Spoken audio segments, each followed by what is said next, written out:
Very good morning to one and all present here. I, Harshit Sharma, And I'm Muktashri Das. on behalf of NICMAR University, Pune, cordially welcome you all to this session on Practitioner's Perspective of the 10th International Conference on Construction, Real Estate, Infrastructure and Project Management, ICCRIP 2026. India's construction, real estate, infrastructure, and project management industry has been a key driver of several revolutionary developments in our nation. ICCRIP 2026 aims to provide a unique platform for attendees to gain insights into the latest innovations, emerging trends, methodologies, processes, and technological advancements in the CRIP industry, and to share their innovative ideas. ICCRIP has also provided a platform for professionals to connect with peers, industry experts, and potential collaborators. Today in this session, we would come closer to the industry facts and deeper insights of the CRIP sector. We are privileged to have with us two very esteemed dignitaries as session chairs, Dr. D.T.V. Raghuram Swami, Dean L&T and Institute of Project Management, Srimati Vidya Basarkod, Executive Vice President Member of Executive Leadership Team, COWI, and MD of COWI India. They have been a part of our ICCRIP 2026 sessions right from the day one. Their continued presence and support throughout the session have truly made this journey even more special for us. Srimati Basarkod, an alumni of IIT Bombay with a master's degree in structural engineering, she currently serves as Managing Director, COWI India, Executive Vice President and Global Head of Capability Center at COWI, and its member of its executive leadership team. Her extensive experience spans Rambol India, JP Infratech, Reliance ADA Group, and Mott MacDonald, with expertise across urban infrastructure, ports, metro systems, airports, program management, and municipal utilities. She also has contributed to significant initiatives including New Noida International Airport and Mumbai Metro Line. A strong advocate of sustainability, gender diversity, and progressive leadership, she brings to ICCRIP a rich practitioner's perspective on delivering complex infrastructure projects and shaping the future of built environment. It is an absolute honor to introduce Dr. D.T.V. Raghuramaswamy, Dean L&T Institute of Project Management. Dr. Raghu is a distinguished academic and infrastructure professional with over 3 decades of experience spanning infrastructure advisory, project finance, project management, and management education. Dr. Raghu is the Dean of the L&T Institute of Project Management and has previously served as Senior Lecturer at the University of Melbourne, CEO of IDEC, and Professor and Director of the MBA program in Infrastructure Management at RICA School of Built Environment. His expertise compasses project development, infrastructure finance, PPP structuring, financial modeling, commercial strategy, transaction advisory, and risk management. He has also worked extensively with multilateral institutions, government agencies, and advisory organizations across South and Southeast Asia. With a strong body of research spanning structure finance, PPPs, sustainable development, urban infrastructure, housing, and based financing, Dr. Swami is a valuable intersection of research, policy, and practice to the CRIP sector. We are delighted to have him with us at ICCRIP 2026. Now, before we begin with the paper presentations, I would like to request you all to kindly note the following guidelines. Each presentation will be allotted 25 minutes, comprising of 20 minutes for presentation, followed by 5 minutes discussion and questions. A reminder will be given at the 15th minute to help presenters conclude within the allotted time. Kindly adhere strictly to the time limit to ensure smooth conduct of the session. Participants are requested to maintain silence while presentations are in progress. Thank you. We now begin the paper presentations. I invite paper number 2729, authors Ashwin Dharmadhikari, to present the paper titled Right Sizing the Modern Campus, an Adaptive Reuse Framework for Optimizing Second one is looking at the course section and the classroom size. So in this graph here, you can see the gray is the number of or percentage of sections, in the yellow is the percentage of rooms. So how is the existing space tracking to the percentage of section sizes as the inventory is offered to those section sizes? So clearly in this graph, you can see there's a mismatch in that particular mid-size sections. that are offered in the classrooms. There's not a lot of classrooms that are supporting that space. The third one is looking at hourly classroom utilization. This is looking at the spread of how those classes are spread across the entire week through each hour. And the fourth metric is really trying to understand the classroom fill rate. So how full are those classrooms when they are particularly in use? So with these four key parameters of data, this really helps us understand the full picture of where the classrooms are and how they're currently being used to really give us that current state understanding. Now, the next step in the framework is to align that.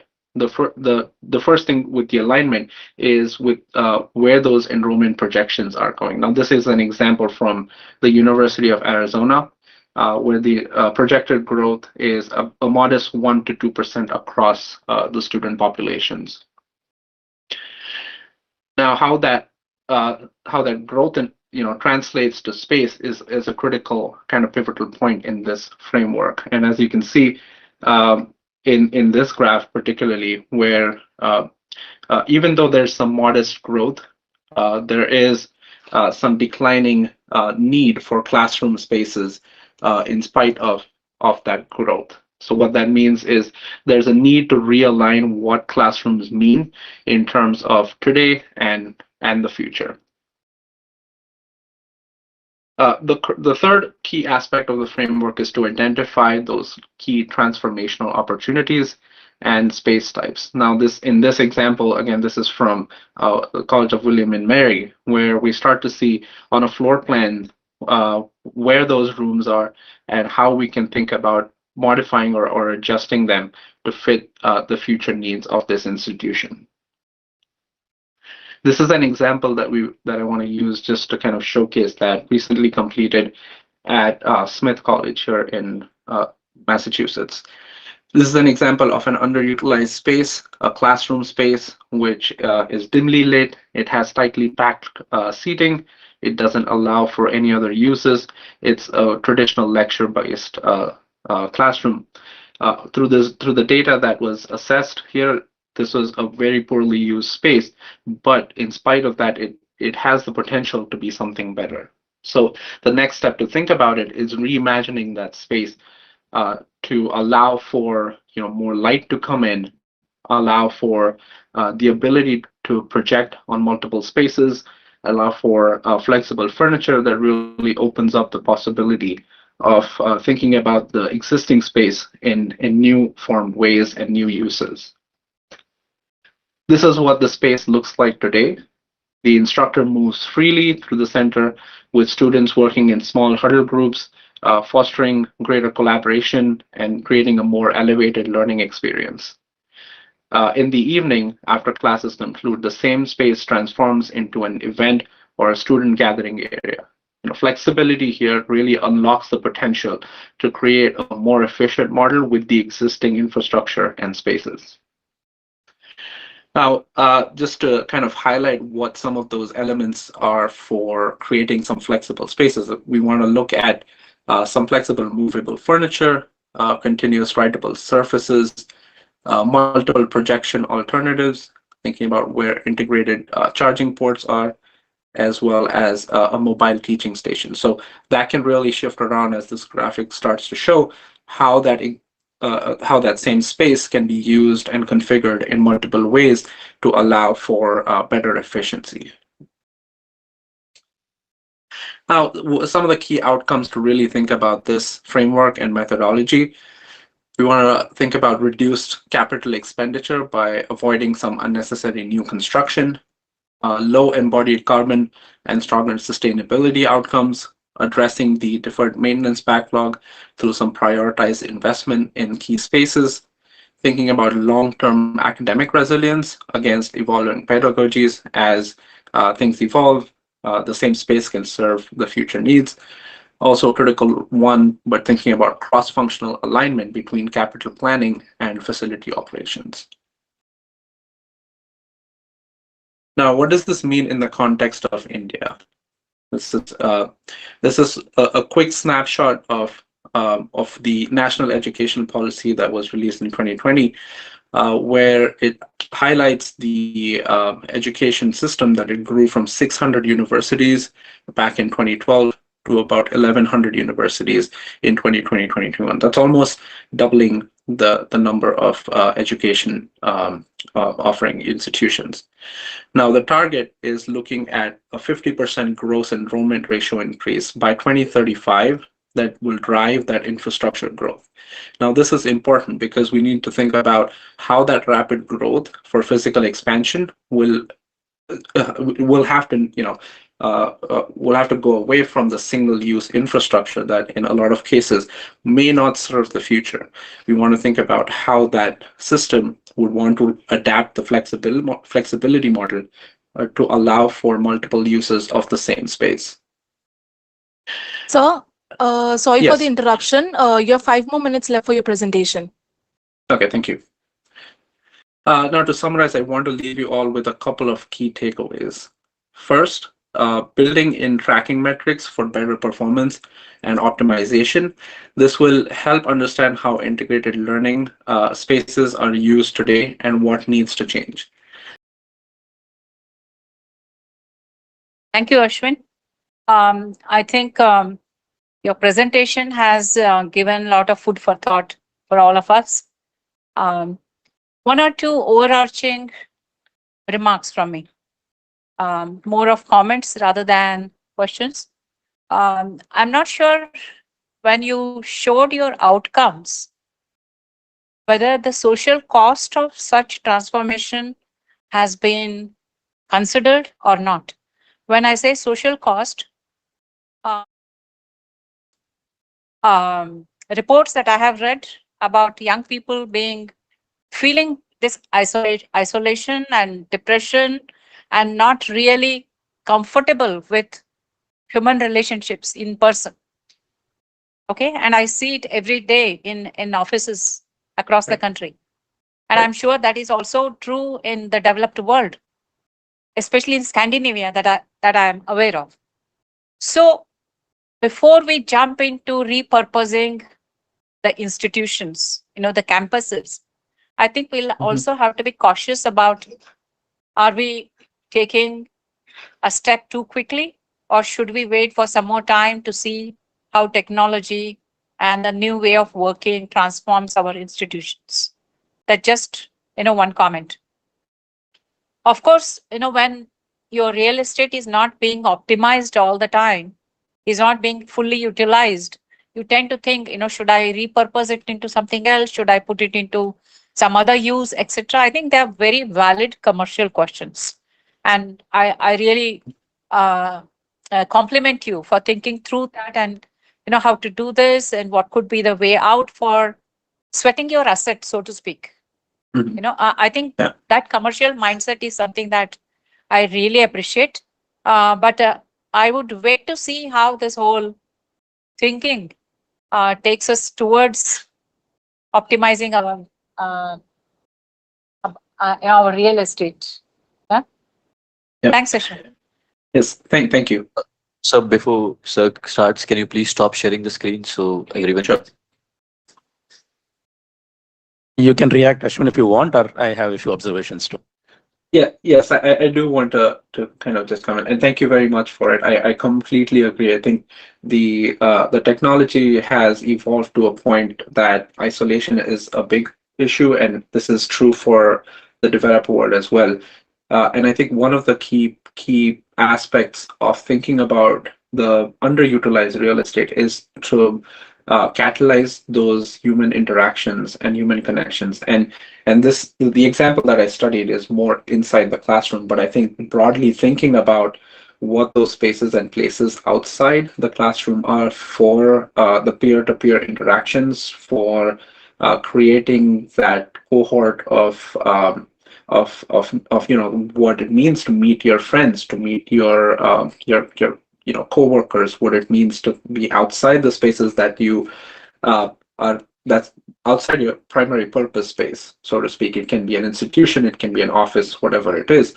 But outside those spaces, I think that frees up some of those the social real estate, so to speak, on campus, to really allow for those interactions. But I definitely agree. I think this is something for institutions across to really see how it kind of plays out with the technology aspect of things. But again, the intent of those transformations is to really think ahead to create those moments on campus for those interactions.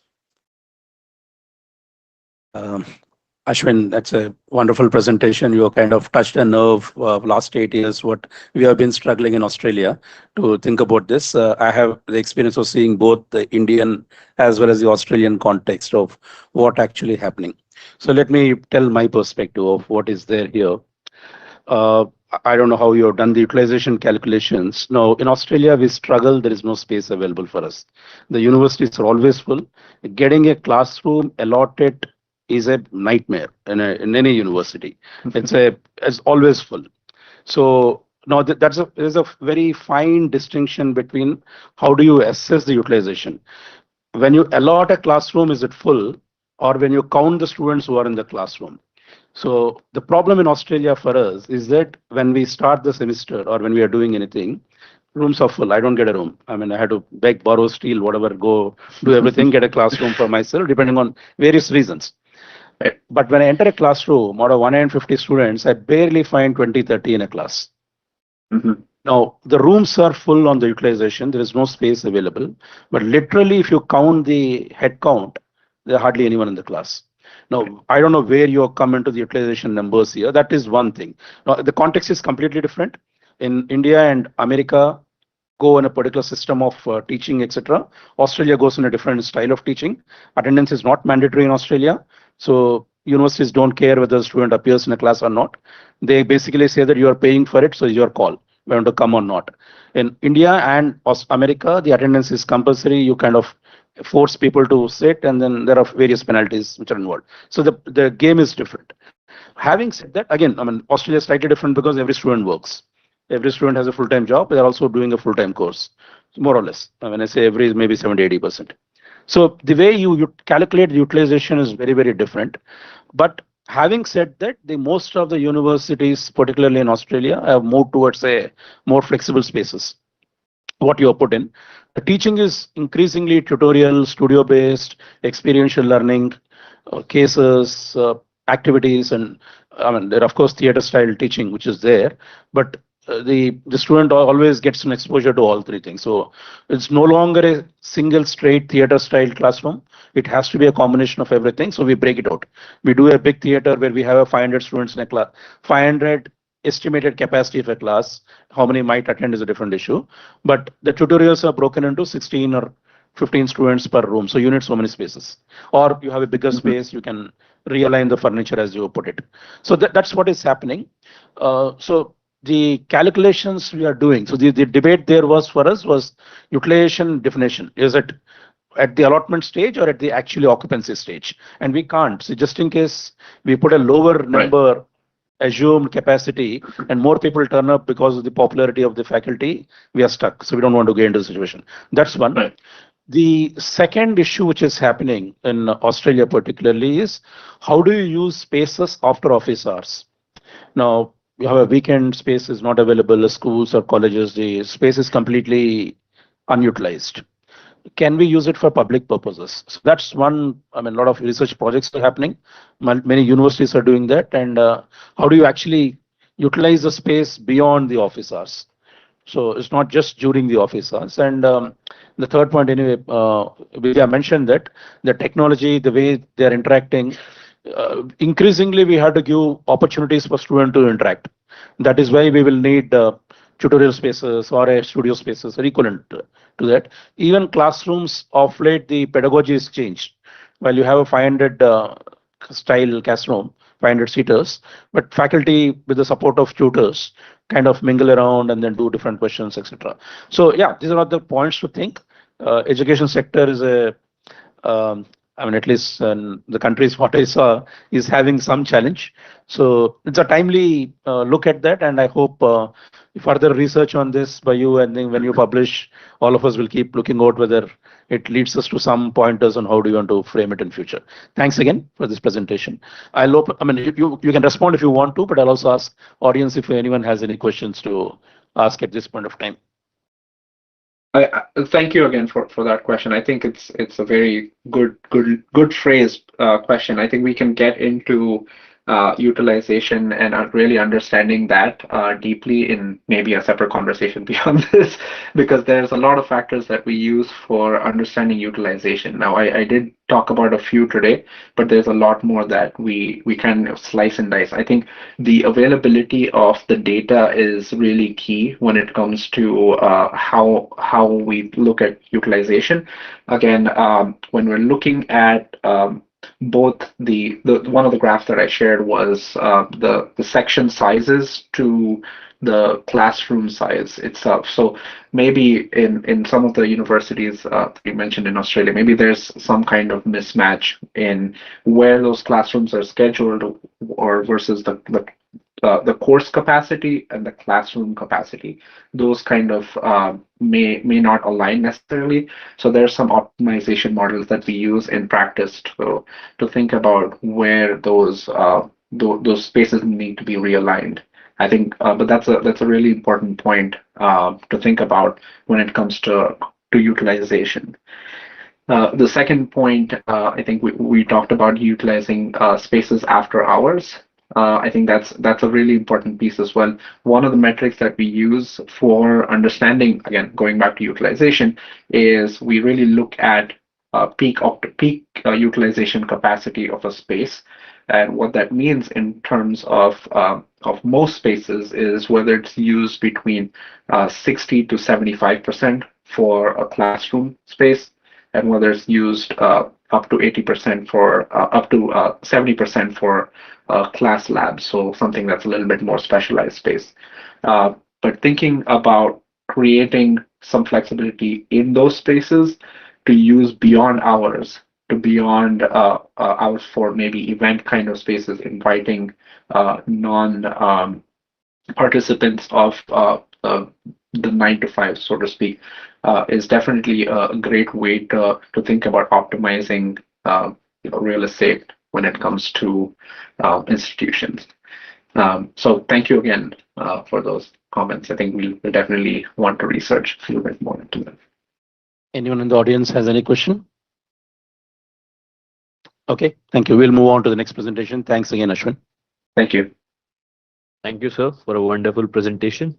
Now, I would like to invite paper number IPM3, authors Jeevan M. Fernandez and Narasimha R. to present the paper titled The Anatomy of Project Excellence, Practices that Create Differentiation.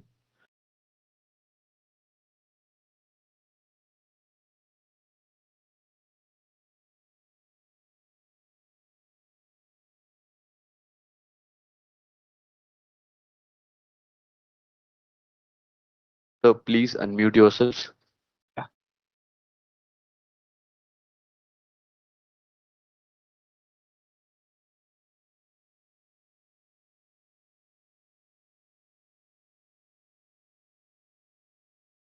My screen visible? Yes, sir. Yeah. Yeah. Good morning to all respected juries, delegates, and industry experts. We team from L&T Transportation Infra IC, along with my senior Mr. Narasimhan, IG1, welcome you all to our presentation on the topic Anatomy of Project Excellence, Practices that create differentiation. When we discuss project success, we often focus on cost, schedule, and quality. However, in today's competitive construction environment, these are no longer sufficient differentiator. Organizations are expected to deliver projects with higher productivity, superior quality, enhanced safety, and digital traceability, and great stakeholder confidence. Today's presentation explores the anatomy of project excellence and practices that create differentiation. Through engineering innovation, digital quality system, workforce engagement, and continuous improvement, we will examine how excellence can be met rather than achieved by chance. In our today's presentation, we are going to discuss the key differentiator we have implemented in a runway construction by adopting the first time echelon paving with 23.4 meter width paver in the history of Indian runway construction. Generally, the airport airside work involves basically a runway meant for landing, takeoff of the aircraft, taxiway for taxiing aircraft from runway to apron, and apron to handle and park aircraft. The runway will be generally developed in flexible or rigid surface with a high strength pavement and subsequent layer consisting of WM, GSP and subgrade. During the construction of the runway, the compliance to the Federal Aviation Administration guidelines are the utmost important area to be taken care of. Friction value of 0.82 and the level tolerance of 3 mm and throughout the runway surface are essential criteria for an aircraft safe movement. Also, camber and crown portion where the aircraft wheel movement usually takes place are to be made with the utmost care. In general method of construction, runway surface is prepared with using a paver of 7 meter width. While constructing the runway top, with the multiple paving lanes, the joint match between the overlapping lanes is a very high critical activity, which could lead to the potential problem. When we operate with the multiple lanes paving, the number of longitudinal joints will increase and the poor joints may reduce the integrity of the pavement and which may lead to water percolation during the monsoon and hence lead to the movement of the lanes and lead to the failure of the runways. In this, over here you can clearly see if a longitudinal joint is untreated and water may be percolated through it and it may be a cause of deterioration of the runway life. If we take a case of Navi Mumbai Airport International Runway, the runway of the runway is the length of 3,700 meter with high strength pavement width of 45 meter, which is intended to operate with Code F flights. The clear distance between the wheels of the Code F flights generally be 15 meter wide and anticipated to move in the center portion of the runway width. In this scenario, if you use the general construction practice, the number of longitudinal joints would have been 6 numbers with the use of 7 meter width paver. And the duration for the completion of the runway top surface paving operation would have taken 28 days. The cutting of the asphalt, the joint preparation need to do for removing the uncompacted material would have cost a wastage of around 90 metric ton of asphalt mix. By introducing wide paver echelon paving method, the same runway can be constructed with only 2 longitudinal joints at HSP area and rather than 6 numbers. The entire paving duration can be brought down to 13 shifts and the reduction in the asphalt mix wastage is a beneficial outcome. With all the foreseen qualitative and operational excellence benefits, we have adopted the methodology for constructing India's first widest runway echelon paving. In this method, 2 slip-form pavers of 11.7 meter will operate simultaneously in a staggered manner. Lead paver will commence with the paving operations of a primary lane and second paver will follow the laying of the adjacent lane with a specified time window. The asphalt will be continuously supplied and operated at the both paving procedure with a rate of 350 metric ton per hour to operate with the optimized efficiency. The center 23.4 meter width paving will be done using the echelon paving method on the first day and the rest 10.8 meter on the both side will be done on the subsequent day with only 2 cold longitudinal joints. Coming to the technical advantages of the echelon paving, there are 3 major areas benefited. In terms of the quality, the cold joints are minimized, which made the potential risk for failure if not constructed properly. The load transfer between the adjacent lane ensured and due to properly compacted hot joints, which also enhanced the integrity of the high strength pavement area. Going forward is the operational benefits. The paving output was increased with respect to the conventional method. The construction cycle time is decreased. The process which involved the paving operation like hot mix plant, the paver rollers are utilized more efficiently. Echelon paving has contributed to the reduced equipment congestion during the paving operations and better traffic management during entire runway space surface paving, and significantly benefited the safety aspect of the project. If we compare the conventional paving with the echelon paving, we can effectively see the benefits. In the case of the conventional operation, a single 7-meter paver used, which caused 6 longitudinal cold joints in HSP zone. The duration of the entire surface preparation would have been 25 days, and with a single paving paver, the hot mix plant output was desired only 90 metric ton per hour. In echelon paving method, the 2 pavers were used with the 11.7 meter weight each, which brought down the cold joints effectively from 2 to 6. And in HSP runway area, the paving operation time reduced by 50% to the compared to 25 days to now it's only 13 shift. The asphalt mix production output was achieved around 350 metric ton per hour, and optimized use of the machinery whichever the plants are involved has been achieved. To operate and achieve this mass scale project, runway top preparation following resources were used in our project. For site paving activity, we deployed 2 paver with width of 11.7 meter each and 8 numbers of tandem rollers and 6 numbers of PTR were used. For asphalt production, we deployed 3 hot mix plant with a cumulative capacity of 350 metric ton per hour and 16 haul dumpers for transporting the mix. For asphalt production, we have used 1,131 metric ton of polymer modified bitumen, and we have produced around 20,200 metric ton of asphalt mix. Total of 120 skilled workforce was engaged in entire operation to complete all the activities at site. Quality checks like surface regularity test, compaction test being conducted using the pavement quality indicator for a quick access of the compaction parameters at site, and the surface texture test were conducted throughout the laying to ensure the proper friction value can be achieved. Paving of runway with a wide paver echelon method required a very well-defined process adoption, as multiple numbers of activities and stakeholders and interconnected in the entire process.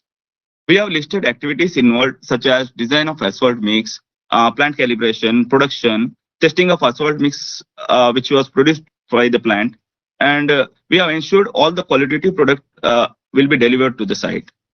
Upon receiving the mix at site, the engineer will ensure all site inspections are completed and laying operation will be carried out as per specification and work method established. As you can see, the entire process shall be meticulously established for better coordination to achieve the greater success. When this much multiple stakeholders and activities are connected for a successful operation with a huge quantum of work, assuring quality at every step is a motto of L&T. To achieve the best quality of products, we have carried out multiple checks at multiple steps during the entire construction process. Before each day laying, surface inspection was carried out and proper emulsion application for bonding of the asphalt layer with accurate level and alignment were verified in accordance with the specification. During the process of asphalt laying, quality pep checks were conducted to all the workforce, ensuring all machinery involved are fit to operate and produce the best product. Continuous quality checks like temperature of asphalt mix during paving rolling and surface smoothness monitored using the surface regularity test. To ensure all these parameters are meticulously met and interaction with each stakeholder was the biggest task to perform for any organization like us.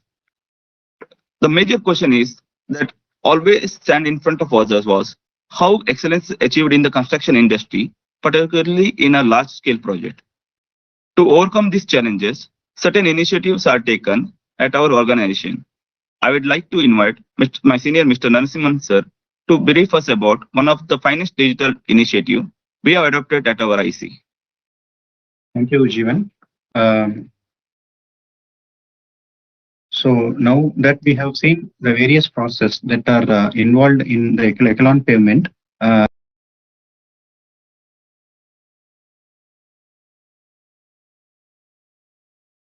So you're mute. You are able to hear me, ma'am? Yes, sir. Yeah. So thank you, Jeevan. Now we have seen that what are all the various processes that are involved in the echelon payment. We can also see there are so many factors that impact quality.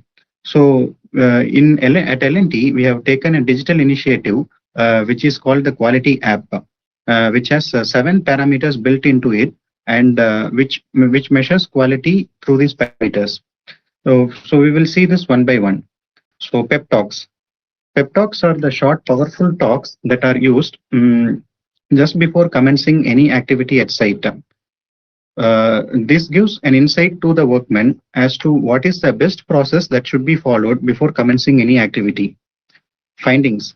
Findings are categorized into 3 categories, which are drifts, NCs, and customer complaints. Drifts is an acronym for do it right the first time.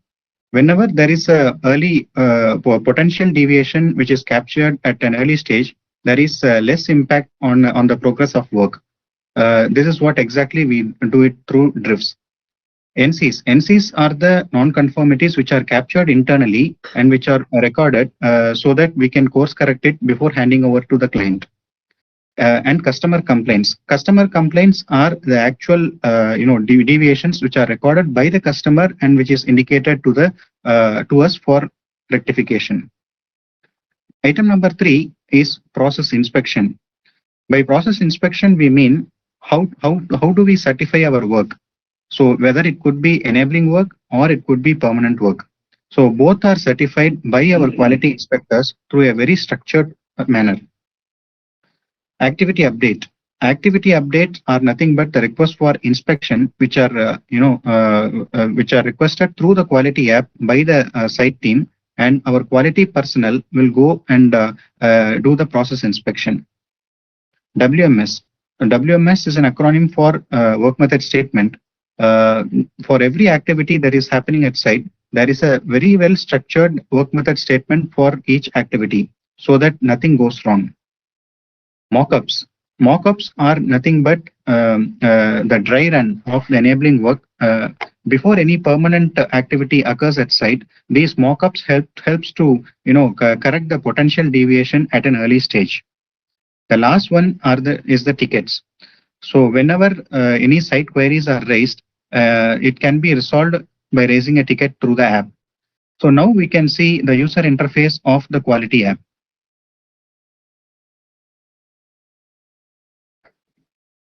So here we can see the app which is built in-house in the Power App platform.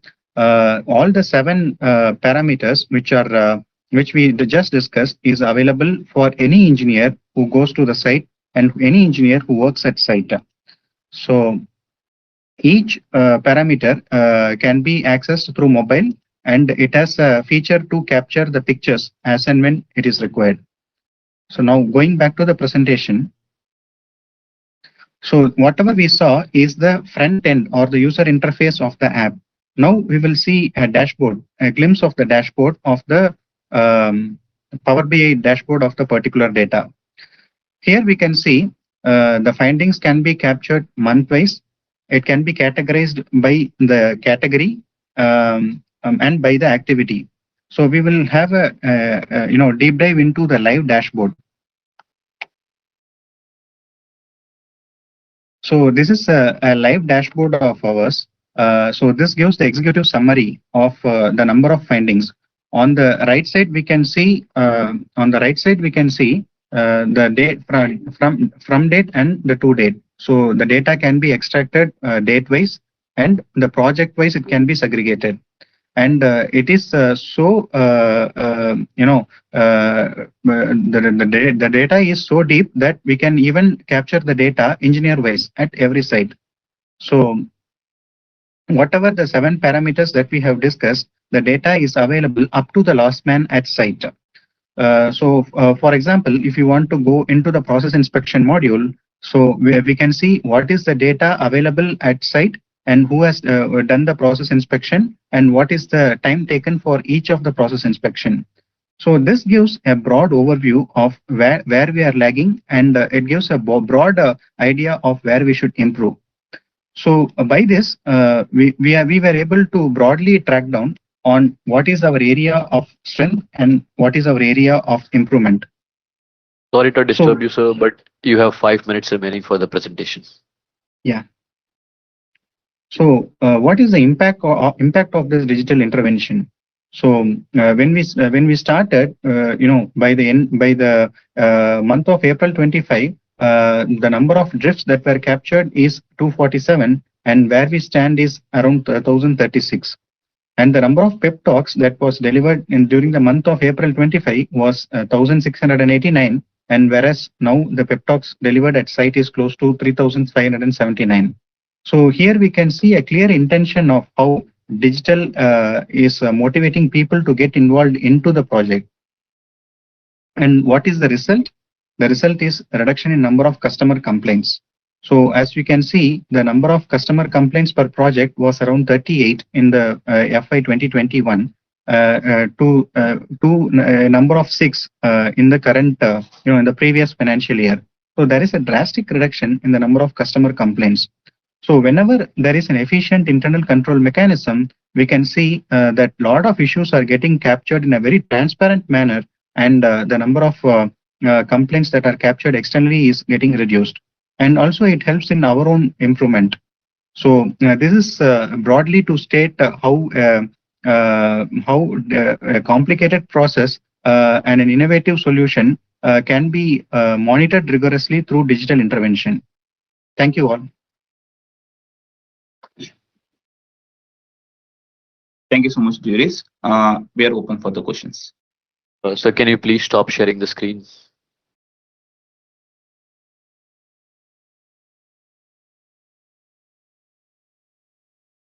Thank you, Jeevan and Narsimhan. This is a project that I relate very closely, I being myself an airport planner. So one or two technical questions. You did list a lot of advantages of your method of construction. Did you also estimate what would be the effect on OPEX and what would be the life cycle cost? That's one thing. And second, I'm also interested to know how you took care of the temperature stresses. Yeah. Could be a design question, but since you were involved in the construction, I do expect that you would know the answer to this. Yeah. Yeah, ma'am. Do the temperature, whatever is mentioning, actually the temperature, whatever the material we have done with the PMB material, and the temperature of the material was actually it is the softening point of the material is actually we have established 90-degree temperature. So and while constructing the joints, actually, if you are doing with the cold joints, the cold joint preparation will be a lot of troublemaking. So whatever the construction methodology we have opted, actually we have done minimize the longitudinal joints, cold joints, and we have done with the hot roll joints. So the stress movements were actually it is like entire runway was done with the without the joint. So the stress movements was very conveniently we have managed actually. And the life cycle, come to the life cycle of the runway. With this method, actually, whatever the earlier previous from our experience in the other projects, wherever the longitudinal joints are high, there are chances of longitudinal movement in the lanes to lanes. So compared to this initiative, we have reduced the number of longitudinal joints. So we would have definitely will be benefited in the life cycle of the runways. Okay, and in one of your slides, you showed the direction of landing and the direction of takeoff. Yeah. As I remember, the landing is on both the sides, right? Yeah, actually, it is on the both end side of the runway right now. But actually, in Navi Mumbai International Airport, actually, we had a constraint like that outside some of the plant areas, like some of the cement silos were erected. So right now, during that time, it was planned like that from one direction only up to the that removal of that plant silos, the unidirectional landing will be done actually. So now it has been taken care actually. Okay. Now it And can go. coming back to the temperature stresses, there is also nighttime landing, right? Yeah, ma'am. Night landing is there. So would That is there operational be for. any differential temperature stresses that you could take care of during construction, No, or not actually, much difference? no, not much difference, ma'am, because whatever the design we have done, it is like for all the time and during every kind of weather parameters. So night operation and day operation won't be having that much impact because whatever the material we have designed actually, it is like polymer modified bitumen, so it can handle the stresses at every temperatures. Okay. So another thing that I heard in the industry was whenever you go for a new type of construction, especially in airfield pavements, there's a lot that you need to convince the insurer, because the insurance institutions are used to your traditional way of construction. Okay. And there is a standard defect liability period. But nowadays, because of the temperature increasing, last time in Delhi, the pilots could not land because it was 55 degrees. They could not land on the runway. Yes. So did you have any comments from the insurance organizations about your new way of construction? Was there any impact on it? No, actually, like ma'am, this is the initiative where this has been practically done in the other worldwide areas also. But in India, airport construction, with this much of total width of echelon paving has been not done till now. So it is not a with this method, any differences in the design parameters or in the performance of the runways can be achieved. Only the thing is the number of longitudinal joints can be minimized, which is very well required for the maintaining the evenness of the runway pavement area. And the smooth landing of the flights can be achieved by eliminating the surface irregularities. So it is almost beneficial for all runway, especially for the runway, because we have the very stringent tolerance limit for the unevenness. So it was okay. The client was very agreed, and the insurance also. Actually, they are convinced with this method of over the conventional method. Aware that all engineers, whenever you go for a design solutions, how does it impact your commercials also? Okay, it is not just on the site that you need to speed up your construction, but there are a lot of effects, consequential effects that you need to be aware of. Thank you, Jivan. Yes, one more point. I mean, not to you, Jeevan Narasimhan. I think it's a great presentation. You explained everything. For the students and participants here, those are early days when airport privatization, private sector was expected to do. I heard a comment from PWD officer who told me saying that what is there in airport? You have just to build a highway of 4 kilometers and one building. You are done. So that's the kind of impression government had when we did. But look at the kind of layers and what effort actually goes in is substantially different. The commercials will vary, the discussions will vary, everything will vary. So you have to be aware. It's not just a what looks from outside is not what actually goes in. So you have to be very, very careful. One final observation. This all the data what you have done is a Power BI across your own IC, or this kind of system has been transferred across L&T? This is a pilot initiative which we have taken in our own transportation vertical, which we are trying to implement across our complete L&T construction, which we are trying to do it, but as of now it is localized to our own IC. Thank you very much. Does anyone else has any question? Thank you very much. Yeah. Thank you, sir. Thank you.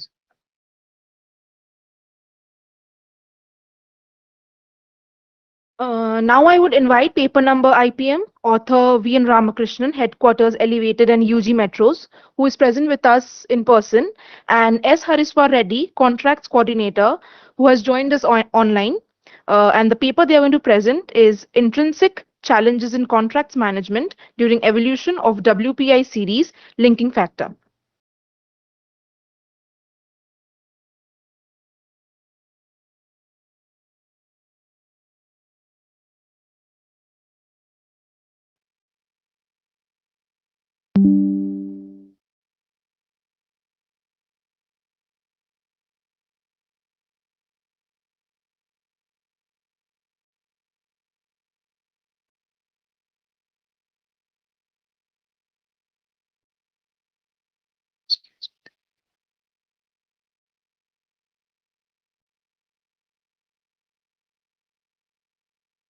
Morning, everyone. It's a pleasure to be here, and I warmly welcome you all to my presentation. Am I audible now? Yes. The topic we have chosen to present here is intrinsic challenges in contracts management during the evolution of WPA series change.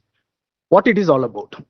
Fundamentally, it is about inflation, but deep inside, it is lot many more to say that factors that are driving 15 to 20% of the project contract value in terms of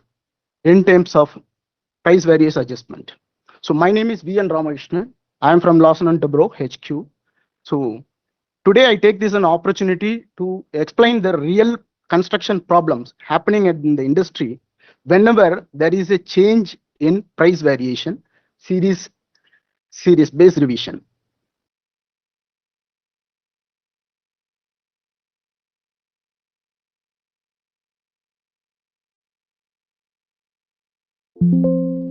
Sorry. So, sorry again, I think.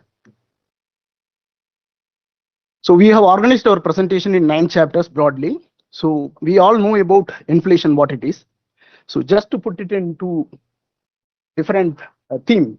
One, if you have 1 lakh during the year of 1939, it will bring only 1,333 metric ton of reinforcement, whereas the same 1 lakh is now bringing us 2 metric ton of reinforcement, which means the same amount reduced in the quantity.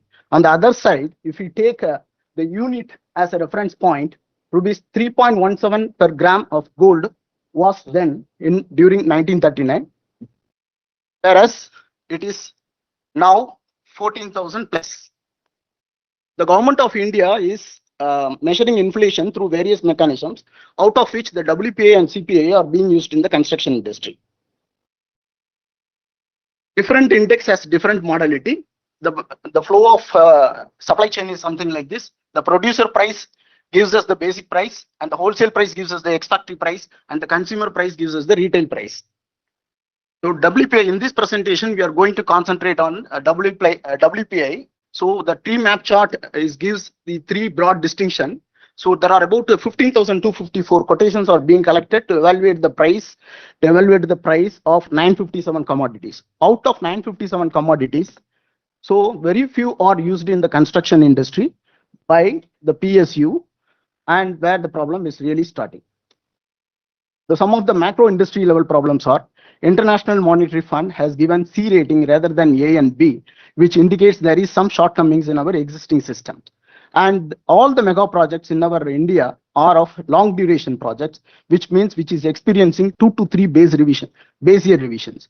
And we also have a high base effect in the sense that out of 12 months, if one particular month, if the indices has gone abnormally and that month is taken as a reference point for the project, then for the entire project, the calculation mechanism for price variation will not work properly. And we also have contractual disputes. Whenever there is a change in WPA index series, so 9 out of 10 projects will have claim and for discussion, and 6 out of 10 projects will have the dispute resolution, and certainly 2 out of 10 projects will go for litigation. So whether the base year revision has to be changed or not, absolutely it needs to be changed. Whenever there is a structural changes in the economy, the base year revisions needs to be changed. There is no doubt about it. So insofar as in India, there are about 9 revisions happened since 1939. So whenever there is a change, there always a problem. We have talked about the gold price, 3 rupees 17 paise in the beginning. So 1939, the price was 3 rupees 17 paise. And if you have the proper mechanism for calculation, 2022-23, it should show the current price. If it is not showing, then there is some fundamental problems in the calculations. So now the deep inside, if you see what is the problem. So whenever there is a changes happening in the base year revision, so there is a concept of price are getting changed. The previous indexes had taxes built in it, but whereas in the current base year, the taxes are removed. So the apple to apple comparison is not possible. When it comes to computational methodology, there are long-term formulation method which was used in the previous, and now it is short-term formulation method is in practice. So similarly, weights.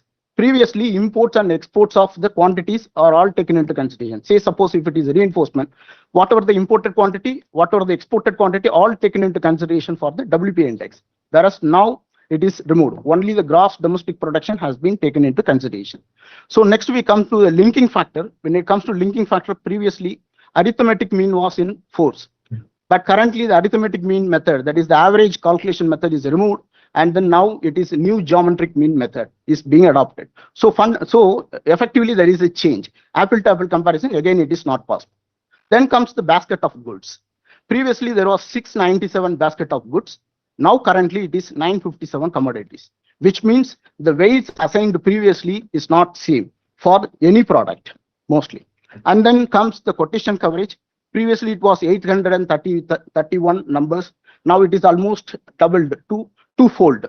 In the sense, when the price quotations are more, the specification by each supplier is also getting changed. So the item selections, if we take for instance, ordinary Portland cement. In the previous base year, the same nomenclature, ordinary Portland cement was available, and now also ordinary Portland cement was available, then it is very easy to have the calculation. But if there is a change in nomenclature, say suppose Portland Pozzolana cement is available now, whereas if you go and find where is the Portland Pozzolana cement in the previous index, it won't be available. Whereas some other name, simply Pozzolana cement, may be available. So when there is a comparison, the problems comes between the employer and the contractor. And finally, we have item specifications. So there are changes in specifications. The specifications remains not same from the olden days and now. So there are changes. Now we have made some analysis. So taking the year 2011 base series and as well as 2022 3 base series.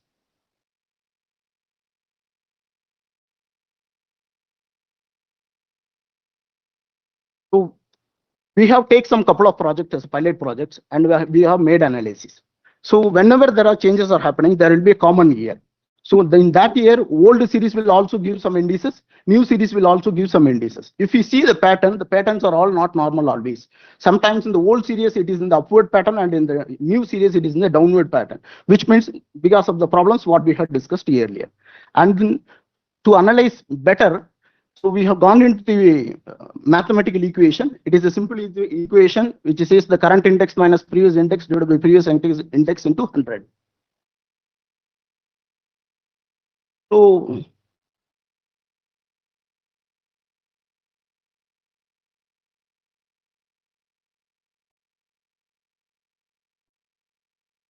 when it comes to analysis, let us take for instance Portland Pozzolana cement.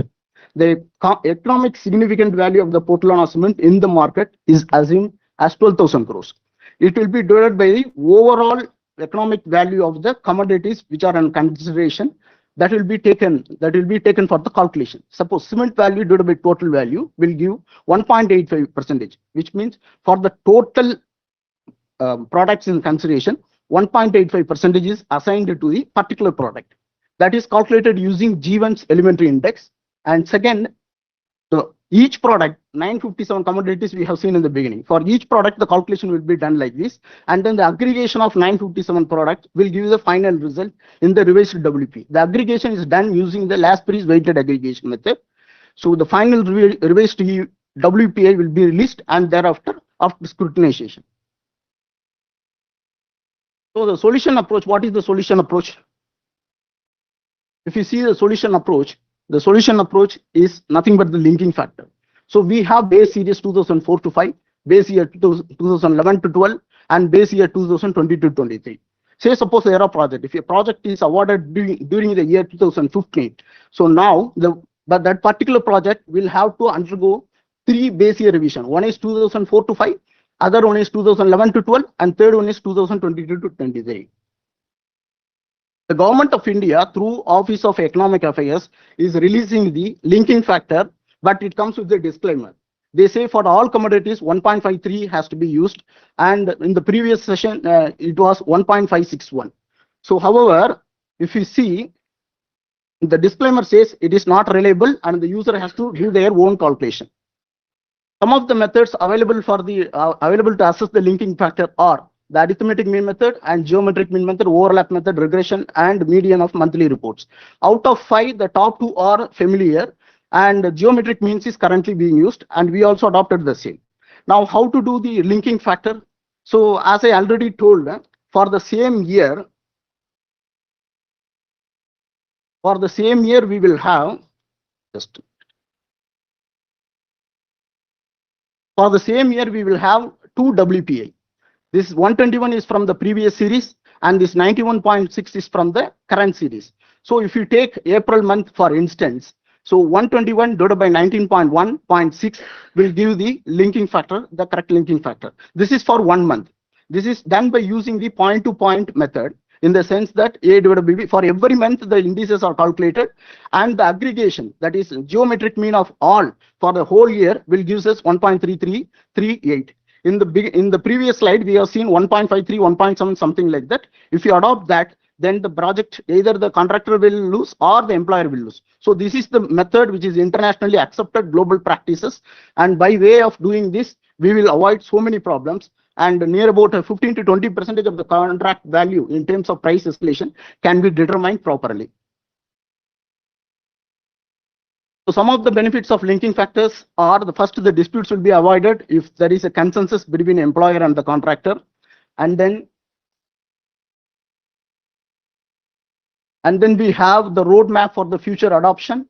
So long-term formulation method was previously used, in the sense, if there is, if the June month prices was compared to the old year comparison, but whereas this June month will be compared with the May month indices. So by way of doing the short-term formulation method, there is always a benefit to the contractor as well as the employer.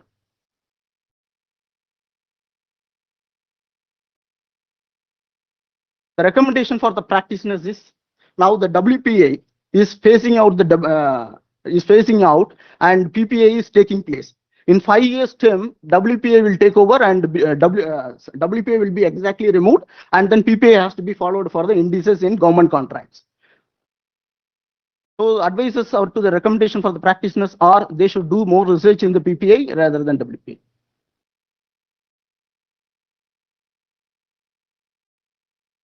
So that's all.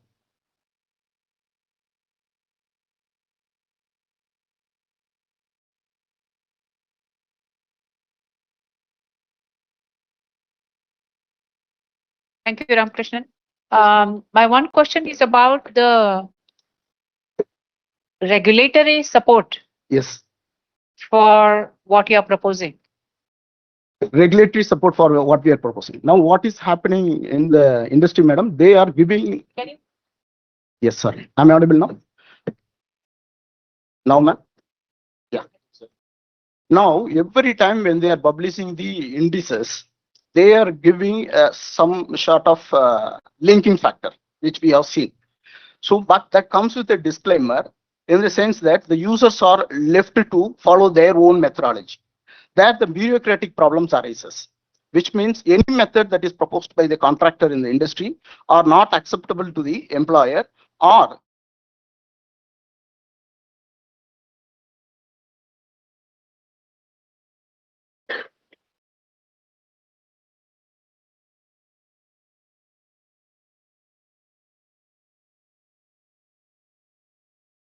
Morning.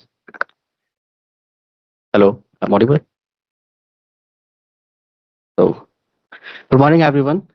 So, respected professor, industrial professional, and dear students, it's my pleasure to be here at NICMAR University for the 10th ICCRIP 2026. So, let me introduce ourselves before getting into the presentation. So, this paper is authored by Mr. Thivengatam sir, head PNM Strategic Asset Management, L&T Heavy Civil IC. Whose leadership and extensive leadership experience in equipment management and asset management system have guided to the development asset management practices and incited presented today. So sirs are supposed to be here, but due to some business agency, he is not make it, and he joined online. Actually, and I am Pankaj, lead asset digital transformation for L&T Construction Heavy Civil IC, and I have privilege to present this paper. And my focus on digital technologies to build a smart asset management solution to improve equipment performance and the asset management practices to get the maximum business outcomes across the infrastructure ICs. So for clarity, I refer the heavy construction equipment as assets throughout this presentation. And as the title aptly says, the integrating construction equipment with an asset management system. So I will be briefing that journey from transforming the asset management through smart asset management. So let's see how and why in this following slides. So that it's not changing actually. Okay, change. So through this presentation, I'll just go through the journey. If, we'll start from the our business and type of the equipment and the challenges we faced and the what technology we have implemented and that what are the results and outcomes and the finally where we are heading next. So let me brief about our business. So L&T Heavy Civil IC works on some of the complex projects in India and internationally. So the projects includes the high-speed rail, the urban tunnels, underground metro, tunnels, and nuclear facility, port and harbors. So these projects are heterogeneous and they are differ from each other. For an example, a metro city have a completely different working condition methods and equipments compared to our dam projects which are operating in a remote area or underground tunnels working. So and further we have 60 we are managing 60 projects in India and across and internationally with an annual turnover around 25,000 crores. So in heavy civil IC the equipment is our key resource production area, so without which we cannot think about to build any kind of these diverse segments, right? So we are managing 5,000 of equipment in across the diverse location, which makes the heavy civil IC an equipment extensive business. So in fact entire L&T business is the heavy civil is the most equipment extensive business. There is another aspect is there. The heavy equipment has required significant capital investment as well, like tunnel boring machine, batching plant, piling rigs, and many more. That's represent a high capital investment in that. So so that's make that heavy civil is the most extensive equipment driven IC. We also have a large workforce like 650 plus staff, 3,000 plus operators and all these things. So here you can see. So when we look at this type of scale and diversity, so that type of complexity. So one question came to us: can we manage that such a large and diverse fleet using a traditional method? So that question becomes one key point to start our smart asset management journey. So now let us look at the equipment ecosystem in heavy civil IC at a glance. In heavy civil IC, we are using a very wide range of strategic equipment such as a batching plant, piling rigs, and trench cutter and barges. So, but the beauty is that each equipment has a different role, right? So some of equipment is directly linked with the productivity, whilst others are support the construction activities, right? So there is one important point is also there when we take overall project cost. So the P&M is the plant and machinery. So it's contribute 18 to 20% of the overall project cost. So if therefore the equipment has direct impact on the project cost and the productivity as well. So it's a critical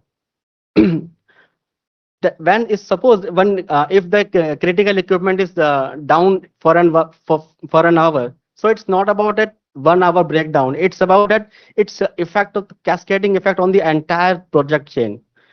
So therefore we focus from maintaining equipment to managing equipment. We listed a few that aspects like utilization, performance, fuel monitoring, and cost and reliability.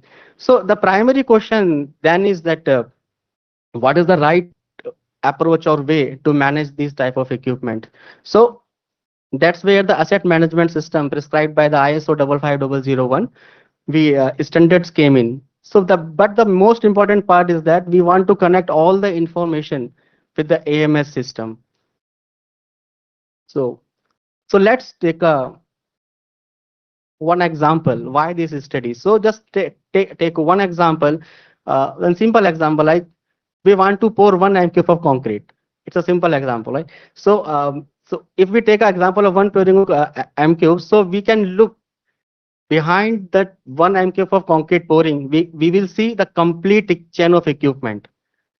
Let's say first we have the load with the help of loader, the material fed into the batching plant, and batching plant needs the reliable power source to run the batching plant. Once the concrete is produced, the transit mixer has to transport that concrete mix design to the pouring location, and the pouring location finally, that with the help of concrete boom placer and pumps, that pouring will be done at the required location. So you can see that uh, there is a chain of equipment. Without this, if let things, if during the transportation the transit mixer break down, so what will happen then?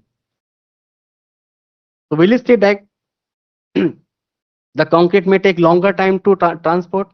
So there may be one cause is that concrete settle in the drum set inside the drum, or there is some capital investment in that for that 1 km that is gone in a second. So these are the some effect if one TM is breakdown. So we take the example of breakdown, example of the breakdown, because but there is a several challenges as well, like batching plant choke, batching plant breakdown or power failure, the pump is choke. So there is many more. So therefore we just so there so that's why we just move that to the smart technologies came in. So that once we understand the complexity of the equipments, we just look at the challenges we are facing. So the first challenges was the fragmented data. The data is available. The data was available, but it was spread across. So different projects, different system, different reports. So getting one common picture of equipment performance was difficult. And the second challenges were the limited visibility. The machine was generating data, but it is not a real time, not always have a real time visibility to get the performance and productivity as well. The third challenge was that strategic alignment. The different stakeholder project team have a different priorities that side. Let's say that the project team may focus on productivity, finance team focus on that the cost, and the plant and machinery, the equipment team may focus on the availability, right? But all of these are important. All of these are important, but we need to connect all to the common business objectives. The fourth one is that the challenge is that the digital adoption. The digital adoption means our projects are spread across. So the same what approach for implementing the digital solution in a metro city that doesn't work at the remote area, which we are in, what approach we adopted in a metro city. So approaches are different based on the site criteria.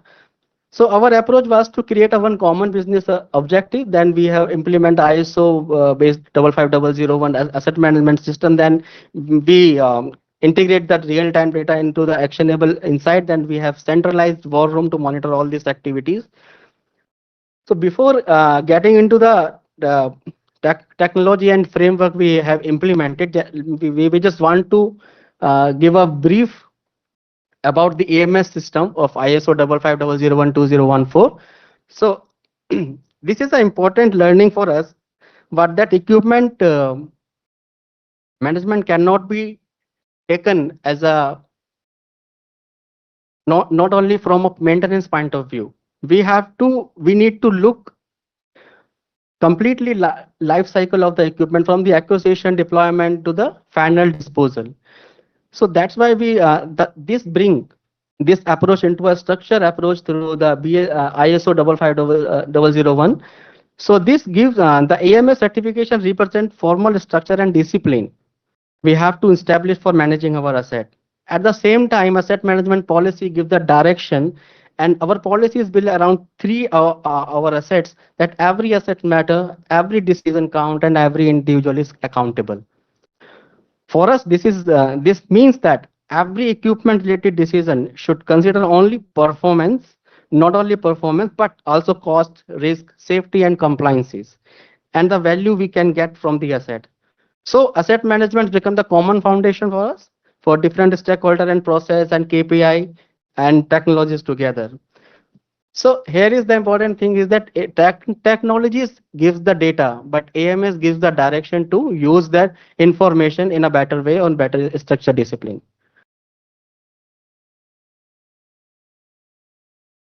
So here the smart technologies as an enabler.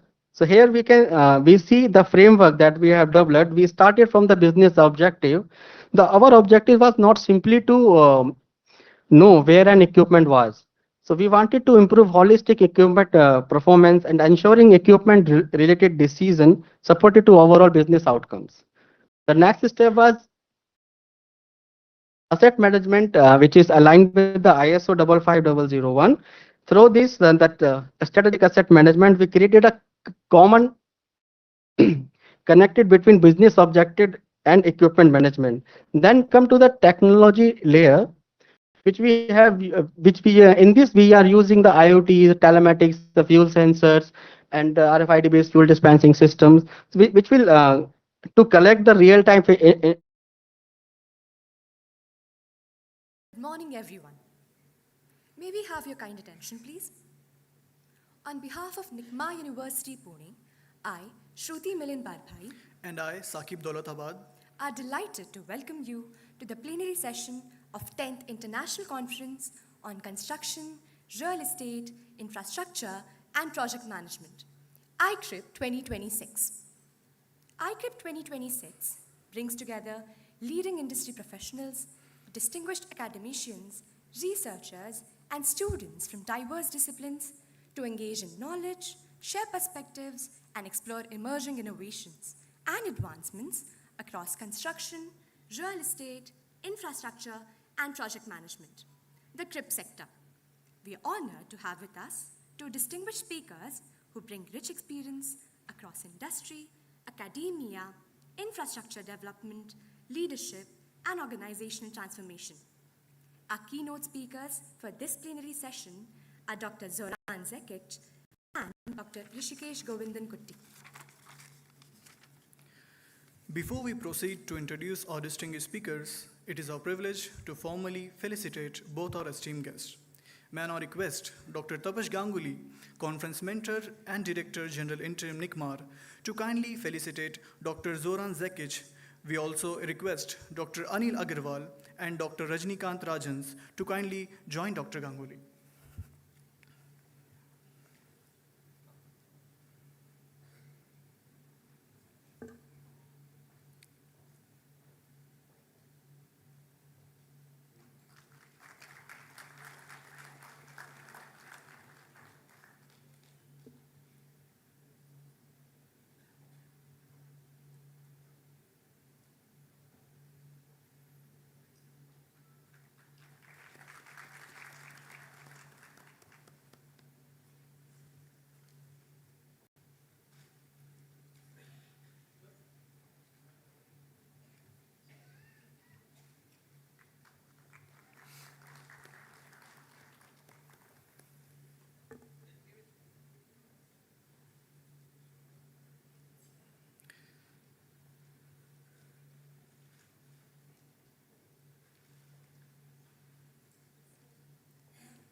Thank you, sir. May I now request Dr. Anil Agarwal, Conference Patron and Vice Chancellor in Charge, NICMAR University, Pune, to kindly felicitate Dr. Rishikesh Govindan-Kutti.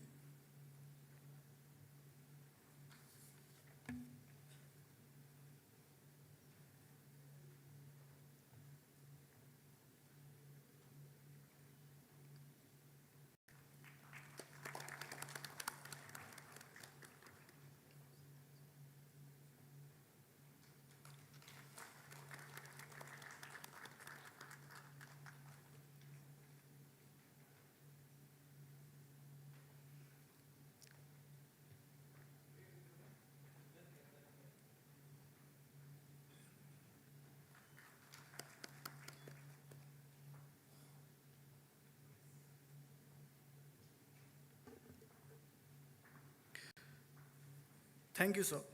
It is our honor to have both our distinguished guests with us for this plenary session. We now have the privilege of introducing our first keynote speaker, Mr. Rishikesh Govindan Kuti. Mr. Govindan Kuti is a seasoned leader in business excellence, innovation, and organizational transformation with over 22 years of experience across infrastructure, engineering, construction, manufacturing, and service sectors. He currently serves as General Manager and Head, Business Excellence and Innovation at Tata Projects Limited, where he leads enterprise-wide initiatives in business excellence, innovation, knowledge, management, and continuous improvement. Over the course of his career with organizations including Tata Projects, GMR Hyderabad International Airport, Tata International, Tata Motors, and Tata Steel subsidiaries, he has led large-scale transformation initiatives encompassing strategy deployment, operational excellence, process reengineering, performance management, and organizational capability building. His expertise spans project and business performance management, continuous improvement, innovation, customer centricity, and enterprise excellence frameworks. An alumnus of XLRI Jamshedpur with an engineering background, Mr. Govindan Kuti is a certified Lean Six Sigma Belt CMQ OE professional and TPM instructor. He is passionate about enabling sustainable organizational growth through innovation, operational excellence, and people-centric transformation, particularly within the infrastructure and construction sectors. We are delighted to have him with us today and look forward to hearing his insights and experiences. Sir, we kindly invite you to deliver your keynote address.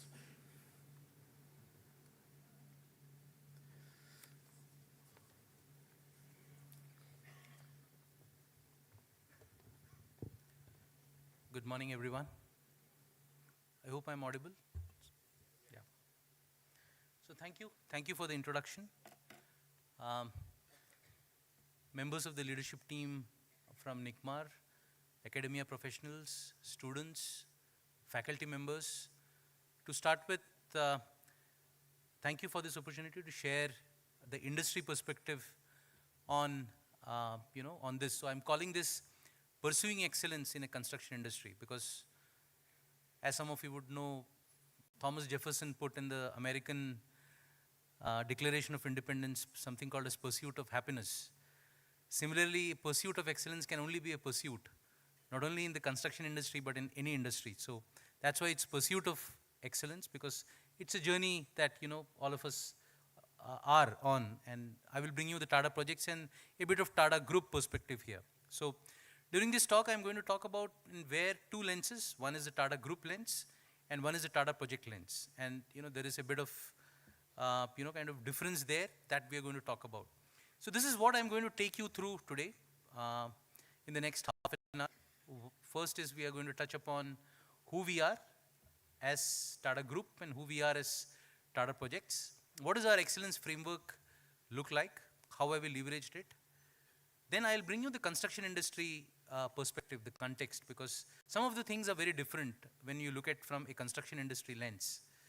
And then I'm going to dive a bit deep into two aspects of the excellence journey of Tata Projects from two lenses. One is the innovation lens, and the second is the sustainability lens. So we're going to spend some time, and then I'm going to conclude, right? And that's what we'll do today. So let me start with who we are as Tata Group and Tata Projects. So I want to start with what our founder had put in. I'm sure many of you would have read about it. If not, it's said that he spoke of, in a free enterprise, the community is not just another stakeholder in the business, but in fact the very purpose of its existence. So that was Jamshedji Tata. I grew up in Jamshedpur, so I was a first-hand beneficiary of what the Tatas had built in Jamshedpur, be it parks, be it the school infrastructure. I studied there. Be it the community building. You have, I don't know how many of you have been to Jamshedpur or heard of stories about Jamshedpur. It's, a coming together of a lot of communities. It's a mini India in itself. And, that became possible because someone 150 plus years ago thought of something like this. That's in a free enterprise. The community is the main reason why you should be in business. So that's what, kind of drives the ethos of this group. A story by numbers. So, I'm sure most of you would know of these. Otherwise, now it's not that easy, not that difficult. You get these numbers. We are in 180 plus billion brand, 32 billion in market cap, 1 million plus employees, 27 million shareholders, and 900 million plus consumers. So we have been driven by the thought that an Indian, when he wakes up in the morning, he or she wakes up in the morning to the time, they go to buy a Tata product, right? And one part that I want to emphasize here is we have been ranked #1 as a global brand for the last 18 years in a row, right? So that's something that speaks about what the group is, right? We have been known for nation building. A lot of things are on this slide. I don't want to touch upon, kind of everything. Only one thing. What you see, the second but last bullet from the bottom is something called as Tata Institute of Science. It's now called the Indian Institute of Science. And this happened, this fructified because of a journey on a ship between two stalwarts, our founder, Jamshedji Nasarwanji Tata, and Swami Vivekananda. So please do Google it. So the ship was called the Empress of India. And that conversation resulted in the Tatas investing and setting up this school of higher learning, which we now called of fundamental science in India, because there is a lot of talk of applied sciences, but fundamental science in India still is, kind of the thought leadership comes out of Indian Institute of Science. And that happened because of a conversation which happened on a journey from England to India by these two stalwarts. So that's where I want to leave it with. Leadership with trust. So the group also has gone through, a lot of evolution. So in the early 90s when India was getting liberalized, there was a survey conducted when we want to rebrand it. The group wanted to rebrand on what are the two things that comes to your mind when you hear the word Tata. And two words emerged. One was leadership and the other was trust. That is why Tata Sons, our holding company, has the tagline which we call leadership with trust. And these are the values: integrity, pioneering, excellence, unity, and responsibility. Excellence happens to be, I looked at NICMAR's, values. Excellence is a value which we share, together with NICMAR as well. So that's the group mission and values. And of course, the mission is also there to improve the quality of life of the communities that we serve globally through long-term stakeholder value creation based on leadership with trust. So that's the vision of the group. These are the key companies. I don't want to, kind of spend much time, but you look at the middle is where the company that I represent, Tata Projects, comes in. And there are 4 companies in the group, which is, in the infrastructure business. We have Tata Power, we have Tata Housing and Reality, we have Tata Consulting Engineers, and we have Tata Projects. Tata Projects is an engineering, procurement, and construction company, an EPC company, and the others are in different other parts of infrastructure. Now I'll come to my company, which is Tata Projects. We have been there for 40 years. We have a vision of delivering predictable and sustainable projects through innovation and technology. So that's there in our vision itself. And of course, we have mission and values, and we have been there for around 40 years now, adding to the infrastructure space in India. These are some of the businesses that we are in, oil and gas, transportation. I would want to draw your attention to the last bullet, which is advanced technological facilities. That is where we are building, India's, the semiconductor infrastructure, the OSAT, and the fab facilities, the first in the country in Assam and in Dholera in Gujarat. Added to that are data centers, which is the new age business that we have, with all the major hyperscalers, global hyperscalers in India. So that's what we do, right? And these are some of the projects. I'm sure some of you would know about them. Else, it's there on the slide, the new parliament building, the airport in Jivar, HPCL in Rajasthan, blast furnaces at Rourkela steel plant. So these are some of the projects, and as we speak, there are new projects which are coming in, right? And this is a story of Tata Projects in numbers. We have the top 5th most valuable engineering brand in the country. We have 6,300 plus employees, 200 plus ongoing projects, more than 4 decades of experience, as I told you, 7,000 odd site workers, frontline workforce, 430 billion in order booking, and of course 175 plus billion in consolidated revenue. So that's where we stand as a company, right? So this is where I come to the end of where we are as part of the group, the Tata Group, and Tata Projects, the company I represent. Next, we get into the excellence framework, right? The framework that define how we drive performance excellence within the group and also at Tata Projects. So this journey started in early 90s when India got liberalized, and many of the companies that were there in the group had actually grown in the old license Raj. So we needed to have a performance excellence model which helped us grow and kind of look at the competition which is coming our way. And we were driven by our ex-chairman at that time, G.R.D. Tata's kind of passion for quality and attention to detail. And he had said that one must forever strive for excellence or even perfection in any task, however small, and never be satisfied with the second best. So that is what drove the excellence journey in the group. So what we started off by doing was we made excellence non-negotiable. So for every Tata company to be called or be able to use the Tata logo, the companies have to be run in two ways. This is something that the external world usually doesn't know of. You have to run each company excellently and you have to run each company ethically. So you have two models in place within the group which ensures that this happens. One is called the Tata Code of Conduct. So this ensures that your businesses are run ethically. All companies in the Tata Group are signatories to the Tata Code of Conduct and should run their businesses. So anyone who joins a Tata company, the first thing you do before even you join is to sign the Tata Code of Conduct and go through the conduct and ensure that you live your life as a Tata employee being guided by this Tata Code of Conduct. The second part of how a company needs to be run is called the business excellence model we follow. That's called the Tata Business Excellence Model. So these are the two defining parameters which ensure or define what it means to be a Tata Group company, right? The Tata Business Excellence Model and the Tata Code of Conduct. I'm going to speak of the Tata Business Excellence Model and what it entails today, because that's what the subject is today. So how did this happen? So so we were inspired by an American performance excellence model called the Malcolm Baldrige model, which was used in the United States of America post what the American industry went through after Japan and the Second World War. They formalized, and it's an act of parliament in the US, which is called, and the best of the American companies are still recognized by none other than the President of the United States. And then that's called the Malcolm Baldrige model. So we had a company in the Tata Group called the Tata Honeywell. It's now Honeywell. So that is where the Tata Group learned it from, because there were a lot of synergies and a lot of advantages that we saw as a group if we followed this model. So our chairman at that time, Mr. Ratan Tata, was the one who was responsible for ensuring that we adapt this.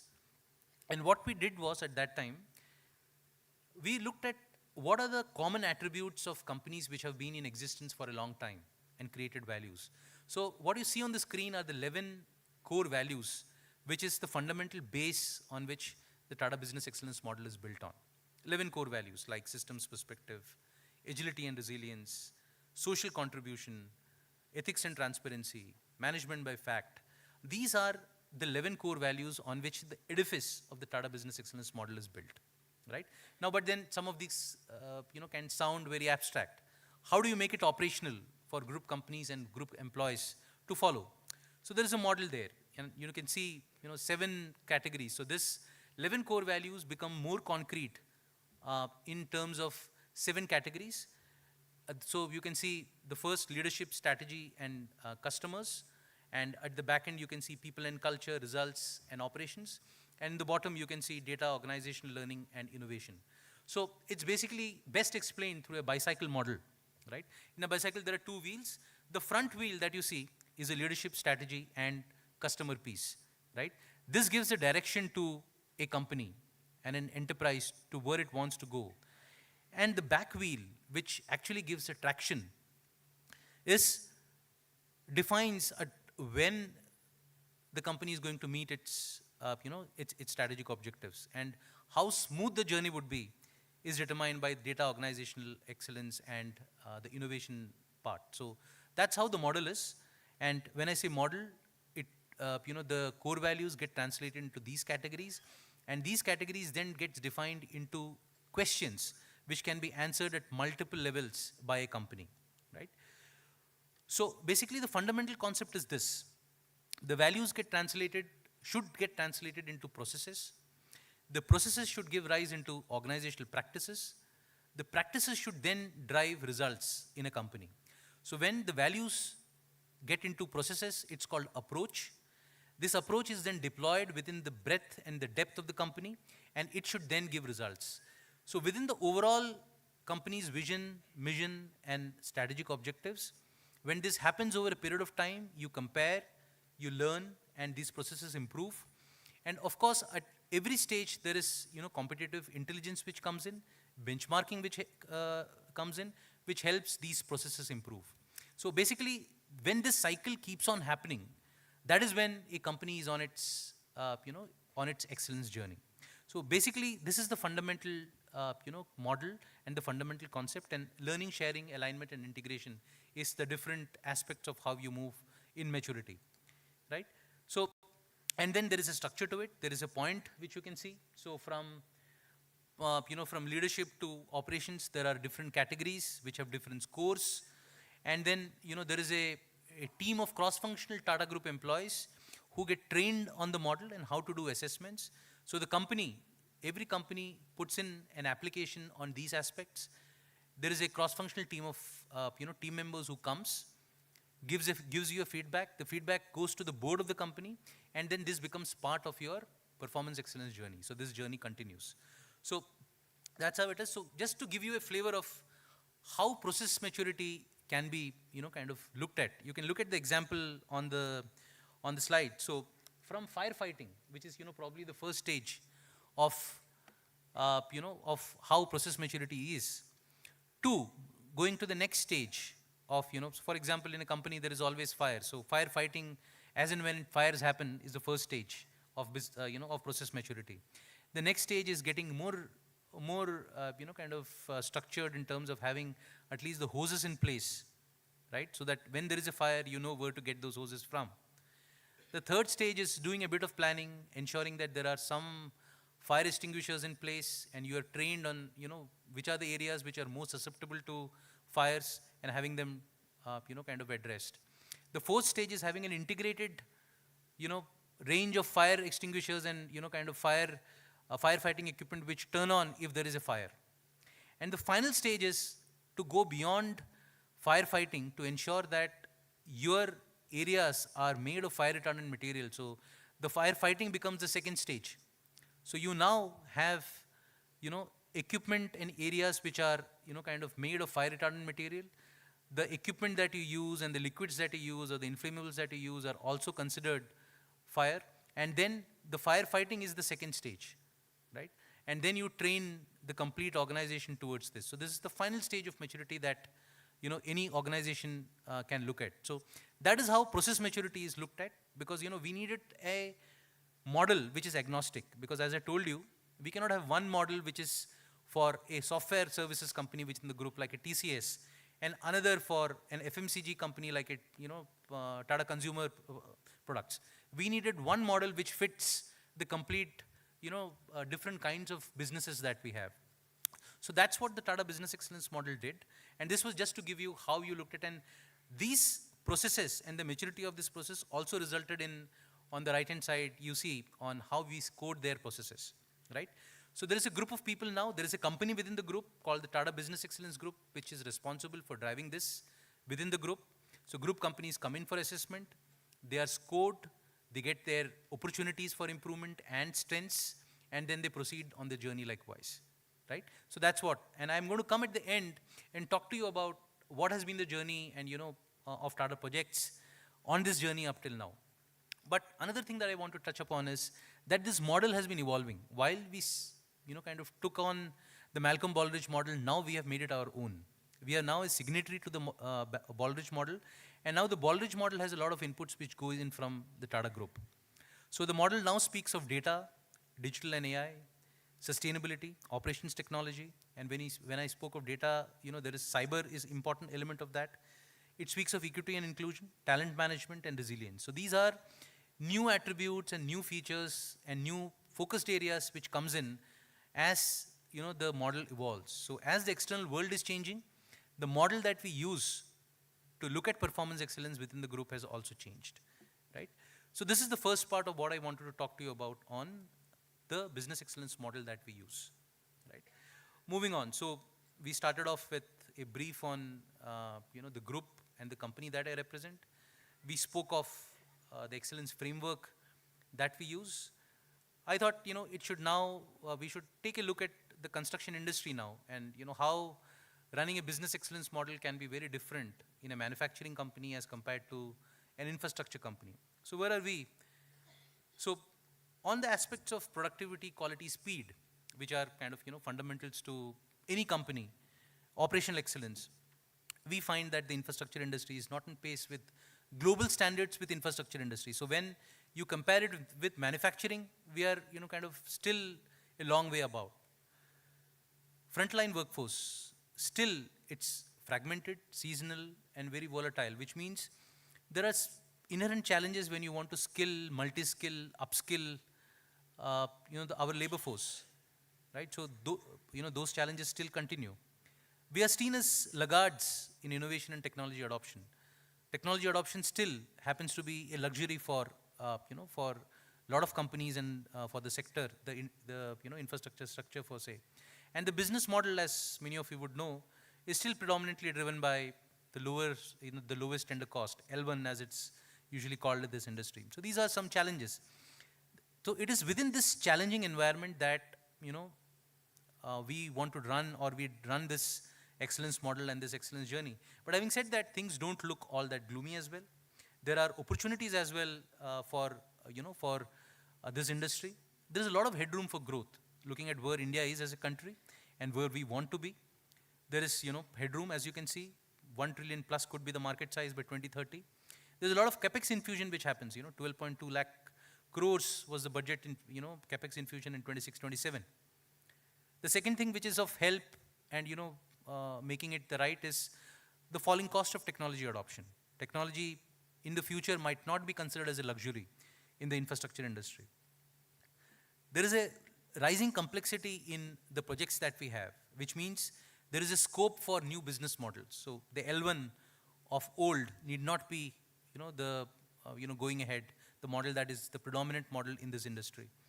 And AI, I'm sure all of you would be kind of cued and kind of on with AI. So it's an enabler as well as a disruptor. Can this industry use it for two areas, planning and upskilling at scale, right? These are the two, so this is the environment in which we speak of excellence. And now, having set the context, I want to now move into what we do at Tata Projects on these two aspects, right? So this is what we do. I'm going to speak of only two parts. One is the innovation lens, and the second is the sustainability lens. So this is what we do in Tata Projects. Me and my team are basically responsible for this when we speak of business excellence and innovation in Tata Projects. There is the operational excellence part, wherein I spoke of the model, which actually drives everything. So we call it the organizational diagnostics piece. And once we get that, it becomes part of the action planning and into the kind of leadership strategy for the next year. There is process excellence, wherein we have something called as enterprise process management, wherein the organizational processes are there. It gets updated. There is training programs, etc. on that. We are certified to, we call it the integrated management system of ISO 9001, 14001, and 45001. And of course, when we have new customers, we have new standards as well that that they want us to adhere to. The third bucket is innovation, wherein we have top-down innovation, in which we have open innovation, wherein we reach out to startups, to come and pitch their ideas, do some pilots with them in the industry. So what happens is usually startups have ideas, they don't have a canvas to kind of use their ideas, and we believe that we can be that canvas in terms of our project sites where they can come and kind of together with us help and kind of experiment, wherein it's a win-win for both. Then we have capability building, innovation capability building. I was speaking, just before this with, the teams, the leadership team here. So we have something called as PM at 10, which is project manager at 10, wherein, a Tata Projects employee has a clear roadmap on where they can be. They can become a project manager in 10 years' time. And one of those inputs that we give them is on innovation in terms of how they can, kind of drive and create an innovation culture in their teams. So we do that, and and after that they have to take a project. So these projects are, kind of innovation projects which are top down, of course with the blessings of and mentorship of the leadership team.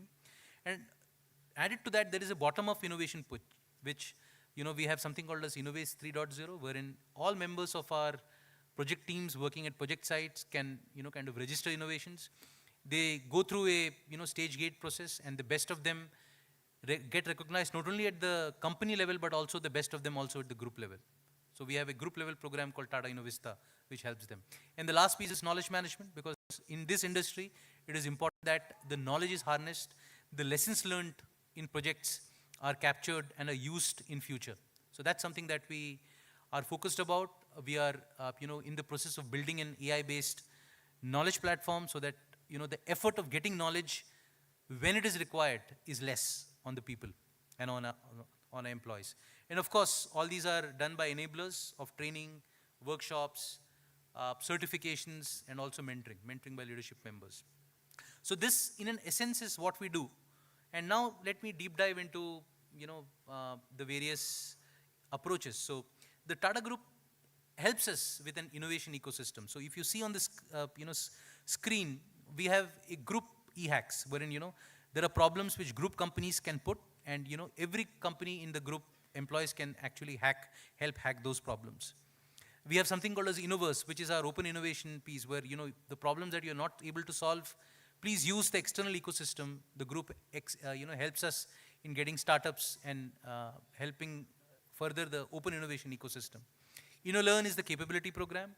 Innovista that you see on the screen is the, kind of platform wherein the best of the innovations are recognized.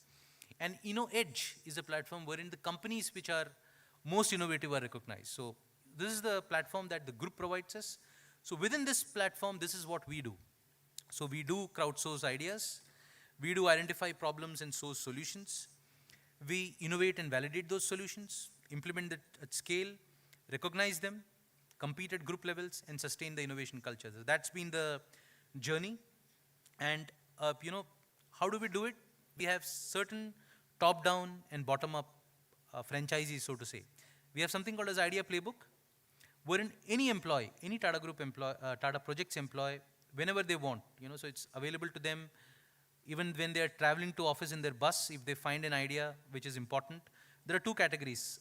One is blue sky, which can be anything under the sky, and certain ideas we run themes, which are, kind of specific ideas which we want them to focus upon, right? They can put these ideas, they are converted into problem statements, and then there are pitch days, which help startups scoot and, kind of identify. Academia Connect is another thing that we have, I was speaking to the leadership team here as well, in terms of how we can connect more with academia in terms of, 2 or 3 areas that we can work with. So there is a lot of talent here which can be used to the industry, and the industry can provide some opportunities and problem statements that you can work on. So both ways. Then I spoke of the bottom-up innovation, wherein, there are ideas, there are entrepreneurships. So there are employees who come up with new ideas in which they are willing to give their time. So we try to fund these ideas and ensure that they see the light of the day. There are some pilots in the pipeline. And I told you, there are group level innovation foundation programs that happens. And to implement them at scale, it is always important to give them a platform. So we have the Innovate. Why it is called Innovate 3.0 is because it has gone through a period of, kind of evolution from being a platform wherein employees put in their ideas more from an engagement perspective to then, kind of focusing specifically on novelty and non-uniqueness, when they want, when we evaluate these projects. So this is the lenses that we have made and made them more stringent in the days to come. And Tata Innovista, of course, is the group platform. And Innovation Multiplier Award is something which we have started, wherein we felt that now we have a pipeline of ideas which now needs to be horizontally deployed across our projects. right? So this is the structure of Tata Projects, the impact. If you look at the last 2 years, we have seen the number of entries which comes into these platforms go up. The employee participation has almost remained around 600 plus. And the savings have actually, kind of improved from, you see, around 51% improvement in savings.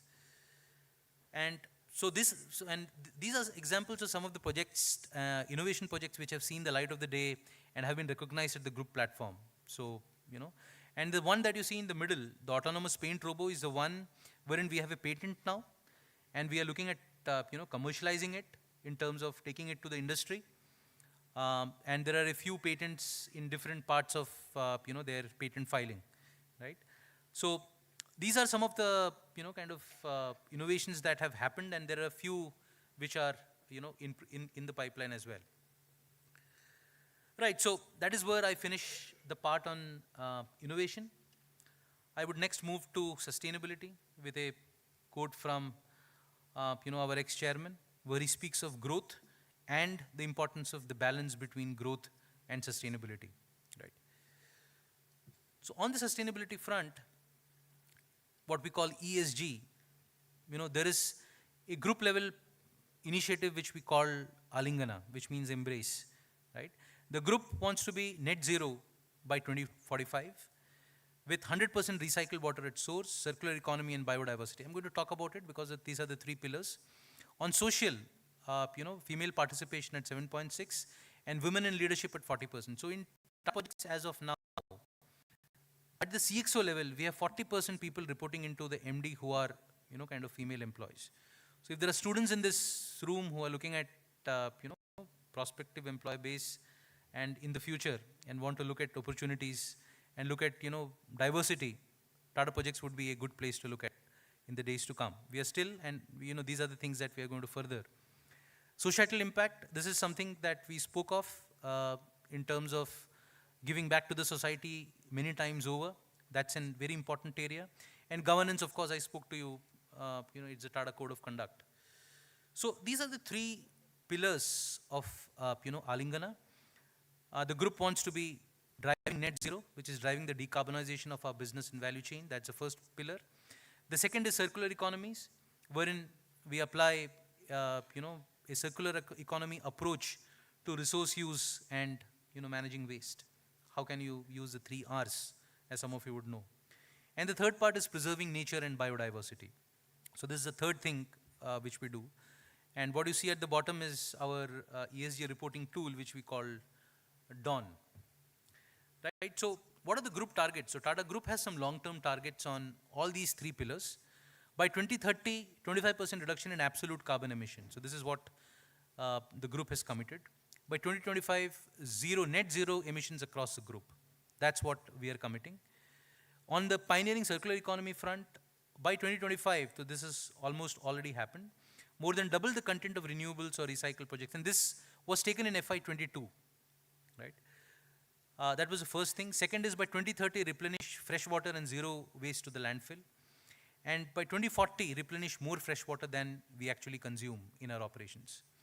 And in the third pillar, which is preserving nature and biodiversity, action plans for net positive impact, invest in nature-based solutions, NBS projects in India, and by 2030, be an NBS leader in the country. So these are the 3 pillars, and this is what we want to do as a group. And within the, within the infrastructure company that is Tata Projects, we have already started doing this by looking at some KPIs.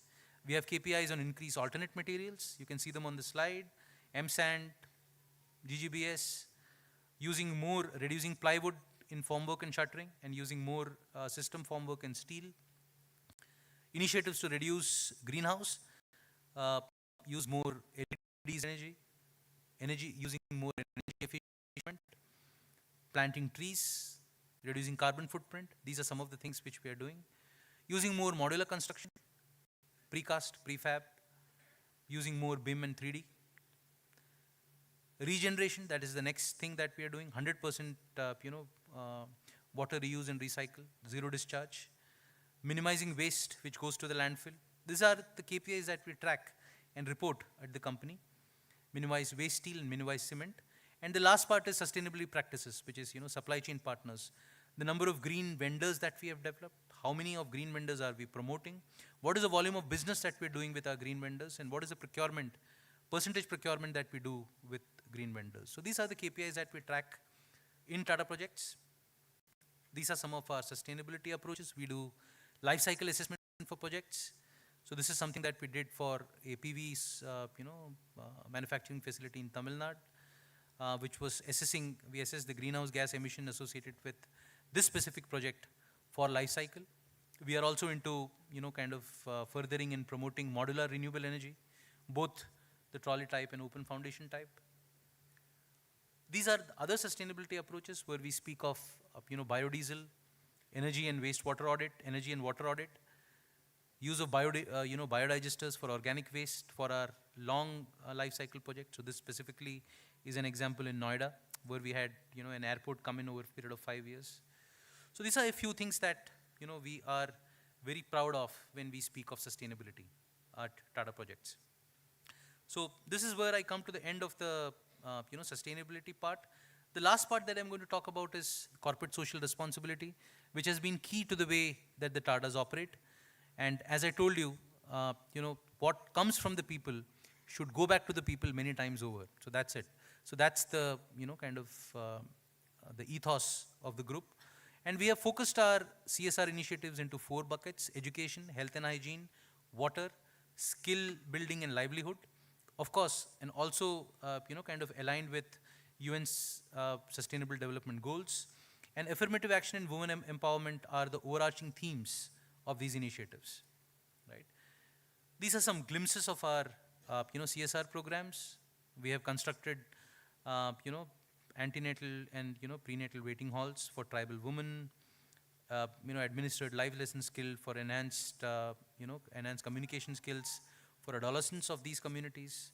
We have used, MG NERA for, guaranteeing schemes for, these people, increase water availability, helped improve the water table in a lot of areas, ensured secondary income to a lot of people, sensitization of gender-based violence for adolescent girls. So these are some of the projects that, we are part of, and employees in the Tata Group are encouraged to donate their time in different, employee volunteering initiatives, so they can choose, the initiative which is closer to them, which aligns to their sensibilities, and donate their time, go and help, these initiatives. So these are some glimpses of our CSR programs. So that is, the last part of what I had to tell you about in terms of, our sustainability and CSR programs. To conclude now, what has been the impact of this business excellence journey for us over this period of time? So what we find is, we spoke of Tata Code of Conduct. So now we see that there is a group-wide implementation of Tata Code of Conduct. There is impact-led CSR initiatives. There is now strategy ownership and deployment of, processes through what we call balanced scorecard and policy in almost most of the Tata companies. Continual improvement framework, which engages employees and partners as well. A brand architecture management to enhance customer experience in most of the companies. A move from, ad hoc decision making to database decision making. A structured innovation management program in most of the companies with a theme of dare to try, wherein in most companies, employees are also encouraged to fail while trying something new. Safety is something that we feel very strongly about, and it's a leadership-driven safety system. There is a high-performance culture which is emerging in many companies, and of course, benchmarking-led operational excellence. So these are a few things which we see across the companies, including our own. And TBEM, as we say, Tata Business Excellence Model, has now become the glue which have actually, glued all the companies together. We have 30-odd companies which are now glued together. And of course, with 4 key stakeholders: Tata Sons, the holding company, because it's a platform which helps gel these companies together, different disparate companies together in one board. The company boards, which are, which get a feedback about the excellence journey, from the assessment team every year. The Tata companies, because there's a great platform to learn from other Tata Group companies, and of course Tata employees for whom this has become more like a leadership pipeline. So when you go for an assessment, it's an opportunity for you to get a mini MBA in a 3 months time, because you get exposed to the company, you do an assessment of the company, you come back, you have an opportunity to speak to the CEO of the company, which you usually don't get. Somebody with 5 years experience, talking to the CEO and being part of strategy discussions is something which we have seen quickly accelerating their understanding and their perspective of business and where they stand. So that is how it has happened, and this is how finally it stacks up. So we have maturity score bands. So we have from 0 to 1000, that's the band that we are in. And Tata Projects has been in this journey from 2006. So so it's been around 20 years that Tata Projects has been on this journey, and we are in the emerging industry leader band, which is the 550 to 650 band. The Tata Steels and the TCS of the world are in the 750 plus band in the group, which is the benchmark leader band. So this is where I wanted to kind of conclude and say that for an infrastructure company, there are definite challenges as compared to other industries. But then we have been on this journey for the last 20 years. And there is a lot of learning which has happened on this journey. We have been able to deploy a lot of things. And I'm sure the next 20 years will be a different story because of how the infrastructure industry is changing. The rate of change is much better now than it was in the in the previous days. And I believe there are a lot of there is a new traction towards making change and adoption of technology and innovation in this industry. So this is where I wanted to leave you with. And since I believe there are a lot of students, I thought I should leave you with 2 books that you should kind of read. If you feel the infrastructure industry and the challenges that we face are very India-centric, please read this book, How Big Things Get Done, and you will get an idea that things are not very different the world over, right? The challenges that we face in India, projects going over budget and over time, this is kind of something which is a norm in the industry. If you look at the numbers of how many projects actually get completed on time, you will be surprised at these numbers. I don't want to give those numbers now. Please go read this book. And the second book I wanted to leave you with is for the company that I come and the group that I represent, The Creation of Wealth by R.M. Lala. Please do read these 2 books. And I would now leave you with AV of what we do at Tata Projects, right? So thank you for this opportunity to speak to you, and please do go through this video. In a nation of 1 billion aspirations, the future isn't just imagined, it's being built brick by brick, dream by dream. And for generations, the Tata Group has been that quiet force turning those hopes into reality and blueprints into a living legacy. Today, that legacy defines Tata Projects, a name that stands for trust, technology, and timely delivery. A name that builds more than structures, it builds India's tomorrow. At Tata Projects, we believe.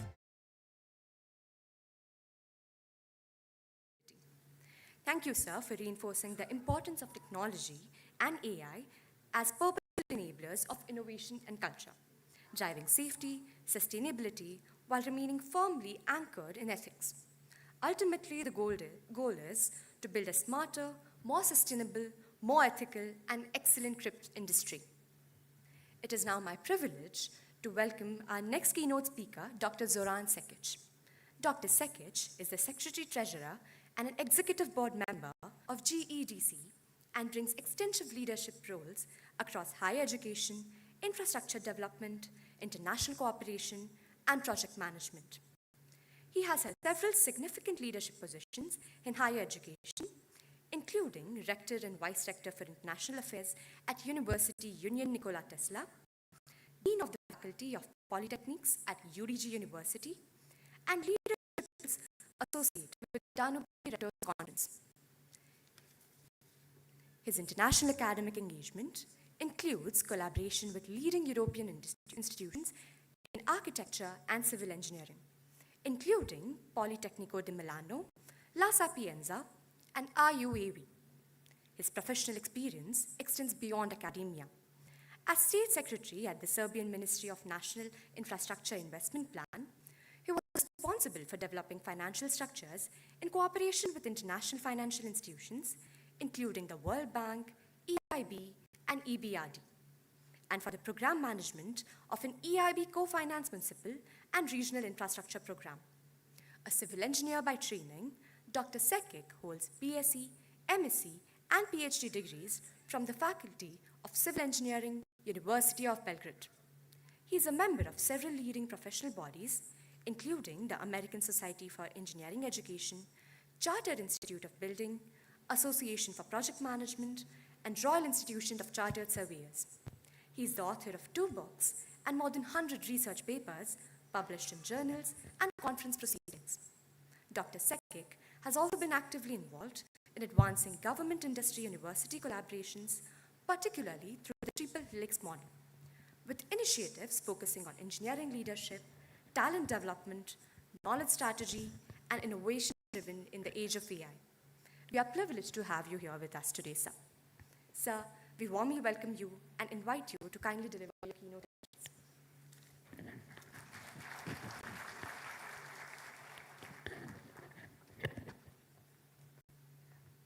We also request the dignitaries on the dais to please join us stay here in front of the room.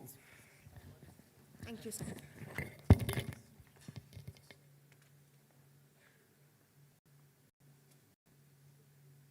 I could sit here, there, or to walk, whatever. It's okay. Yes, yes, yes, yes, yes, yes, yes.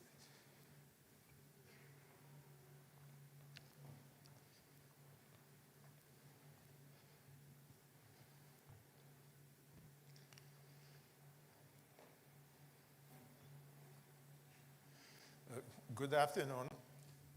It's a real pleasure for me to be here at NICMAR and to be part of this excellent conference. For next 20-something minutes, I would like to invite you to think about one important question.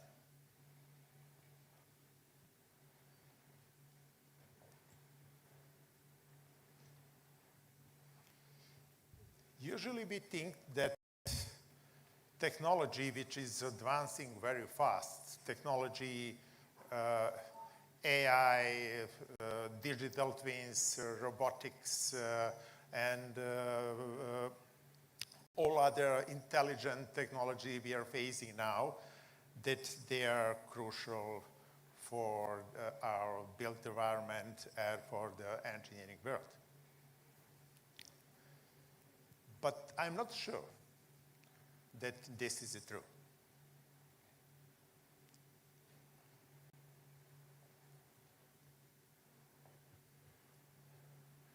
What if our greatest challenge is not technology, but the way how we are collaborate, how all the stakeholders we have in the built environment and the built environment engineering education, how they are cooperate, how universities, industry, government, non-government bodies, professional organization, the students and all others are cooperating during the process of which are going to help us to shape the future of the engineering world.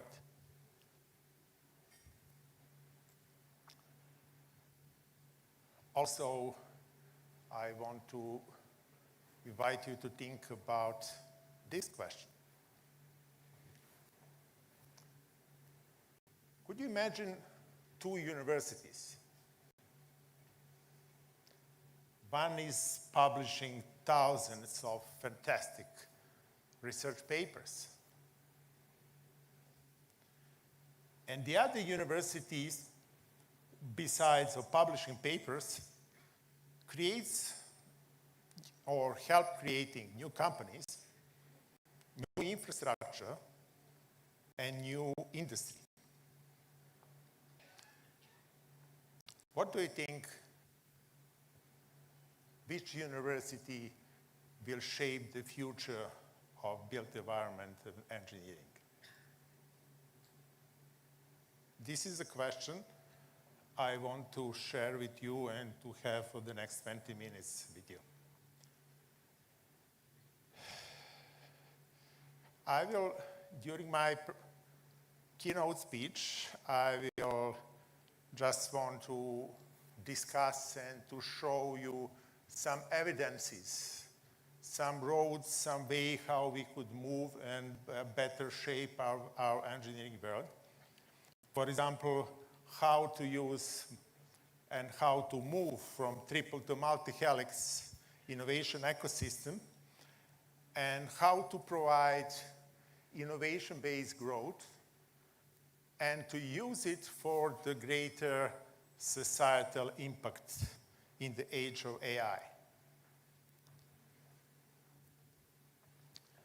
We all know the challenges we faced as a built environment industry.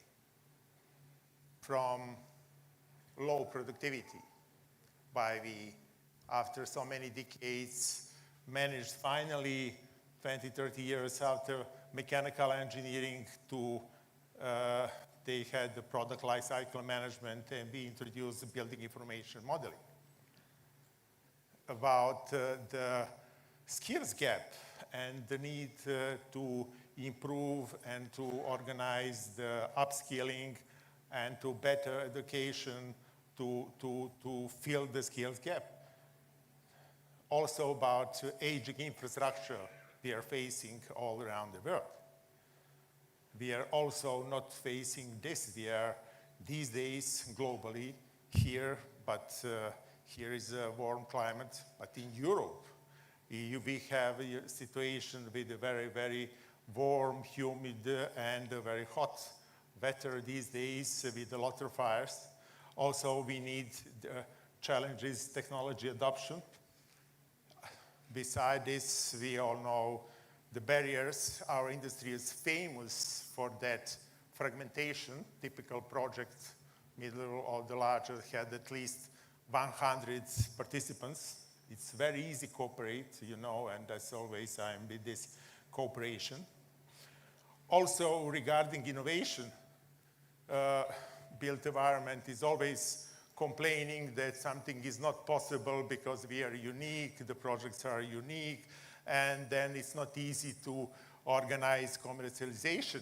That commercialization gap of innovation to the technology transfer and to make that technology transfer to have the real impact, the societal impact is not easy. Also not to mention sustainability, workforce transformation.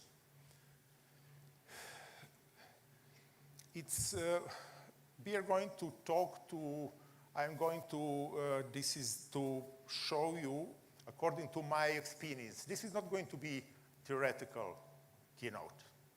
I'm going to talk about my personal experience working for the last 5, 6 years for the Global Engineering Deans Council and traveling around the world, and what I could see and what I see at the different innovation ecosystems at each of the continents.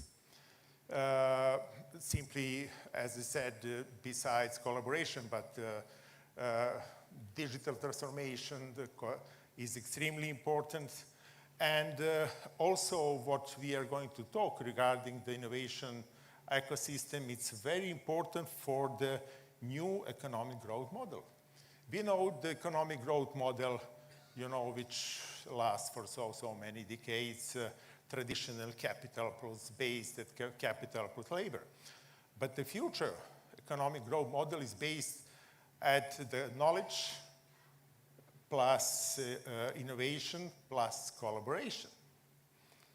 Also, I mentioned the lessons I want to share with you and to discuss with you and to answer your question It's from some lessons I got from IFES and GDC. As IFES celebrates its 20th anniversary and GDC is 80, what they teach us that collaboration is catalyst for innovation-based transformation and growth, and that innovation is not only about technology, but about interaction. And those are organizations which are the main reason why they're existing is to organize the network. This is not by mistake. And also, when we are looking, for example, for innovation ecosystem, we could see that this is not just technology. And if we are moving from university and research institutions to the research inside, to also to move further to have and develop some innovations and the solutions, then move later to the pilots, and then to the upscaling, then to commercialization and acceleration to the market. We could see that this is not just technology.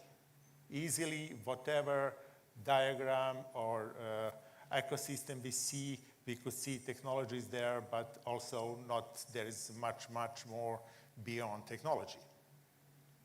And that we could easily see at each diagram that innovation merged through interactions of university, industry, government, investor communities, and all the stakeholders. The same is also with any innovation value chain. We could find, you know, all of them are similar. This is one of them, from research discovery to the knowledge relation, innovation development, validation, commercialization, and market adoption, implementation, scaling, sustainability. But I do not want to talk about theory. You could find it, it's easier, even now, especially now in AI world.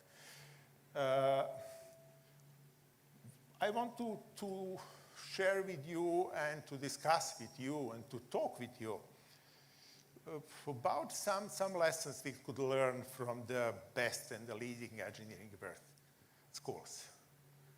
For example, what leading engineering schools are doing well comparing to some others? Having opportunity to travel a lot and to visit many innovation ecosystem, there is one feature which connected all those innovation ecosystem, and this is long-term industry partnership or stakeholder partnership. Very well taught, very well prepared, and no matter is it the country, developed country, or one of the most developed countries, or the richest country of the world, always we have that long-term industry partnership. Also, important things, and that leading schools always think beyond projects and want to integrate and to use. I will later tell more during the case studies.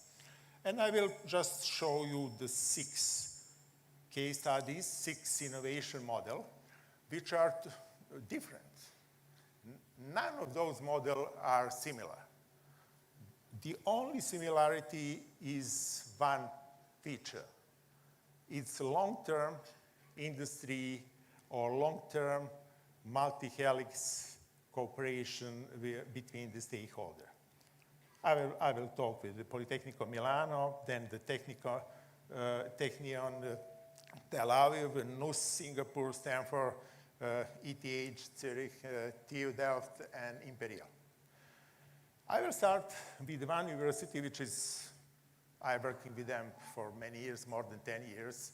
And the first case study, not by mistake, this is for my personal opinion, is one of the best innovation systems in Europe.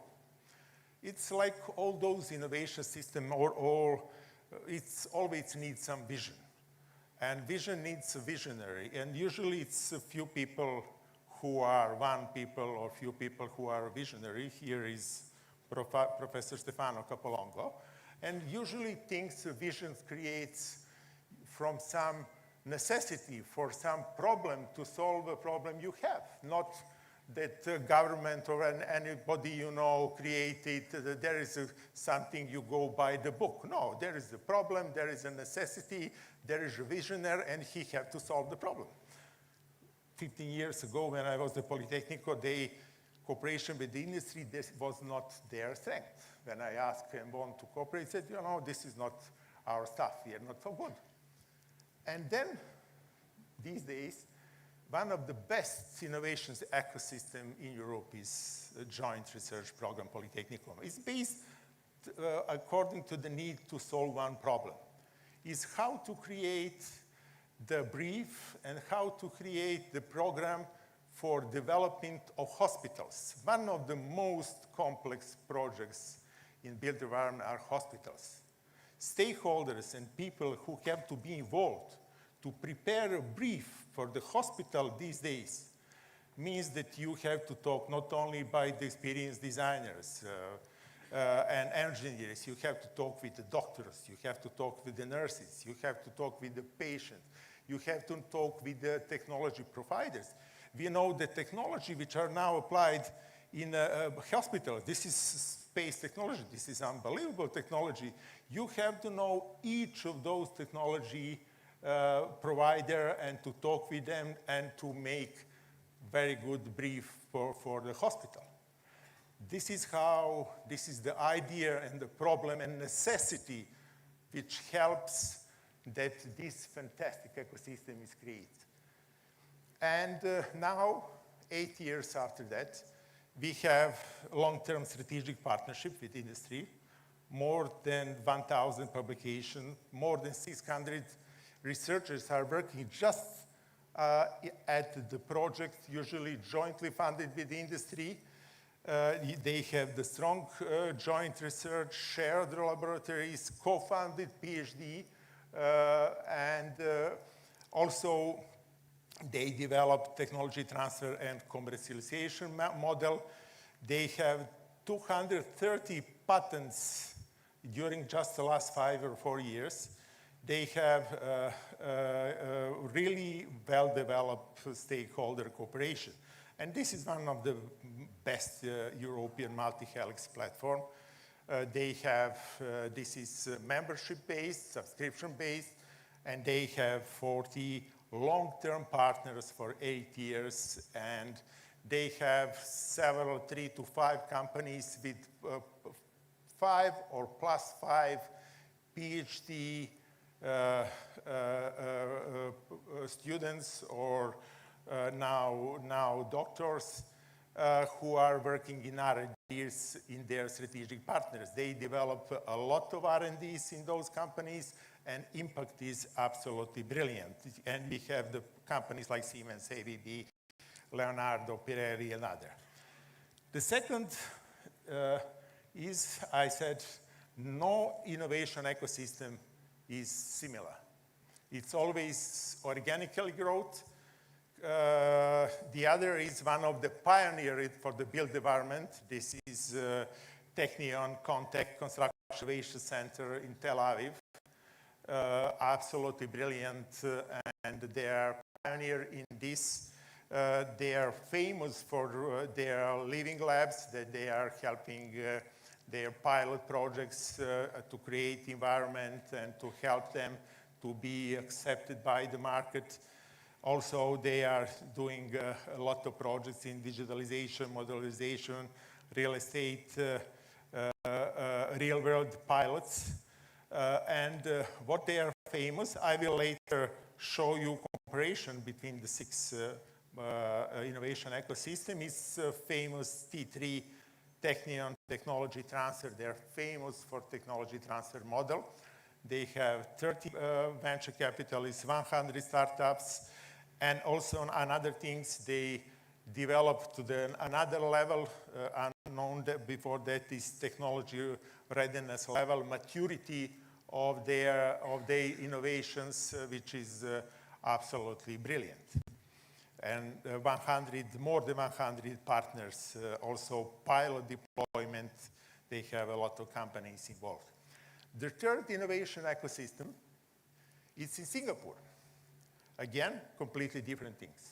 Different country, different government, different way government is managing everything important for this country. And built environment innovation ecosystem is really brilliant. They are famous for that government orchestration and organization of the all stakeholders, what is, you know, for example, China is doing similar and many other countries. And they have that quadruple model or quintuple helix model, 1,300 stakeholders. And this is fully orchestrated by the building construction authority. NUS, National University of Singapore, is the main educational partner, and they have also A-star, read as A-star, it's for government R&D center for science, technology, and research, and also the other is Real Estate Development Agency of Singapore. They're famous for the Built Environment Innovation Hub, and they accelerate to market program with 100 industry challenges and 50 projects. And again, test bedding technology, the way how they are exploring the maturity and confirmation of the technology is fantastic. Pilot deployment, preparation to enter the market, and digital adoption and living labs. You know, again, this is the fourth innovation system. It's also famous one, maybe the oldest one. It's established in 1988. Again, few visionaries. I know, hopefully, I'm glad to know one of the founder or of the people who are famous for that system is Professor Martin Fisher. Professor Martin Fisher, you know, created just from my very narrow circle, I know 3 PhD postdoctoral students who work with them.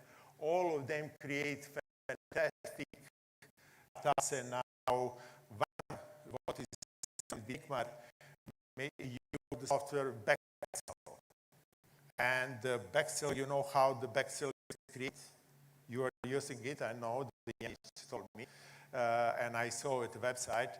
Bexel is created, and he was the postgraduate student at Stanford, to Professor Martin Fisher. And this is, you know, how this is spreading, you know, that idea, and everything he heard there. The Stanford Center for Integrated Facility Engineering, established in 1988, helped them to establish Bexel, and now Bexel is platform and serious player.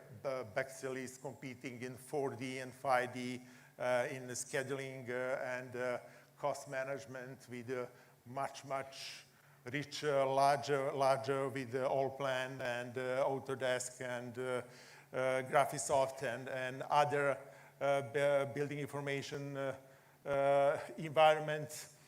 That means that when you have innovation ecosystem like Stanford, even one Serbian based in Belgrade startup could create a platform, not a plug-in to be bought by Bentley or something like they create, and you're using here Bexel as a solution for 4 and 5D.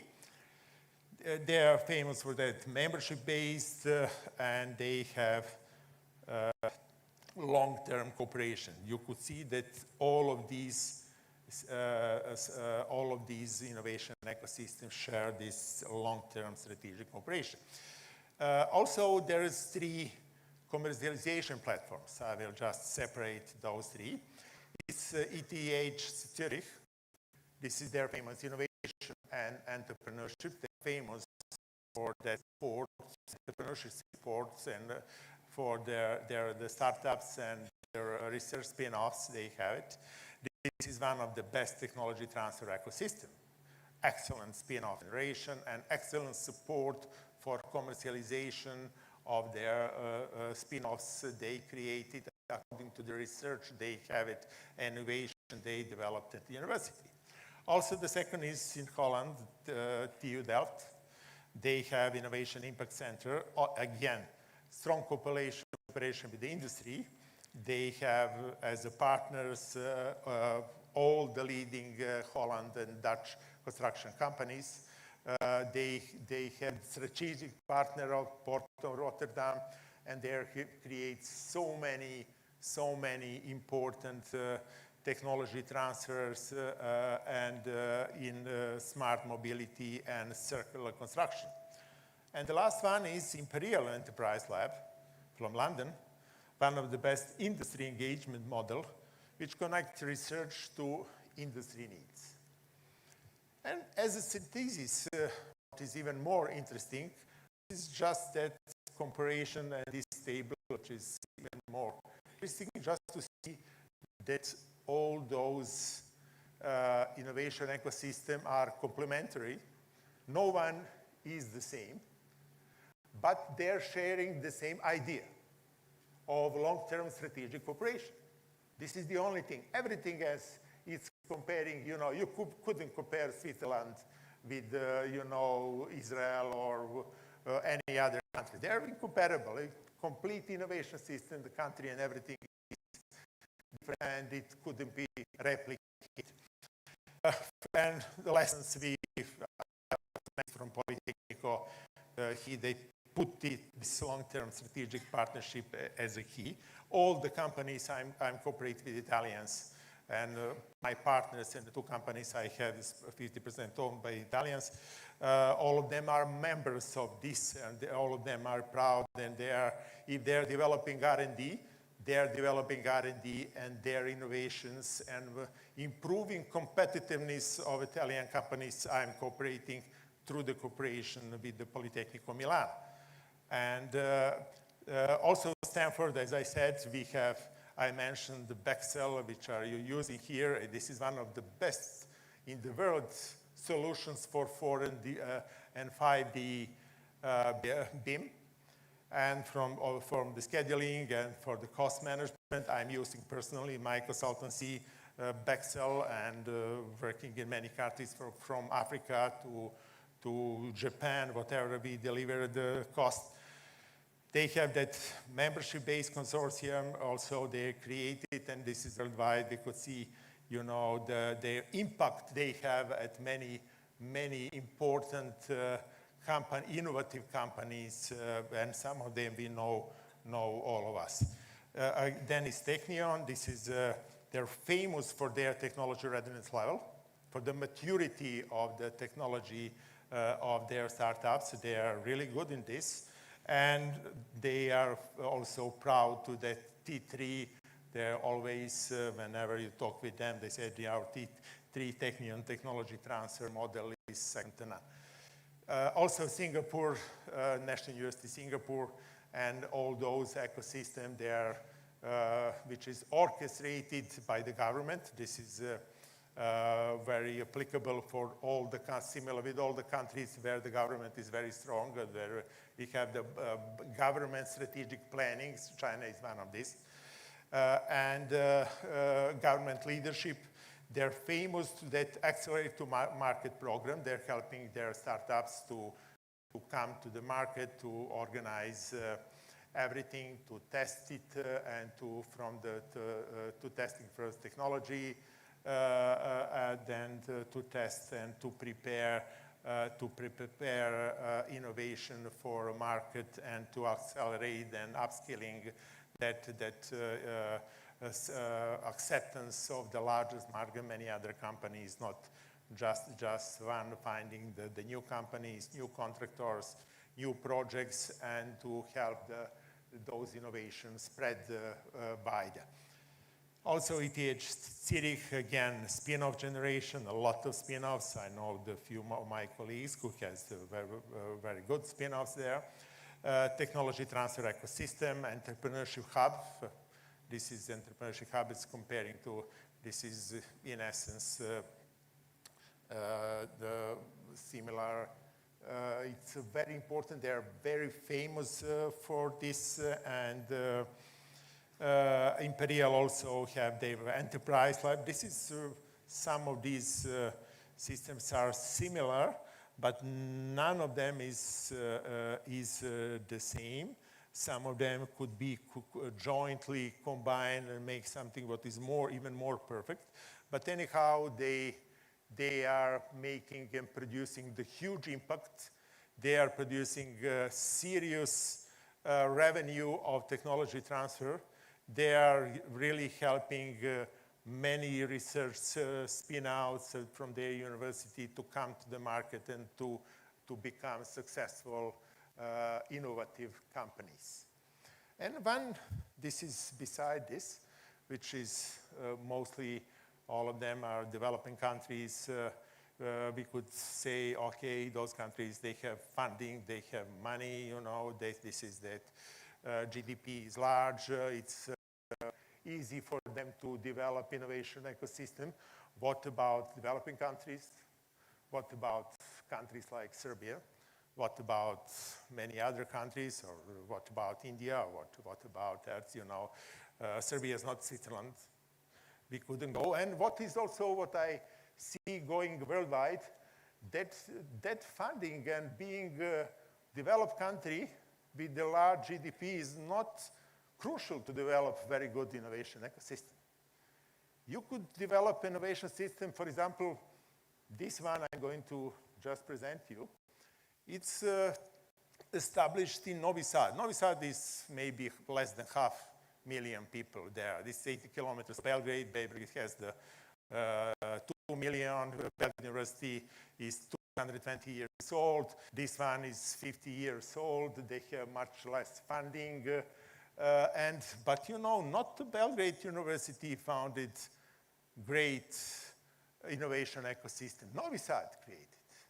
And how, like what I mentioned with the Politecnico Milan, again, visionary, necessity and the problem they have to solve it. How? Because I worked as a professor for years, between 6-7 years, I used to work for them at the postgraduate programs, and I'm very well I really know that ecosystem, and from the really beginning, when they started, and I cooperate with them, you know, they want to build a science technology park, but they do not have money. Government do not say, oh no, we will.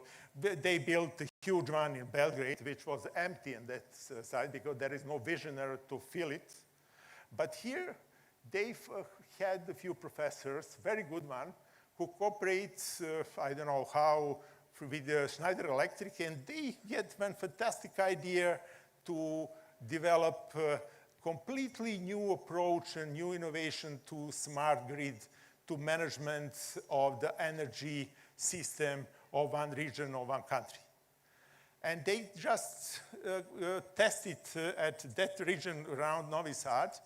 Then they, Schneider didn't want to buy it in the beginning, but the Japanese bought it, which are not one of the best in the smart grids. Schneider is maybe number one or one of the few best.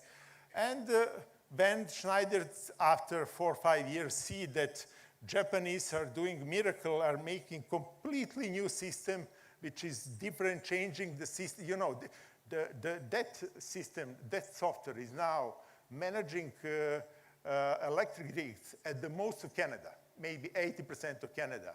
With 30% of the US countries is made by the software or still developed in Novi Sad, what is unbelievable. And then Schneider came to the Japanese, said, okay, we want to buy it back, we will pay, just say the price, $500 million, billion, whatever. And they said, we do not want. We do not want. They said, what do you want? We are Schneider, we are number one, you know, we are a Japanese company, you're doing this. What we are going to do with the best software in the world for the smart grid? They said, we want to be number one. They said, you're crazy, you know, you couldn't be Schneider. And then they approached their investors and could buy it the other way. They bought the whole group, Japanese, for $2.5 billion because of this software. Now the Schneider key software, which is, you know, managing many, many parts of the world, is built in Novi Sad. And after that, Schneider put R&D, Center of R&D Schneider for Smart Grid in Novi Sad. And you know, what is the impact of the good innovation ecosystem? First, you could build it with nothing. Also, I forget, you know, because I worked at that time. This is the building you could see. This is the new Science Technology Park. Built because they are building, creating innovations and creating startups which are world famous. But at that time, that was just a park. And they asked any money to build a building. And then the government said, no, we do not have it. We could give you, we have a construction site near, we will give 2 old site containers. And they just say, okay, we will just paint it in yellow and orange. And they just put 2 containers, put 2 professors, few assistants, and 4 students there to work. In 6 to 1 years, they asked, could we give 2 more containers? Schneider asked more. And at the end, they have 10, 15 containers, like a large construction site. And they said, okay, now we are going to build you this building. And you know, just last year when President of France, Macron, came to Belgrade, first he was just talk with the president. Tomorrow morning he said, I want to go to Novi Sad to see the innovation ecosystem. That means innovation ecosystem could change and make innovation-based growth, change the region, and the impact is enormous. And also, what is the nothing word by mouth is best. Almost 100 Japanese companies after this came to Novi Sad to see could they establish R&Ds and how they are doing upscaling and this. That means that, you know, even you doesn't need to be rich. You could even start sometimes with the old site container and with the visionary and the people who follow this. Again, a vision. And this is I mentioned all those components which are important. This is sharing, strategic industry partnership, joint laboratories, industry-funded PhD. I said, you know, Polytechnic has a lot. Technology transfer also, incubators, venture capital, living labs, government. But you see, in the beginning, you couldn't start even without money, but you couldn't start with a visionary, without a visionary, and without people who are going to support this. Again, and one of the few things, okay, I'm going to finish. What is, okay, that's it. I'm good. Again, this is another question. After all this evidence we see, and which engineering schools will shape the future?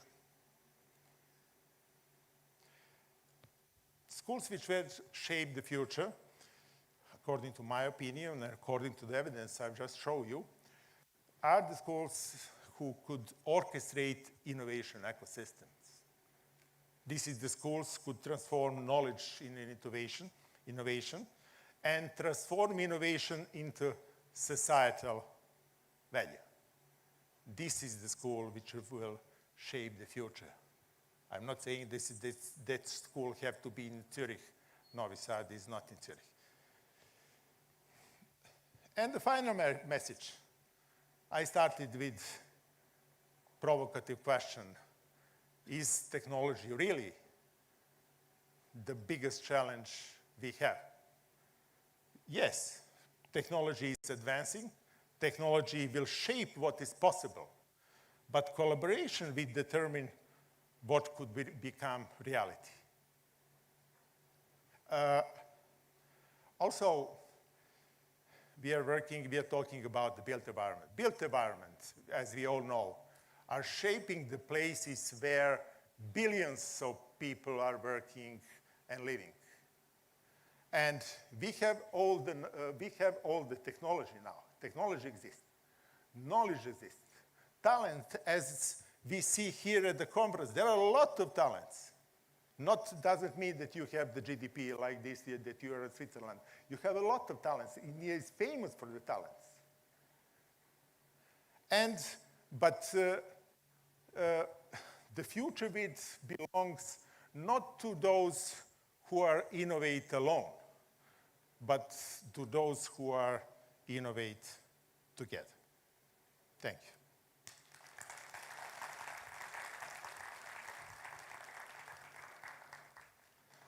Do you have some questions?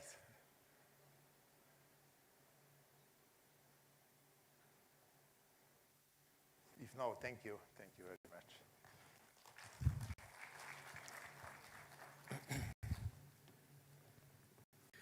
Thank you, sir.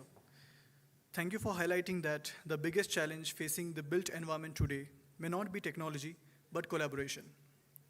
A simple yet profound insight. Indeed, our delegates and scholars would agree that bringing together the forces of research and construction, academia, and industry can lead to the most impactful outcomes. At a time when the built environment sector stands at a crossroads, collaboration becomes a powerful tool to navigate the future. Your personal experiences further reinforce how meaningful interaction and collaboration can act as catalyst for transformation and growth. Thank you. Thank you for guiding us on the importance of academic collaboration, highlighting the many opportunities it offers. The innovation ecosystem framework you shared will provide valuable direction to our scholars and help shape more futuristic research. While the environment innovation value chain offers a clear pathway towards sustainable development, finally, your emphasis on long-term industry partnerships and going beyond project-based engagements provides an important roadmap for institutions seeking to create lasting impact. Thank you for reminding us that the future of the built environment will be shaped not by technology alone, but by how effectively we collaborate to use it. As we come to the conclusion of this plenary session, we would like to express our heartfelt gratitude to our distinguished speakers, Dr. Zoran Zecic and Mr. Rishikesh Govindankuti, for sharing their expertise, experiences, and valuable perspectives with us. We also sincerely thank Dr. Tapash Ganguly, Conference Mentor and Director General Interim, NICMAR, Dr. Anil Agarwal, Conference Patron and Vice Chancellor in Charge, NICMAR University, Pune, for their support and guidance towards ICCRIP 2026. Our sincere appreciation also goes to Dr. Rajnikant Rajhans, Conference Convener, Dean, Research and Development, NICMAR University, Pune, and to all the dignitaries, delegates, faculty members, researchers, and students for their valuable presence and participation. With this, we come to the conclusion of the plenary session of ICCRIP 2026. We request everyone to kindly proceed to the designated venue for lunch. Thank you, and we wish you a pleasant and enriching conference ahead. If we have Mr. Prajwal NT with us, one of our delegates and paper presenters, kindly report backstage.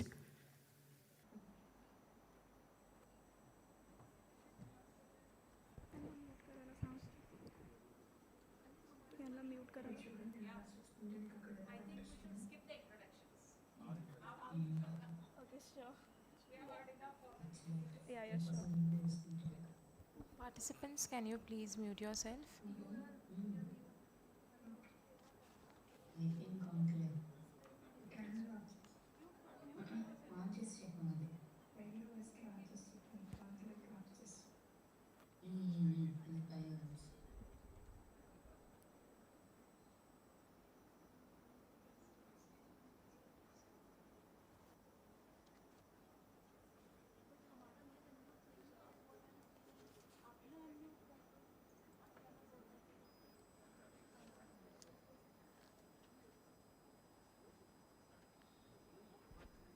Good afternoon, everyone. May I request all delegates to kindly switch their mobile phones to silent mode. We appreciate your cooperation and request everyone to maintain the decorum of technical session throughout the proceedings. A very good afternoon to one and all present here. I, Gauri Dekre, and I, Avni Parate, on behalf of NICMAR University, Pune, cordially welcome you all to this session on practitioners' perspective of the 10th International Conference on Construction, Real Estate, Infrastructure and Project Management, ICCRIP 2026. India's construction, real estate, infrastructure, and project management industry has been a key driver of revolutionary development in our nation. ICRIP 2026 aims to provide a unique platform for attendees to gain insight into the latest innovation, emerging trends, methodologies, process, and technological advancement in the CRIP industry, and to share their innovative ideas. ICRIP also provides a platform for professionals to connect with peers, industry experts, and potential collaborators. Today, in this session, we will come closer to the industry facts and deeper insights to the CRIP sector. Before we begin with the paper presentations, I would like to request all the presenters to kindly note the following guidelines. Each paper presentation will be allotted 25 minutes, comprising 20 minutes for presentation, followed by 5 minutes for discussion and questions. A reminder will be given at the 15th minute to help presenters conclude within the allotted time. Kindly adhere strictly to the time limit to ensure the smooth conduct of the session. Participants are requested to maintain silence while presentations are in progress.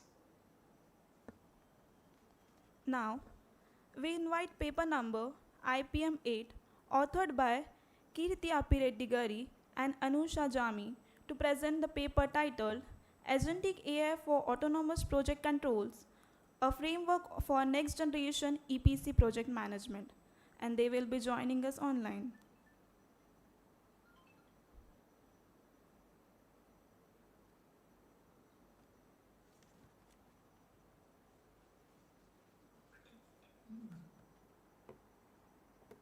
Good afternoon, everyone.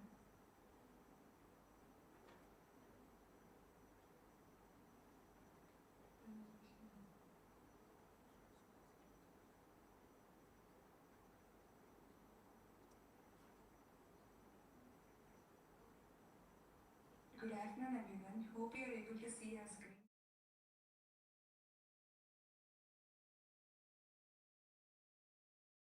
Can you put on a full screen mode and then remove that participants and the team sharing? Okay, just put a full screen, then it should be all right. Yeah, fine.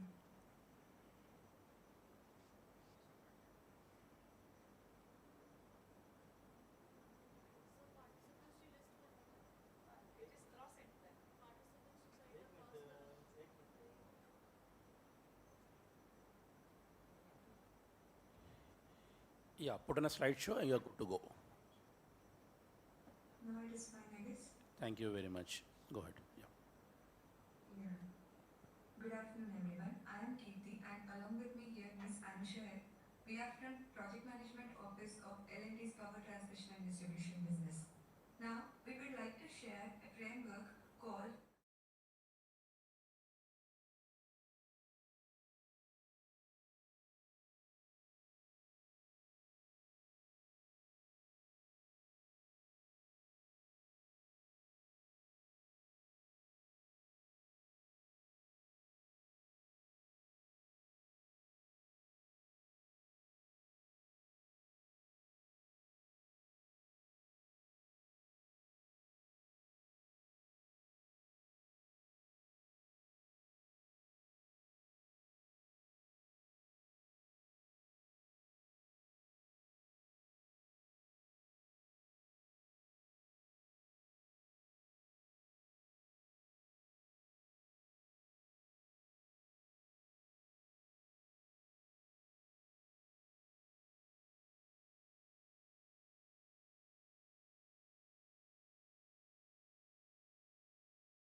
hundreds of procurement packages, multiple international vendors, distributed execution teams, and strict contractual timelines. And also, there is a real-time reporting expectations on the contractors.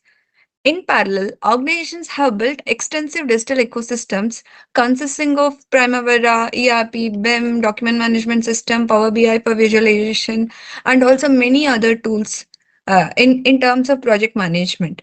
These systems generate enormous amount of data. However, data availability alone does not create intelligence. The reality is that digital transformation has increased data volume far faster than it has increased decision-making capability. Many teams are drowning in information while still struggling to identify emerging project risk early enough.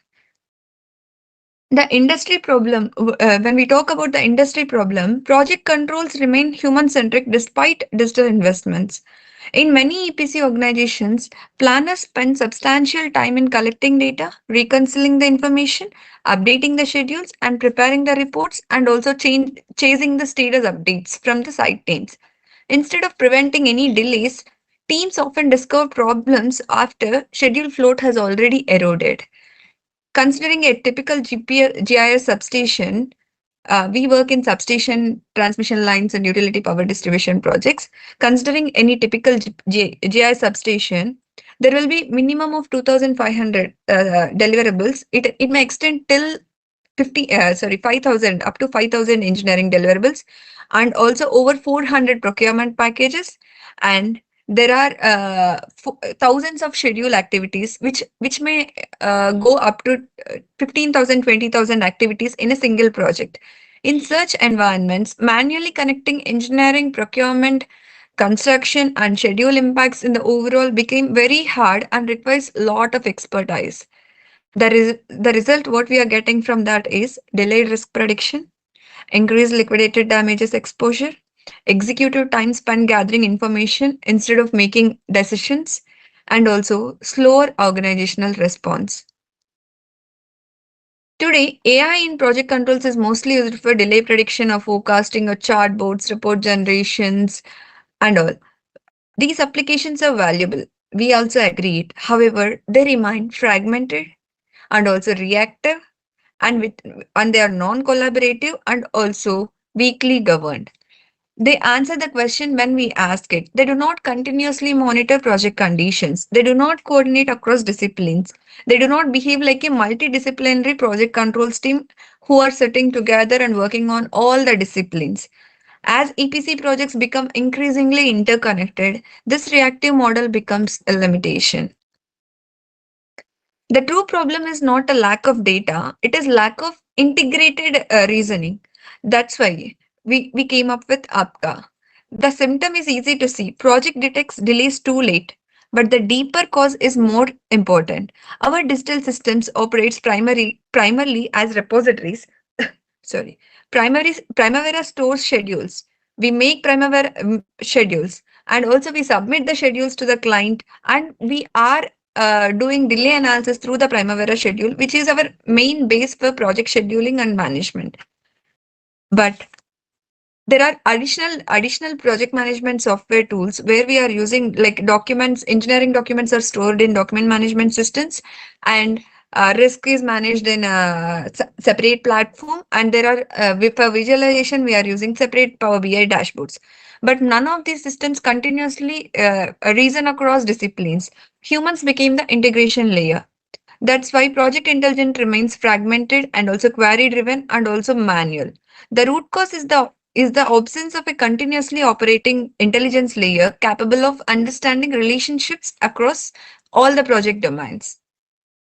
We have actually evaluated 4 approaches. First one is predictive analytics, which is good at forecasting but poor at coordination. And the second one is chatbots or LLM assistants, which is good at answering questions but poor at continuous monitoring.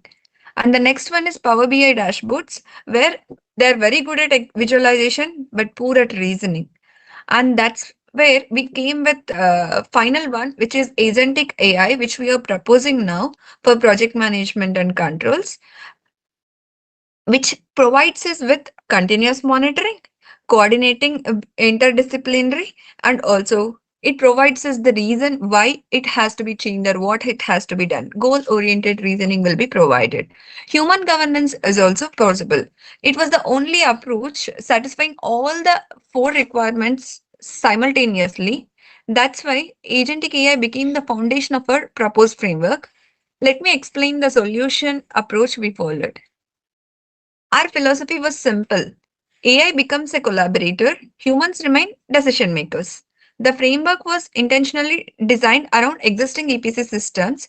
We are not proposing replacement of Primavera or any other project management tools. Instead, we are adding APCA into the Primavera, where it acts as an intelligent orchestration layer above them. Important boundaries of the solution were like it was not any coded software product, and it is a human approval remains mandatory. It's like a human in the loop and focused on the project controls. And it is validated using EPC scenarios. Like most probably it is in the project domains of substations, transmission lines, and utility power distribution. To develop the framework systematically, we adopted a very structured methodology. I'll show you the methodology. The process included in 6 steps. First we reviewed the existing current EPC project control practices. Then we analyzed the AI applications. Then we identified the gaps existing in the already existing applications. And also, next we try to design a multi-agent architecture, which is called as APCA. And then we define the governance mechanisms. The 6th step what we followed in this methodology is like we validated through an EPC scenario, like a case study. And 3 foundations guided the design: existing control practices. We definitely adored it. And then we added agentic AI research. And then Primavera was the third pillar for the this methodology. Now let us take you through the architecture. APCA transforms disconnected project data into continuous project intelligence.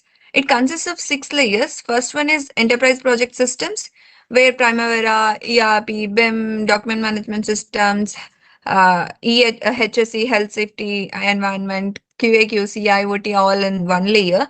The next layer is integration layer, which connects and standardizes the information. And the third layer is cognitive intelligence layer. Here we used LLMs, knowledge graphs, and reasonings and optimization models. And the fourth layer is like project control agent framework that I'll go through that in detail in the next slide also. There are specialized agents for it. And fifth layer is human AI governance layer. All recommendations require review and approval from the human. And then the 6th layer, the final layer, is continuous learning layer. Every decision improves future intelligence. The heart of the framework is this 4th layer, project control agent framework. Project controls are represented by specialized collaborating agents. Rather than one giant AI assistant, APCA introduces multi-specialist agents. Like these include engineering, procurement, construction, and overall schedule, commercial, risk, and executive agents. Think of these agents as a virtual project controls team operating 24/7. The critical innovation is not individual intelligence, it's collaboration. Each agent exchange contents continuously among with them, and just like a multidisciplinary review meeting happening, but occurring continuously instead of weekly. But how do these agents actually operate? Autonomy must always be balanced with the governance. The operational lifecycle consists of sense, understand, analyze, collaborate, recommend, human approval, and then learn. Equally important is the governance in this. Every recommendation must satisfy our 4 principles: explainability, accountability, transparency, and continuous oversight. This ensures AI remains trustworthy and auditable. Let us see how this worked in an EPC project. In a 380 kV, 380 33 kV GIS substation in EPC, where the project, this is a substation project which is located in KSA called Sadavi Bulk Substation Project, awarded in 2024 of September. And at a month of 14, protection, we got to know that protection drawings delayed by 18 days. Like the approval has been delayed with 18 days. which is causing in turn the float of the project falling from 42 to 9 days. Traditionally, this might be discovered at next review meeting whenever we are doing, but in this APCA, we got that engineering agent identified the delay. This delay is happening, and because of that delay, procurement agent is warning us with the manufacturing impact on the manufacturing days will happen, and so that critical path effects that was identified by schedule agent. Then the risk agent is telling us that because of this delay and all, how much impact and what is the execution risk can happen because of that delay is being told by the risk agent. And after all these things, the system evaluates and provides us with the options which human can select and proceed with the solution. Here, project manager is provided with the 4 options where one of the option which we have approved so that Primavera schedule also updates automatically with that option, and also decision is not logged for the organizational learning. Like resequencing cable installation is making us uh, pro- protect the float and also not delay the project. This demonstrates collaborative project intelligence rather than isolated analytics with the human governance and human in the loop. What benefits does this provide for us? If you see in terms of cost, reduced claims, in terms of expectations and reduced claims and LD exposures, and also reaction times reduced from weeks to hours. And then there is a continuous monitoring so that safety and risk hazards are reduced day by day. And there is a cross-functional decision making. So process improvement has increased a lot, and then improved in the confidence and transparency of the stakeholder management. Every decision becomes reusable because it is not the one person's knowledge. It is a collective knowledge of lots of people as well as the AI, which is making us to reuse that knowledge, and it is being stored in a proper certain format where we can use that knowledge again also. Most importantly, project controls have shifted from reactive reporting to the proactive intervention. That is what we wanted to inform. And the next one is like for the our recommendation for the future adoption is has been in 5 phases. First, we need to give the digital foundation, then enterprise knowledge layer, and AI agent deployment, then human AI decision making, whether how the review has to happen and what has to be approved, and how the approval is making into the workflow, and it can be implemented in the future. And at the end, it is organizational learning where the Excuse me, outcomes ma'am. are captured. Yeah. Excuse me, ma'am. 15 minutes of the Yeah. presentations Okay. are Fine. done, and Fine. only if you are left with 5 Yeah. minutes. Fine. Fine. And limitations of this project include a framework remains in LNT, PT, and the IC now. And there is a strong dependence on the quality of the data we are feeding it to the AI, and there should be organizational readiness for accepting this, and cybersecurity also remains important. And project controls have evolved from spreadsheets to the scheduling systems, and from scheduling systems to enterprise platforms, and now stand at the threshold of a new transformation. The future is not autonomous AI replacing planners. The future is autonomous AI collaborating with the planners. The most successful EPC organizations will not be those with the most data. They will be those that can transform data into continuous project intelligence. APCA represents one possible roadmap towards the future where project controls becomes proactive, collaborative, explainable, and continuously learning. Thank you, and we look forward for your questions.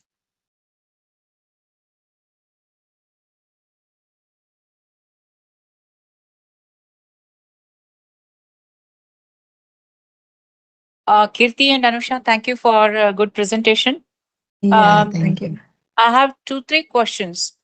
At Sure. what level of the project management do you want to introduce this tool? We think that if we are introducing at the starting of the project management, initiation of the project management phase, it will help in identifying the risks early Proactively. and we can eradicate whatever if it happens in the future also. If we are getting the early warnings, it helps us with time.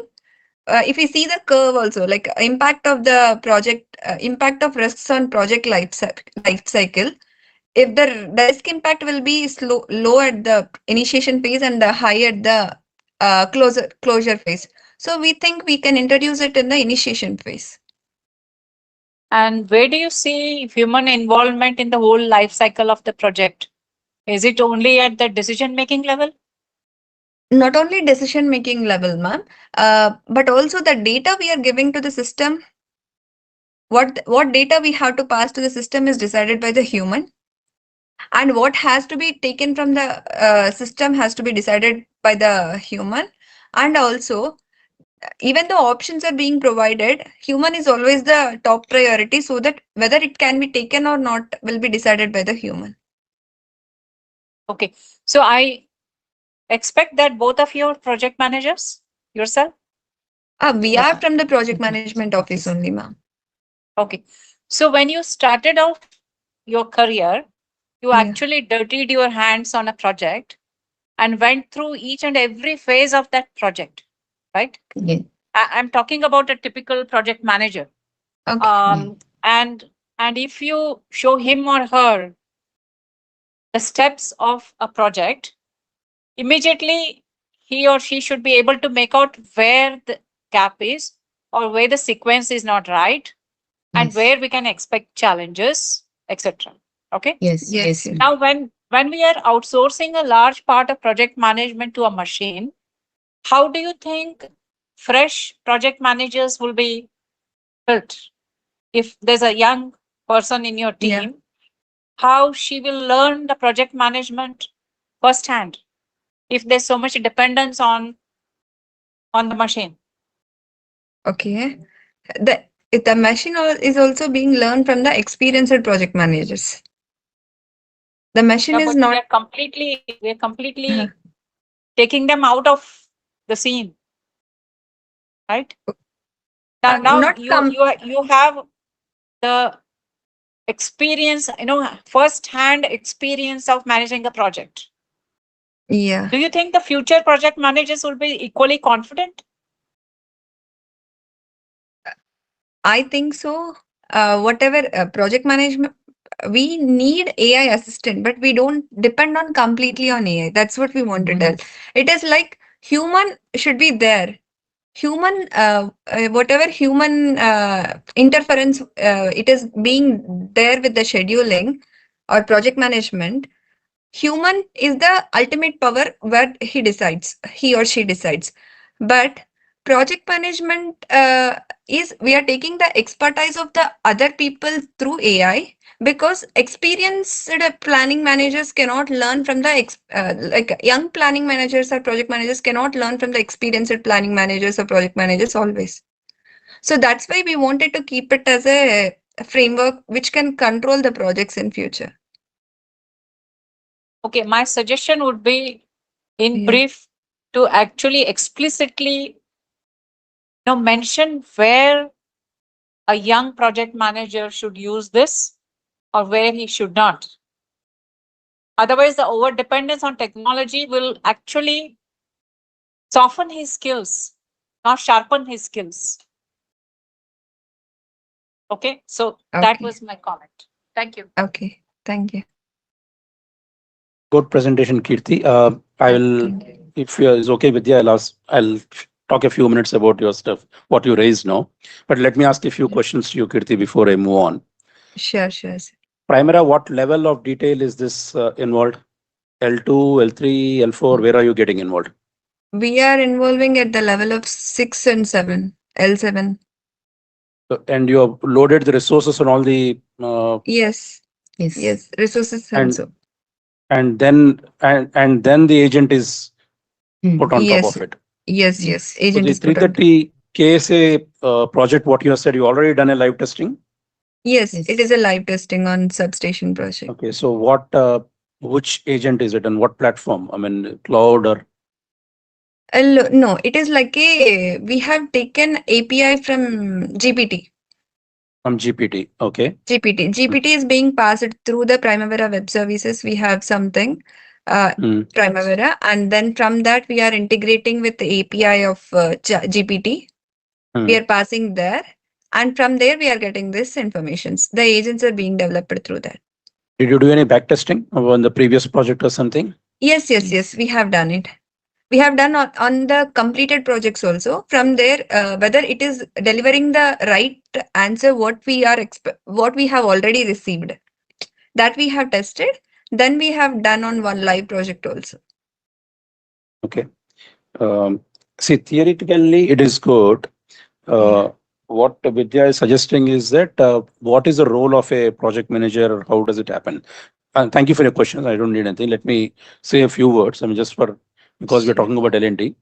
L&T went public now for the audience, saying that we'll create a digital co-workers. 50,000 digital co-workers is what formally announced by the management that we will do. So each, particularly at the planning and the project director level, there'll be a digital co-worker who will assist. At a very basic level, the digital co-worker will read the emails, respond to the emails, etc., etc. But in terms of a planning and a project director level, they are supposed to get involved in the doing these kind of things, check where the Primavera status is, how is it going, etc. So as a strategy, L&T says in the top 3 companies in the world in terms of technology backbone today, and what they're doing, what we are doing. And I'm not directly involved in the projects, but on the teaching side. But that's what the formal L&T is claiming. So agentic AI and the digital co-workers a system which we are moving forward towards too. But I'm sure most other companies also are looking at that. Tata is looking at that. Others are looking at that in terms of how do we embrace agentic AI into our teaching. The challenge of project managers, what we teach is a fundamental thing. And that straight away falls into our domain as IPM. What are we doing there? What are we not doing there? So there's a huge gap between what Kirti is saying and what is actually happening on the ground. Most project managers definitely are not aware, and PT&D is one particular division. Like we have 20 different divisions in L&T. Then each division is trying to do something. How do you ensure that the human is involved throughout, and how do you ensure that they take decisions at every stage? Is there? What is the gap we see in the construction industry? Is that they have mentioned 2000, but if you take a high-speed train, in the Primavera, we'll have 1 lakh or 1.5 lakh activities in the Primavera schedule. How do you ensure that each activity is kind of mapped up? It's becoming increasingly difficult manually to do that. That is where we need some, let's say, digital assistant, to help us doing that. So they are trying to experiment how to go about doing it, but it's a future which we'll have to wait and watch how will it go. So, but that's what is happening on the L&T side. So again, thanks again for your presentation.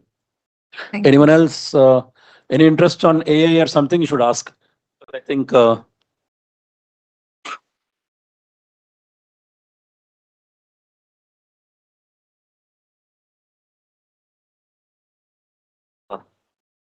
So agentic AI is emerging domain, so it is a domain-specific problem it will address.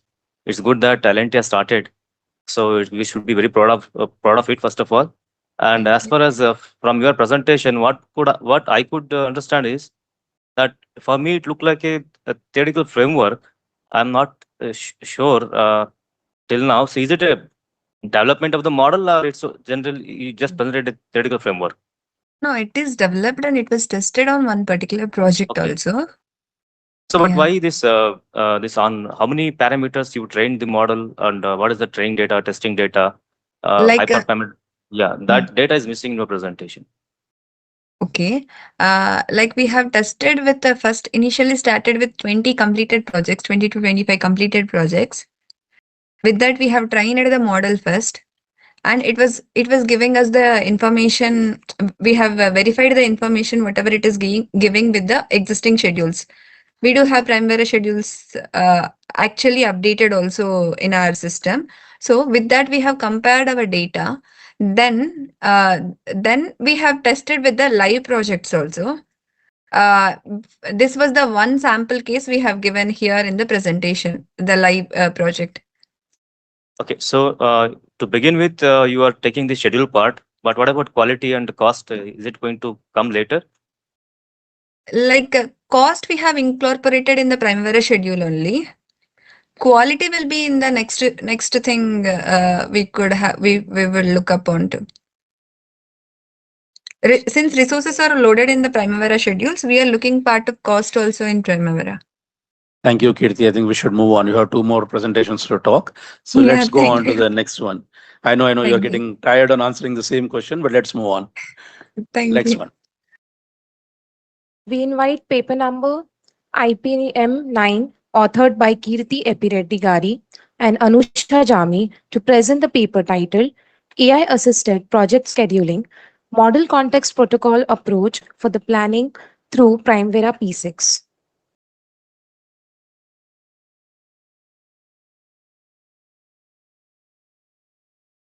Good afternoon, everyone. Is screen is visible? Can you confirm once? Yes, you can go ahead. Yeah. So I am Anusha, and Miss Kirti again is here with me, and we are from Project Management Office of Power Transmission Distribution Business at L&T. So now we are going to present a practitioner's approach on model context protocol for AI assisted project scheduling. So the before one, it is all about project controls, and now we are going to talk about how the basic scheduling has been done using the AI and also human in the loop.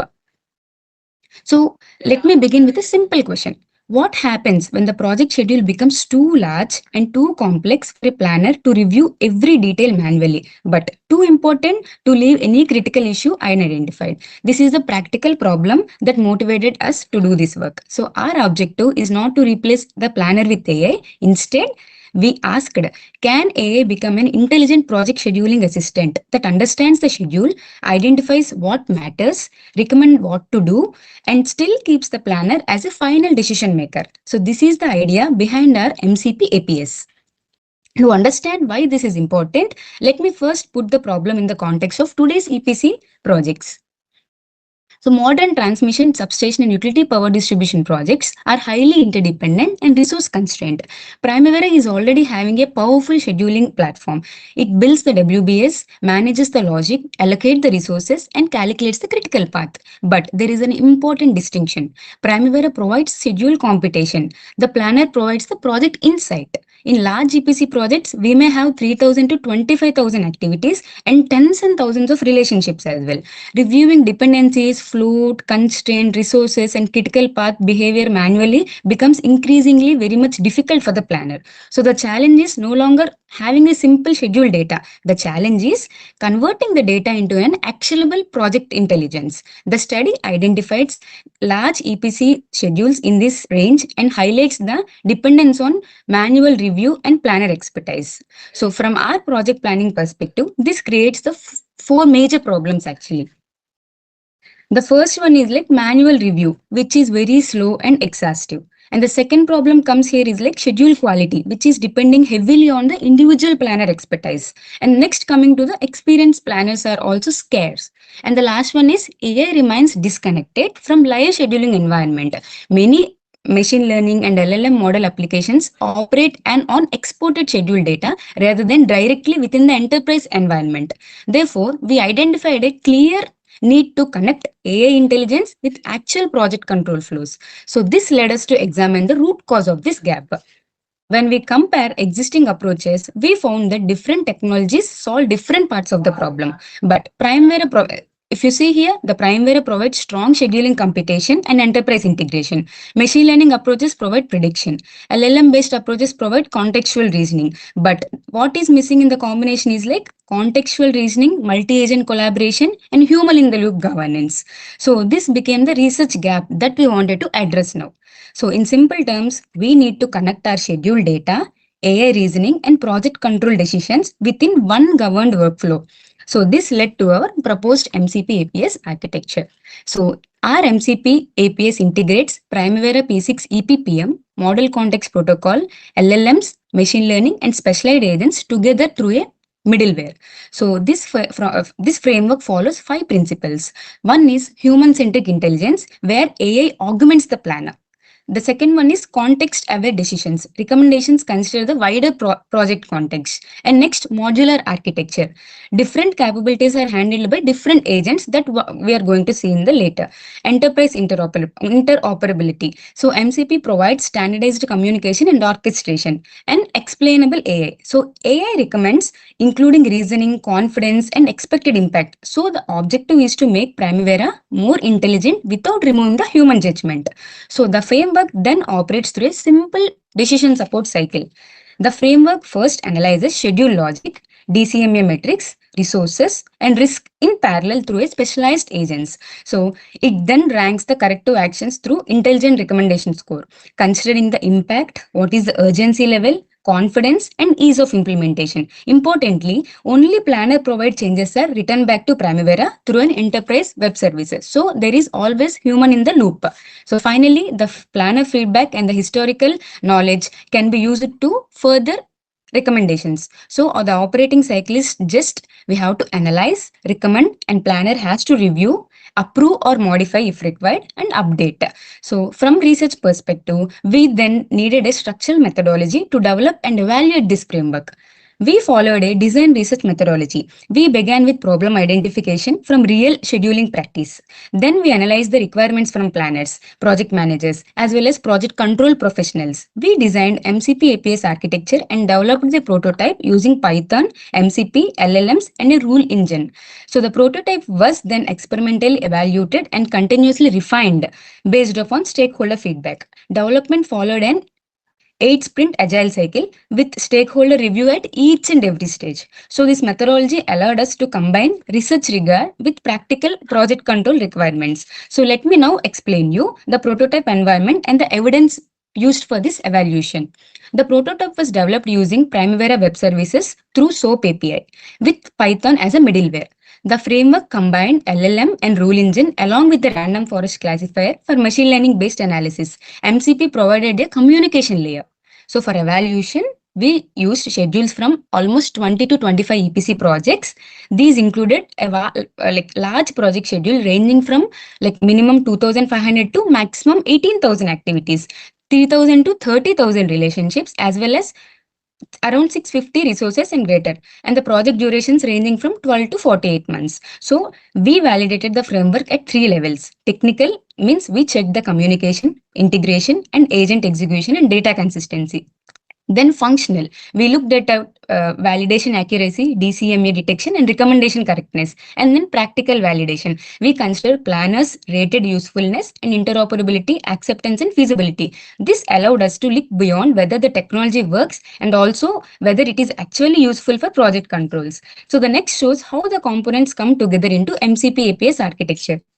So MCP APS architecture consists of total 7 layers. So we begin with enterprise data sources, including Primavera, ERP, EDMS, dashboards, and then schedule context layer, which consists of raw data, relationship and resource objects, and then the MCP server manages context discovery, and the multi-agent intelligent layer, which performs specified schedule analysis, then decision intelligence, which consolidates and prioritizes our findings, then coming to the human in the loop, which is the most important one, allows the planner to accept, modify, or reject the recommendations if he thinks so. So finally, the approved changes can be written back to Primavera through our web services.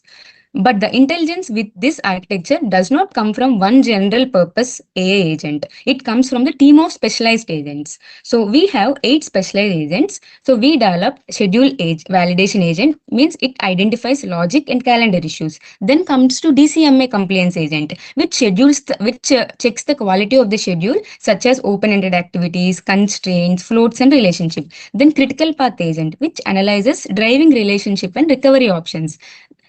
Coming to resource agent, which examines the resource allocation, how much leveling has to be done, and all. Then coming to delay prediction agent, which forecasts the delay probability and the risk of the milestone.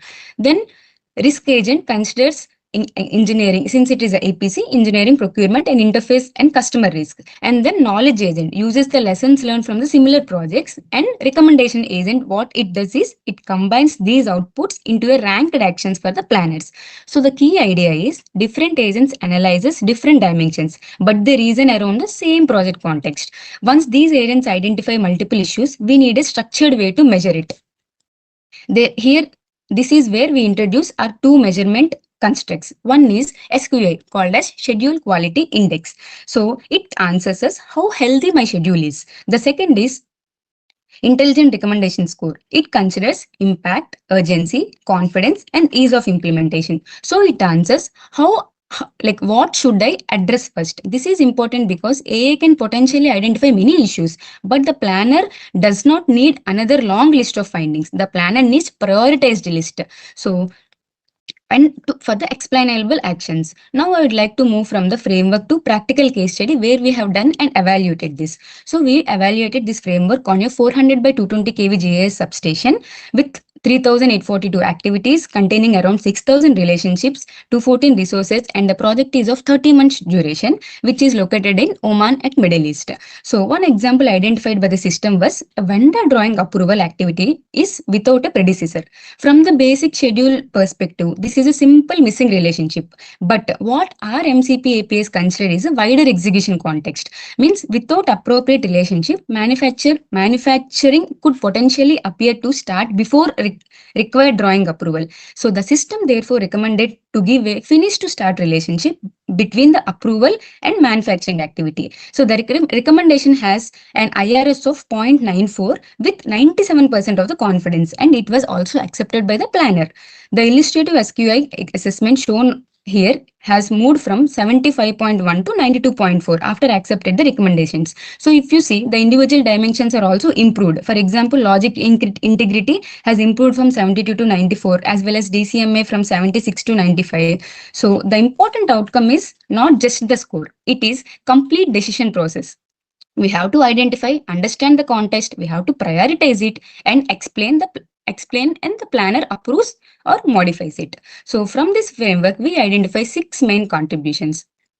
So our contributions can be summarized into MCP APS, which provides the overall enterprise architecture, schedule context layer, which provides contextual schedule knowledge, and then contextual schedule reasoning, which enables collaborative reasoning across the agents, then SQI, which provides me a composite measure of my schedule health, then comes to IRS, which provides explainable recommendation prioritization, and finally the important one is human in the loop and feedback learning, which keeps the planner at the center of the decision making process. So together, these provide a pathway from traditional schedule review towards the proactive and knowledge-driven project control.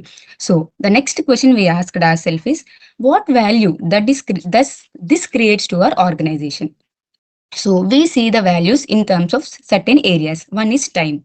The fast issue identification has reduced our manual reviews again and again. Then coming to the cost, earlier identification of schedule problems can reduce so much of rework. Then risk. Dependencies, constraints, and resource conflicts can be identified so earlier. Then coming to business process, schedule review becomes more of standardized by using this approach.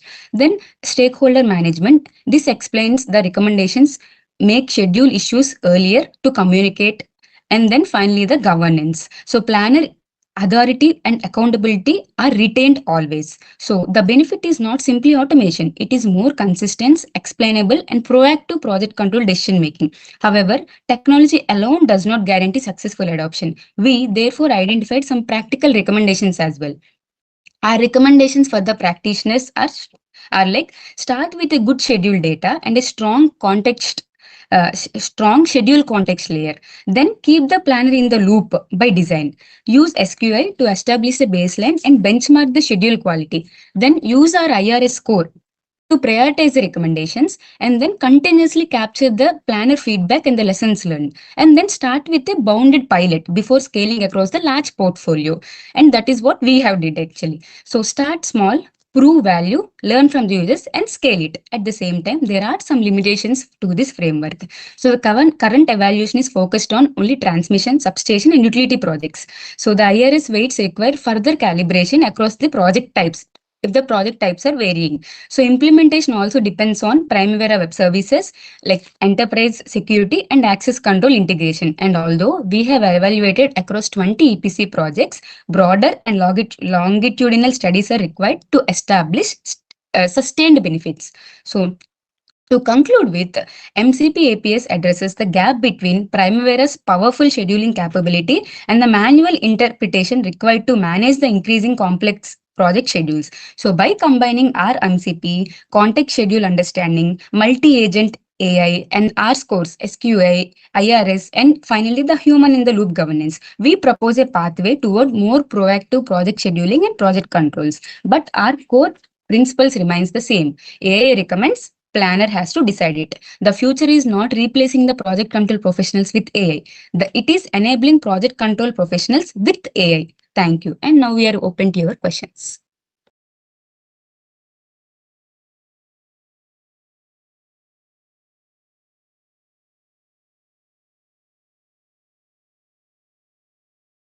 Thank you, Kirti and Anusha. Thank you. My question is about your validation by some stakeholders, you said. At Yes. every step of the way, you have got it validated by your stakeholders. Yes. So, at what level are these stakeholders in the The career hierarchy? Yeah, in the career hierarchy, the stakeholders we have considered are like planning engineers, project managers, and engineer. Coming to the design team, we have taken the consideration of project engineering managers who will be the leading the design process, and some engineers from supply chain and higher management as well. Material. And from construction, we have taken project planners and project managers, construction managers as well. Generally, how many years of experience would they have? They would be having ranging from like for 10, like 4 or 5 years to 10, 15 years. And more than that also. Few are more than that also. And would they have actually delivered very complex Yes. projects? Yes, they have experience in delivering the complex projects. Okay. That is it from us. Thank you, Anusha. I think this has more evidence in terms of what you're doing. So the just one point I wrote down here. Yeah. Yes. You said you use a random forest classification. So you wrote the code for yourself, or yeah, we have written the code. Let me ask the question differently. Yeah. Is the PTND IC did everything, or It you is have completely our in-house design, sir. It's not supported by the corporate AI team? No. It is completely in-house PTND. There's project no management harm in office. taking corporate AI support. I'm just asking, did you take any help from the corporate AI or no?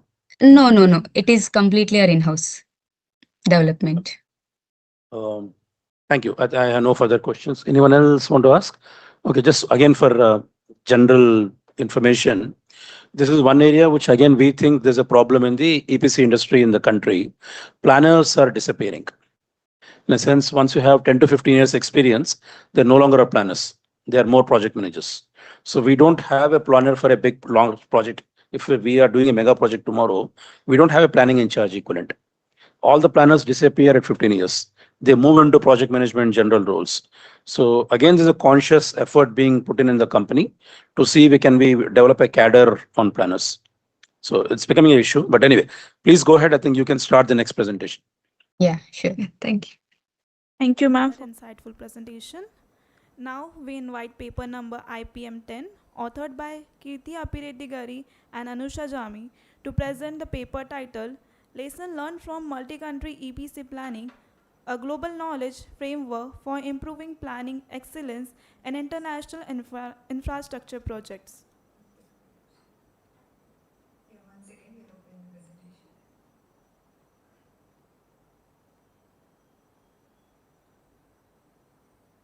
Hope screen is visible. Yes. Yeah. Thank you. Till now we spoke about the project scheduling and project management and controlling and all. Planning knowledge exists everywhere, but organizational knowledge, learnings and knowledge does not exist till the long. Here, we are going to present a practitioner's approach on lessons learned from multi-country EPC planning, a global knowledge framework for improving planning excellence in international infrastructure projects. This work introduces a platform called GLIDE, which stands for Global Lessons Integration for Delivery Excellence. The central question behind this study is simple. Why do organizations continue facing the same issues across projects even after solving them many times before? To answer this question, we understood the reality of global EPC execution. Today, one Yeah. Today, L&T PT&T organizations simultaneously execute various kinds of projects like transmission lines, GIS substations, AIS, utility power distribution projects, and much more other data center industrial facilities as well. And they are across multiple countries. Each project faces unique regulations, labor conditions, climatic conditions, client expectations varies, and there are so many supply chain constraints because items are being delivered from different parts of the world. At the same time, organizations have heavily invested in multiple project planning platforms to monitor and control the projects, in which whole project life cycle like Primavera P6, a Microsoft project based on the client recommendations, client expectations, and all. We are changing the digital tools also for the project management. Yet, planning performance still varies significantly. Technology has improved the visibility, but visibility alone does not create the learning. During our observation, we found that recurring patterns like engineering approval delays are affecting the procurement releases, and procurement bottlenecks compress the construction float, and regulatory approvals are delaying the construction float. Like resource shortages are there, and which is impacting the productivity, and at the end overall project is getting delayed. Most organizations have already encountered and solved them elsewhere. The surprising part is that these issues are not unique, but the lessons often remain buried inside closeout reports or meeting minutes and personal notebooks, and also memories of experienced planners, because planning engineers are varyingly moved from as just now what sir told. Planning engineers are not anymore planning engineers to solve this again. So when project team demobilizes, the knowledge is also getting disappeared. The organization then pays again in terms of time, cost, and also risk, and also rediscover the same lesson. This observation led us to formally define the problems addressed by the study. Like international EPC organizations lack a structured mechanism to capture, standardize, compare, and reuse planning knowledge generated across geographically different areas. As a result, lessons are document centric, they're retrospective, and also they are not standardized, and there is no cross country comparisons between the different projects, and knowledge remains disconnected from the planning systems. Consequently, organizations experience recurring schedule inefficiencies despite possessing years of accumulated experience. The issue is not the absence of knowledge, it is the absence of institutionalization. So, we identified six major root causes in it. First is lessons are captured too late, usually during the project closeout time only, when the opportunity to influence live decisions has already passed. And the second, lessons are poorly integrated with the enterprise system. Like it is staying with only planning engineer and it is not getting into the system anywhere, or it is not being involved in any particular platform of project management. And Primavera operates independently of organizational learning. And there is no shared taxonomy. Lessons exist as narrative documents, making retrieval difficult. And in the next thing is organizations rarely compare experience across countries. This makes it difficult to distinguish universal planning issues and country specific issues. And there is no prioritization, no method to rank recurrence, and there is no impact or effect based on that lessons. Finally, there is weak institutionalization. Even validated lessons rarely become standards, templates, governance mechanisms, training materials. All are weakly institutionalized. The result is like amnesia, not for a person but for the organization. Once we understood the root cause, we evaluated the available solutions We reviewed several common approaches, whatever it is already existing, like closeout reports, documentations, risk registers, and knowledge repositories, communities of practice where it is dependent heavily on individuals, digital systems records events but not planning intelligence. Each option provides partial value, but none combines continuous capture, standardization, prioritization, cross-country comparison, integration with planning systems. This gap motivated us to develop a platform where everything is there. Glide. Our core idea was simple: treat planning knowledge in the same way organization treat financial or technical assets. Continuously capture it, organize it, analyze it, improve it, and reuse it. We adopted a methodology because our objective was to create a practical artifact that solves a real industrial problem. The framework focuses specifically on planning related knowledge across engineering, procurement, construction, commissioning, and project controls. The framework is conceptual and demonstrated through illustrative EPC scenarios. Large scale empirical validations remains future work, but this resulted in six stages methodology, which is glide. So, our glide converts experience into institutionalized knowledge. The methodology consists of 6 sequential phases. The first one is problem identification. Identify the recurring planning issues. Then, knowledge acquisition. Capture the knowledge from schedules, interviews, records, and reports. Then, knowledge structuring. Create standardized classification. Then, comparative analysis. Compare the experience across the countries on which you are doing the jobs. Then institutionalization, embed validated lessons into standards and also templates. Next, continuous learning, update the organizational knowledge after each and every project. This transforms organizational learning from a one-time exercise into a continuous process. So these stages are operational to 6 integrated framework components called the glide framework. Contains the 6 integrated components shown here. The first one is lessons acquisition framework, which captures the lessons continuously throughout the project lifecycle. The next one is planning knowledge taxonomy. It creates standardized classification. Then cross-country comparative analysis. It separates the universal lessons from the local practices. Then lessons prioritization matrix. It ranks the lessons based upon recurrence, impact, implementation effort, and also the strategic value. And the next, coming to enterprise planning knowledge repository. It is a central researchable knowledge database that we have to create. Then continuous learning and feedback framework institutionalizes learning into standards and also the governance. Together, these 6 components create an enterprise-wide planning intelligence system. So let us now look at the practical output generated by the glide framework.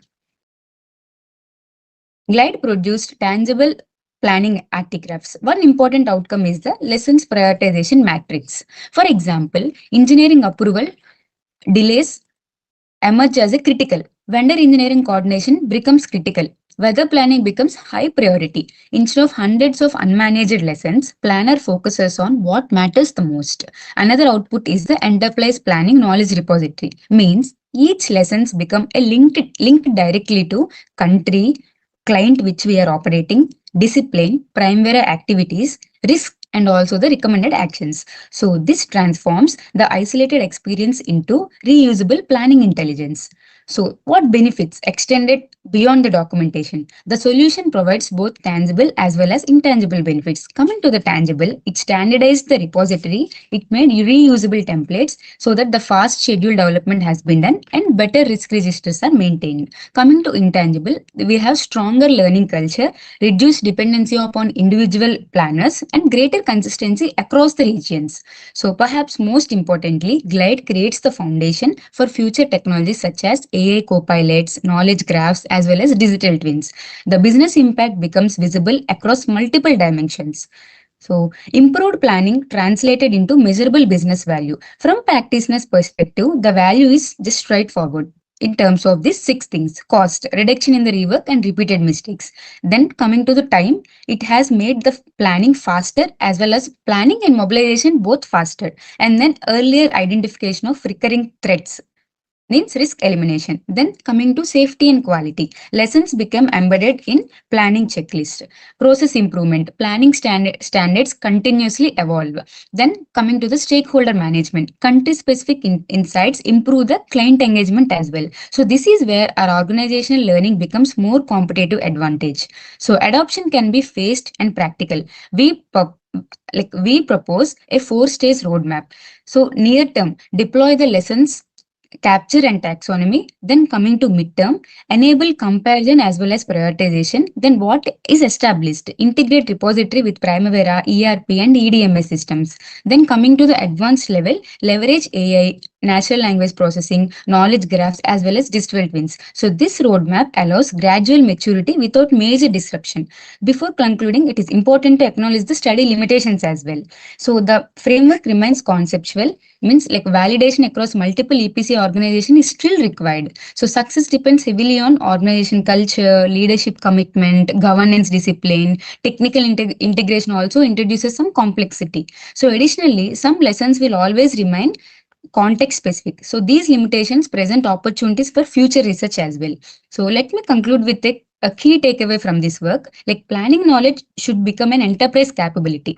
Planning knowledge, the challenge facing global EPC organizations is not lack of experience. The challenge is converting the experience into the organizational capability. So our glide proposes a structured approach to transform the lessons learned from static document into a living planning intelligence. So by continuously capturing, comparing and prioritizing, organization can improve their consistency, reduce the organizations can reduce their recurring risk and accelerate their project deliveries across the various countries. So the future of the project controls is not only digital, it is knowledge driven. So and the organization that learn faster will ultimately deliver the better. So thank you. Now we are open to the questions.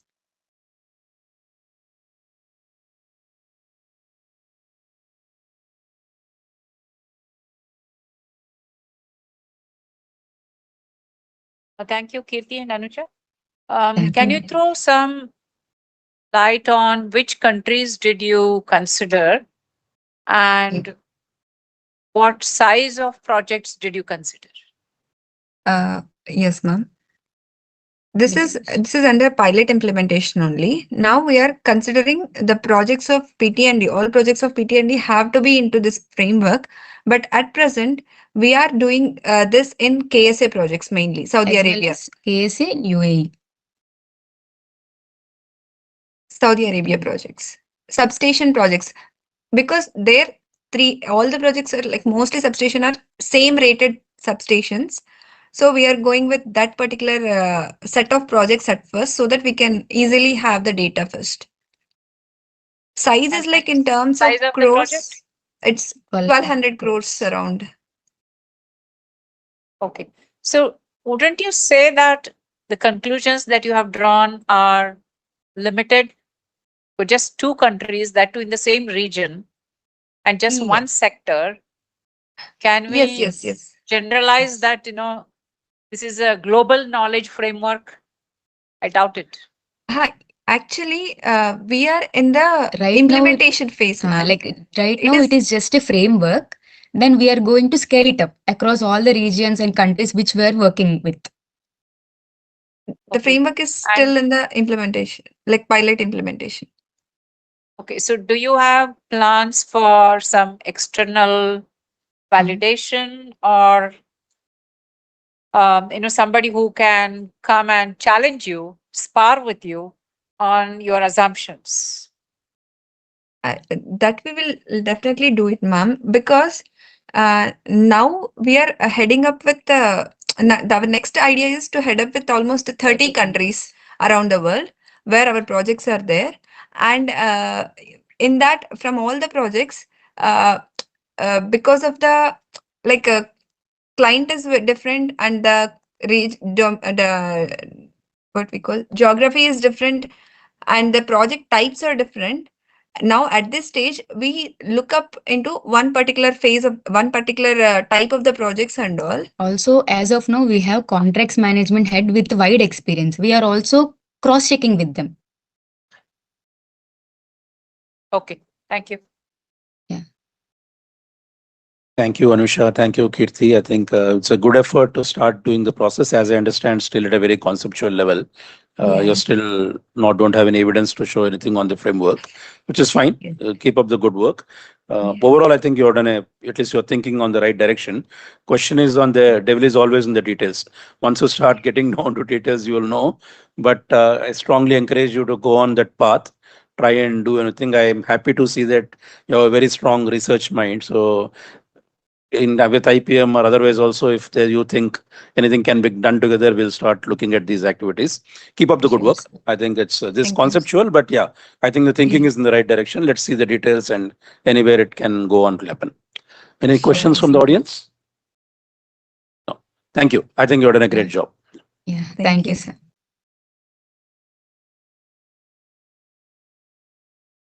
Thank you, Kirti and Anuja. Now I would like to call Dr. Raghu to share his remark.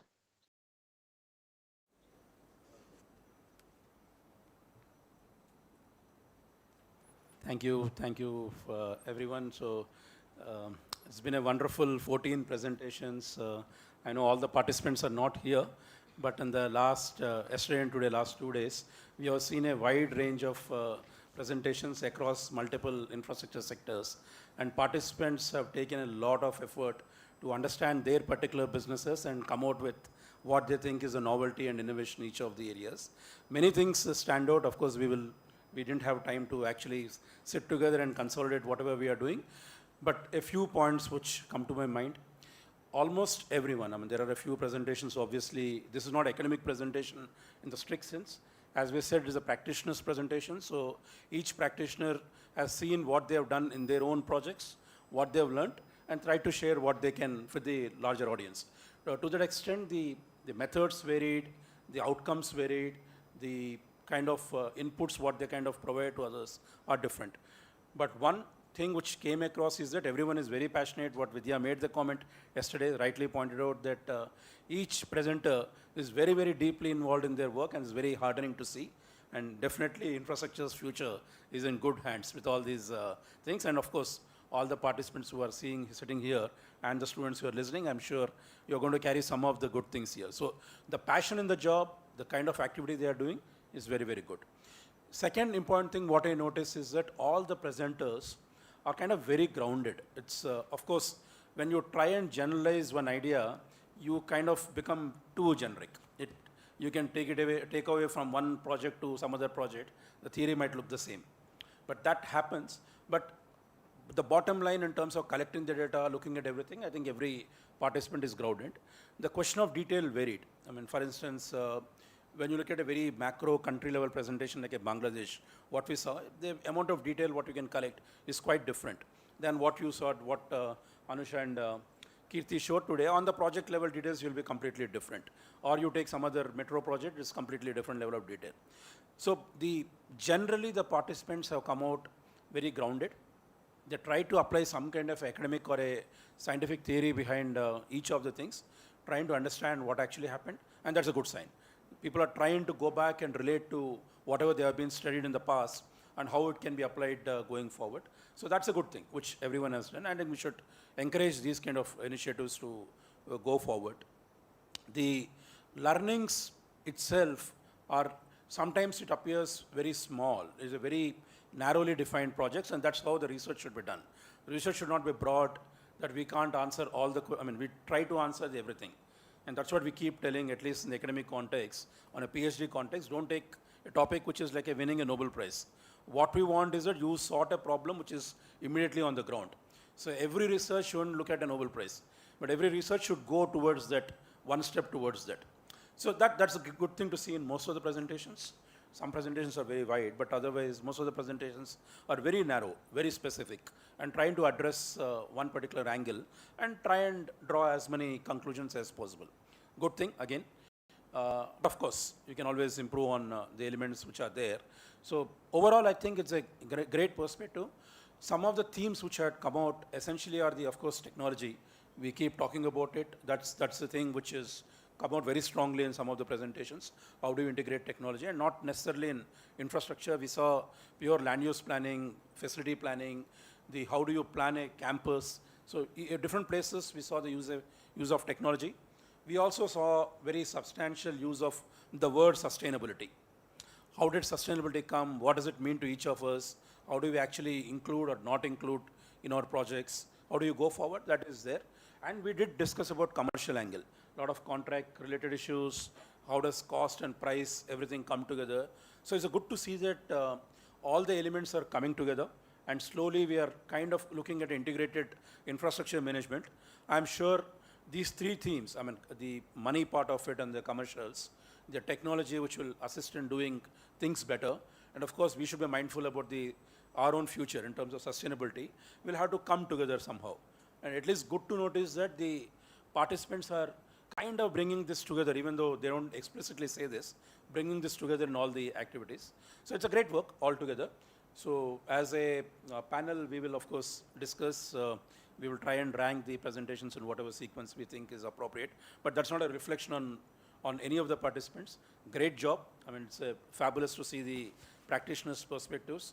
And it's, I can say that sometimes a PhD presentation becomes a little more theoretical. But these presentations give us a hint of what is actually possible on the ground. So to that extent, it's a great learning experience. Thank you everyone who is there, and wish you all the very best. Vidya, do you want to add anything? You can. Thanks, Raghu. Not much for me to add because you have touched upon all aspects of what we have been doing the 2 days. But the 20 minutes or the 25 minutes that the presenters get actually belie the effort that has gone on. Okay, years and months and weeks and sleepless nights, etc. I think that is something that I would like to acknowledge, that your effort, your mind space, so much of thoughts have gone into it. That is really commendable, all participants.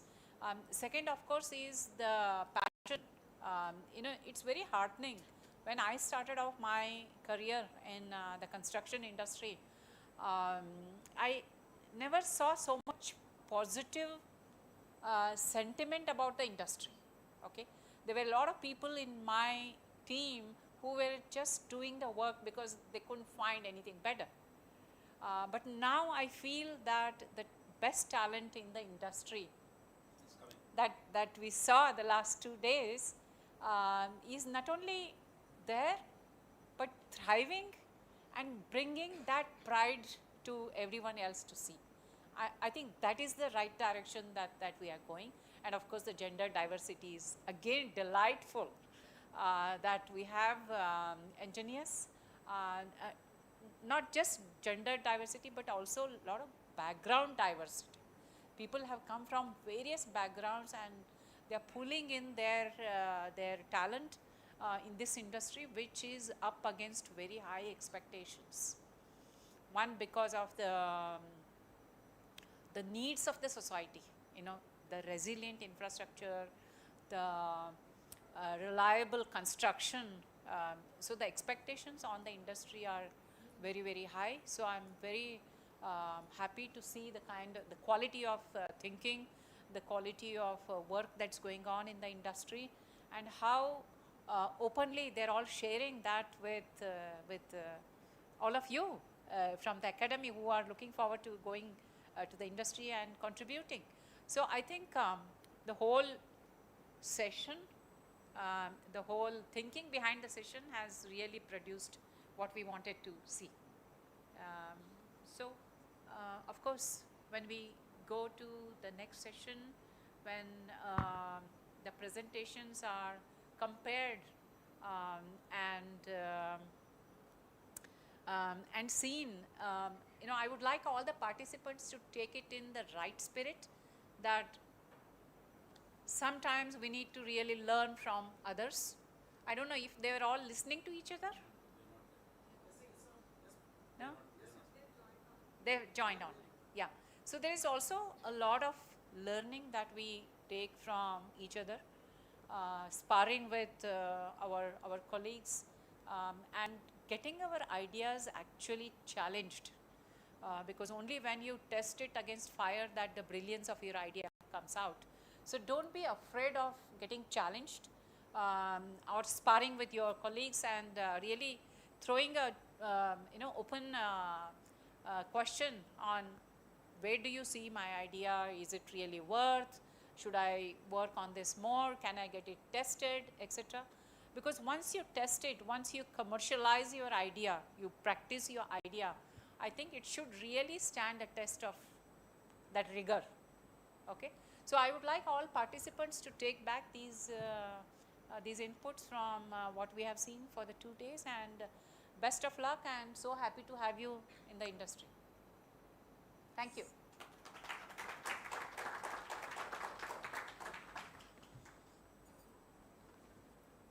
Thank you, sir and ma'am, for your valuable insights and sharing your thoughts with us. As we conclude today's Practitioners Perspective session at ICCRIP 2026, I extend my sincere gratitude to our esteemed guest, Dr. T.V. Raghuramaswamy and Srimati Vidya Basarkode ma'am, for being with us and sharing their valuable insights and experiences. I would also like to thank you all our distinguished practitioners and presenters for their insightful contributions, as well as the track management faculty, organizing team, technical team, volunteers, IT support team, administrative staff, and all the participants for their support and active participation. Thank you for making this session insightful and engaging. We look forward to seeing you at the valedictory session, which is from 4:30 p.m. to 5:15 p.m. in main Audi. Thank you.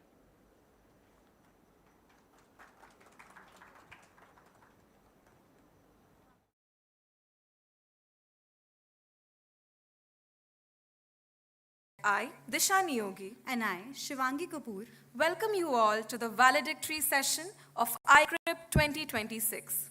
As we come to the close of the 10th International Conference on Construction, Real Estate, Infrastructure, and Project Management, ICCRIP 2026, it is a moment of genuine pride for all of us at NICMAR University.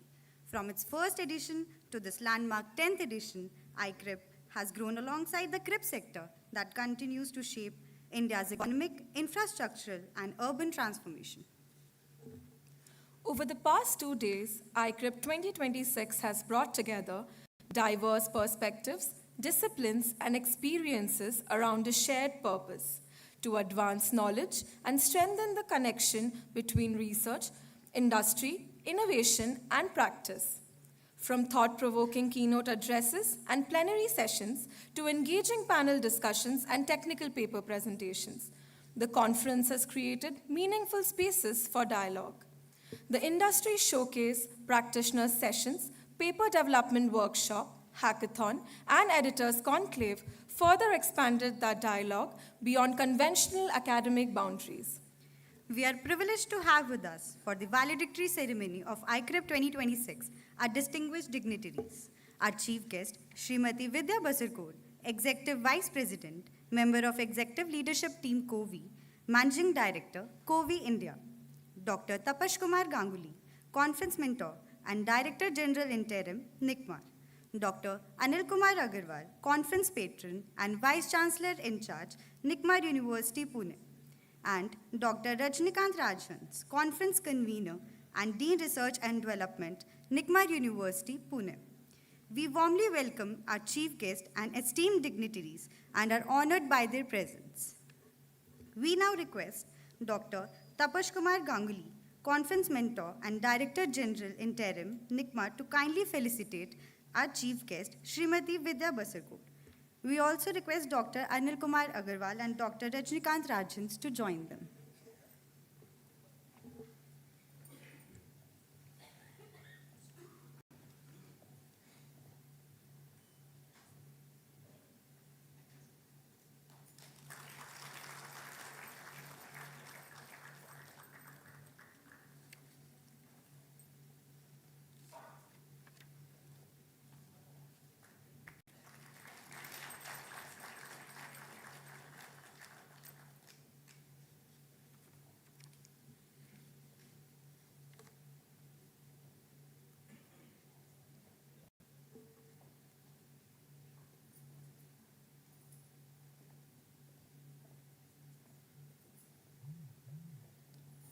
Thank you, ma'am, and thank you, sir. It is an absolute honor to introduce our chief guest, Srimati Vidya Basarkot, a trailblazing leader in global engineering, infrastructure development, and corporate strategy. Currently serving as the Manager Director of COVI India, Executive Vice President, Global Head of Global Capability Centers, and a member of the Group Executive Leadership Team at COVI. She brings over 4 decades of transformative industry leadership. An alumni of IIT Bombay with a master's degree in structural engineering, Srimati Basarkot is a fellow of both the Institution of Civil Engineers UK and the Institution of Engineers India, as well as a certified independent director and certified ESG practitioner. Throughout her illustrious career, Srimati Basarkot has held senior executive leadership roles across top-tier organizations, including serving as Managing Director at Rambol India, Group President at JP Infratech, CEO of Airports at Reliance ADA Group, and Director at Mott MacDonald. Her multidisciplinary expertise spans program management, urban infrastructure, ports, metro rails, integrated townships, and municipal utilities. She has spearheaded landmark projects such as the airside design and net zero emission plan for the new Noida International Airport, planning for Mumbai Metro Line 1, and key privatization and development initiatives for major international airports across India. A champion for sustainability, gender diversity, and people practices, Srimati Basarkot also actively contributes to national development as a committee member of CII and FICCI. Ladies and gentlemen, please join us in welcoming Srimati Vidya Basarkot. Madam, may we please invite you to address the gathering.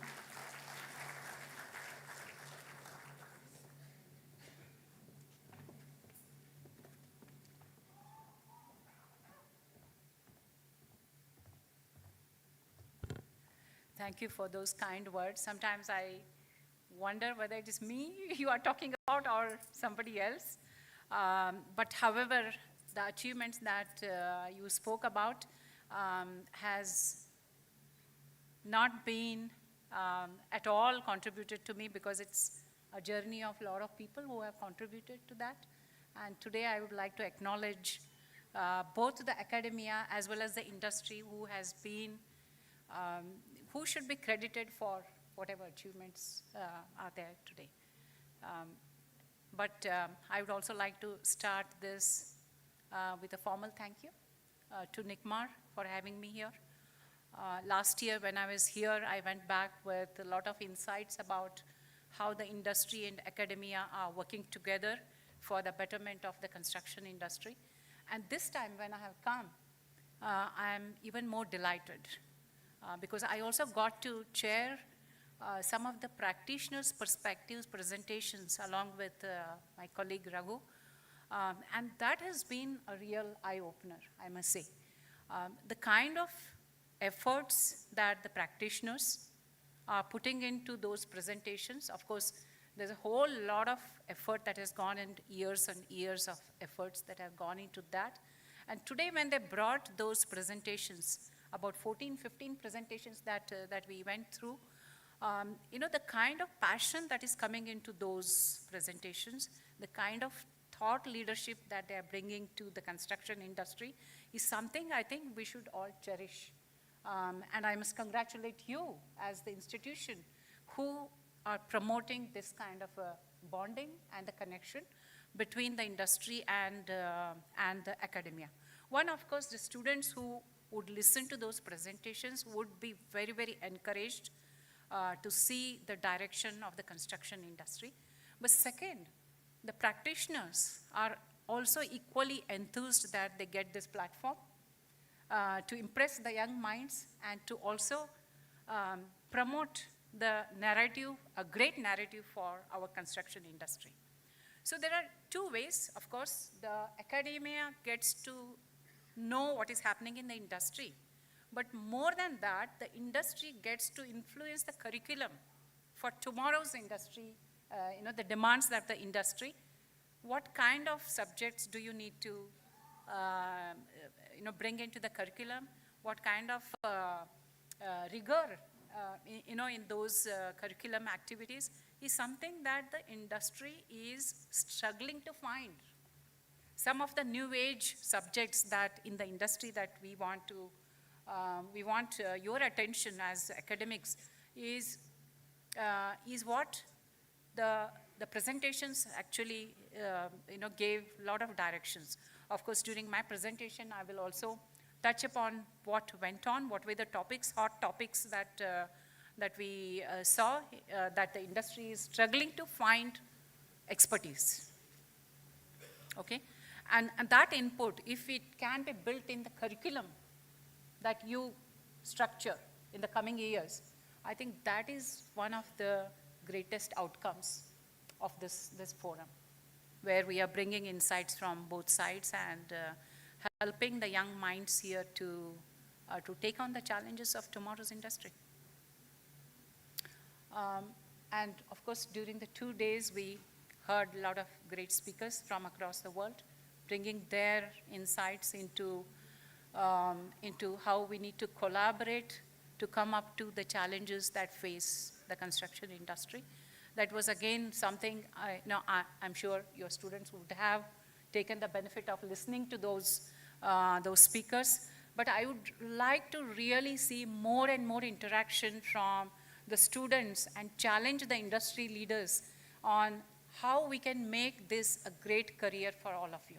And I would like to see more and more of that interaction, that challenging, the sparring with each other, how we can really make this industry worthwhile for all of us. And also congratulations for the 10th milestone session for this conference. And here is something that I hope that it will go from strength to strength, and also bring in a lot of exciting, stimulating inputs in the coming years. Yeah. And thank you also for giving me this final slot on the valedictory day to touch upon some aspects of project management and how do we deal with our projects when there's so many uncertainties that are in the way. Today, when we were listening to some of these practitioners, they did pinpoint to the challenges of our industry. Of course, the buzz is all about tech, about AI.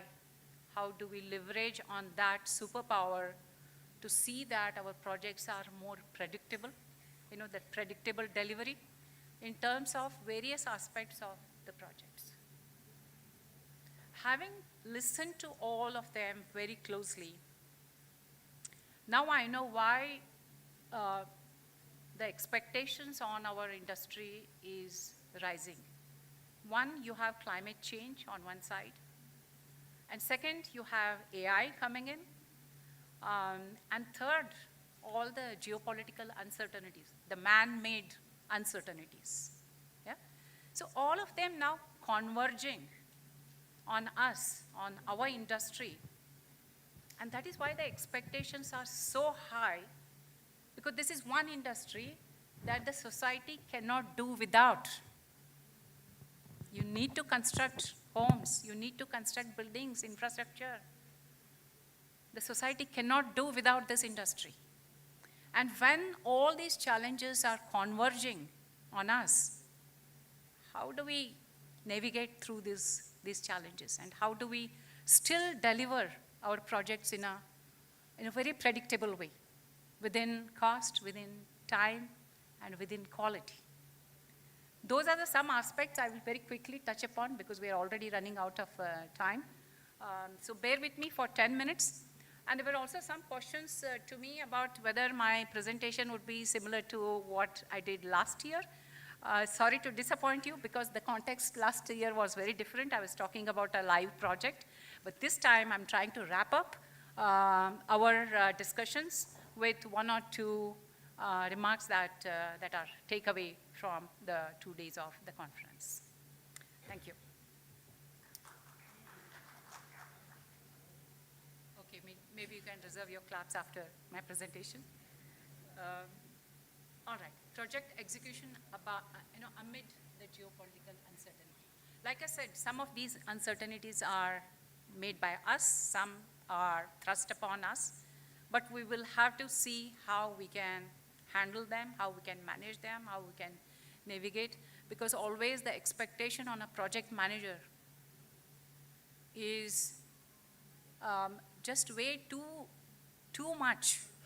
There's a very high expectation on a project manager that you will have to deliver that project come what may.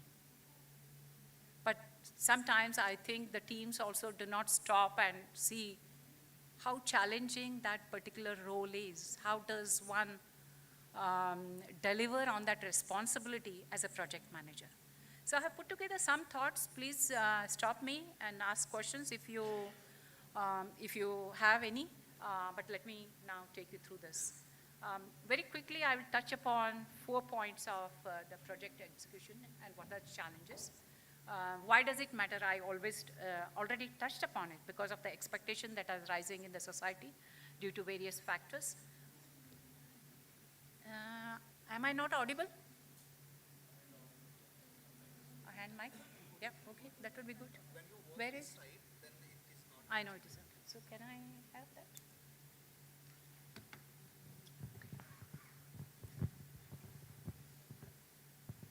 Is it any better?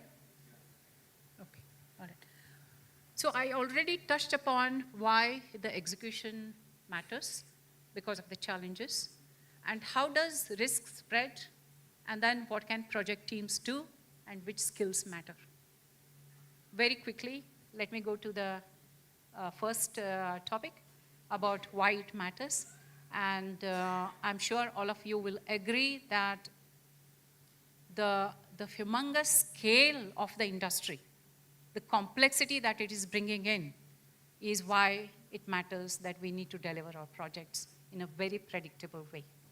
Look at the numbers, $106 trillion across the world. And out of that, about 1/3 will be in Asia. Every year, about $2 trillion of investment that goes into construction. And that itself, that scale of the investment itself is making it highly risky, because you can't go wrong with that kind of investment. And out of that, 25 to 30% is an import tax on all the materials and the equipments. And 30% of the world container traffic uses the conflicted sea routes. I don't have to say anything more on that. We are all aware of it. We have experienced it. And then the third and the most important part is the skill deficit for resilient infrastructure. I was talking to some of you yesterday, and the case of resilience in infrastructure came up, because all the historical data that we have, that we take as the basis for designing a bridge, for example, is of no use because of the climate changes. We don't know next year what kind of rainfall we will have, what kind of temperatures we will have, and what should be those design parameters that we must base our designs in. So you need to build weather models, you need to build climate models, which will go and feed your infrastructure design, which could be way different from what you have done all these days for design. And that is a skill that we are lacking. As an industry, I come from an organization based in Copenhagen, which is COVI, and we have been in the industry for 100 years now, but we still struggle to get these skills. Who could build a resilient infrastructure and with confidence say that, okay, my bridge that I designed today will stand for the next 100 years. It is so important that academic institutions recognize this kind of a demand coming from the industry and try and bring in those experts to structure your curriculum, and also have some of the experts on your faculty, because the experience of having delivered a project on the ground is irreplaceable. And of course, these huge projects that you have seen, we have delivered all of them already, but in the coming years, we don't know what challenges we will have. And again, that is something that is setting the expectations very, very high on the industry. On the global challenges that I and Professor Rajhans discussed, that we need to, of course, we are all aware of what the challenges are, but still, I think reiterating that at the end of the conference will have some takeaway for all of the practitioners, all the students, all the faculty here, so that we actually bring some actionable input after the 2 days of hectic workshop here. Prior to COVID, we thought everything is very predictable, that tomorrow morning I get up and go to office, I do this project, I deliver this. It was far more predictable. And then came COVID, and the whole definition of predictability went for a toss. And that has actually multiplied. The unpredictability of our life has actually multiplied because so many things happened after that. The war in Ukraine, which started 4.5 years back, now you don't even see the end of it. And then a lot of powerful political rumblings all over the world. We don't see the end of it. And the crisis in West Asia. So actually, the challenges are getting multifold. And we don't see any of them getting resolved in the near future. So as an industry, I think we will have to look at how prepared we are. What is the kind of contribution that we are going to make while the world grapples with all these uncertainties. This, of course, we discussed on how the events are costing in terms of money, time, the buying and delivery. But I want to quickly go to the last part of my talk because some of these things are very well known to all of you. How does the supply chain get affected? And with all these challenges, what project management teams can do and should do. Because there's no way that we can say today that we won't be able to deliver that project. We can't afford to say that because the resilience of our society depends on the construction industry. I can't really overemphasize the magnitude of the expectations that we have on ourselves. So I think now is a good time for us to see how prepared we are to handle these challenges and what teams can do. First and foremost, we will have to just be very watchful across the world. Sometimes I have this discussion with engineers who are very happy to sit at their desk and just do a beautiful looking building, not worrying where the material is coming from, not worrying where the labor is coming from, who is financing, how do we pay back. But I think now the times have changed. We have to look at our project in a very holistic way, end to end, whether my design is bankable, is it resilient, is it going to pay for itself. I think as an engineer, that is the expectation that we have in the changing times. So delivery time for key package, approval delay, too much from one country, port, route blocked, etc. Some of these, and I don't say this is a great list. This is nowhere near an exhaustive list of what we need to watch for. I have just taken some samples from my own experience, which we had during the COVID, when we were trying to deliver the new Noida airport.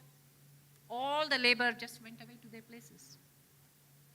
Not one single worker on the site when we had to deliver, right? And that is something unforeseen. We never thought. I was working as an advisor to Tata Projects as well as to Zurich Airport. We never thought we would have any shortage of labor in India. And the next day, there was not one single person available on the site. All of you are witness to the whole migration that happened after COVID. The laborers just went away to their hometowns. And then what we did was actually draw the local stakeholders. Okay? All that time we said, okay, we have this huge labor force, we don't have to depend on the local communities. That was completely overturned. You had to go back, you had to, bring in that humility in what you do. Okay? Now I don't think you can really take anything for granted. So we went back to the local community, asked them to get involved, gave them a lot of jobs and employment, and somehow that project was delivered. But that is the lesson, that in the aviation industry, we never thought we would shut down our airports. Never. But that happened. And again, shortage of manpower in India? Whoever has heard of it? But we did here. And these are really unprecedented times. That was just one event, COVID. And after that, we have had repeated events. And tomorrow, that's why I said, predictability is now very unpredictable. And as project managers who fly the institution's flag very high, you need to anticipate all these, both known unknowns as well as unknown unknowns. So to that extent, my presentation is not exhaustive at all. I'm just trying to remind you about the expectation that the society has. So now let me quickly come to the last part of my presentation on the skills and leadership. And I have seen a lot of engineers who did not think themselves as leaders, do not think themselves as having a commercial bent of mind. And I would advise very strongly that we need to change that kind of a mindset, because all of you will have to, tomorrow, when you join the workforce, will have to lead, will have to take lead in whatever you do, and you never know how your roles and responsibility change. And I'm sure some of you are also watching the corporate environment. Most of the organizations are going through reorganization, restructuring, consolidation. Jobs are, some new jobs are coming in, old jobs are going out. So we will have to be responsible for our own role and responsibility and what we do. To that extent, I think the mindset of every engineer will have to change, and we'll have to bring in these leadership qualities, the managerial qualities, the commercial mindset, etc. I know it is asking too much, but the times are such. And during the presentation, we did hear a lot about AI, a lot of digitalization. The 3 points that I have here, I have kept them in the order of importance. You have a great tool in AI that will empower you to do something great. But the last skill is a people skill. The sense of judgment, the sense of creativity, and the sense of accountability. It's only you who will bring it. You can't hold a machine accountable tomorrow if something goes wrong. And that is where I think during the whole 2 days of presentations, I said, we must be at the center stage. We can't let go of the accountability or the responsibility of managing a project, saying, oh, this came from AI or that came from the machine. Absolutely no. We are responsible for the society to see that we hold ourselves accountable and responsible to deliver on those projects. Actually, that was the whole message that I wanted to give you.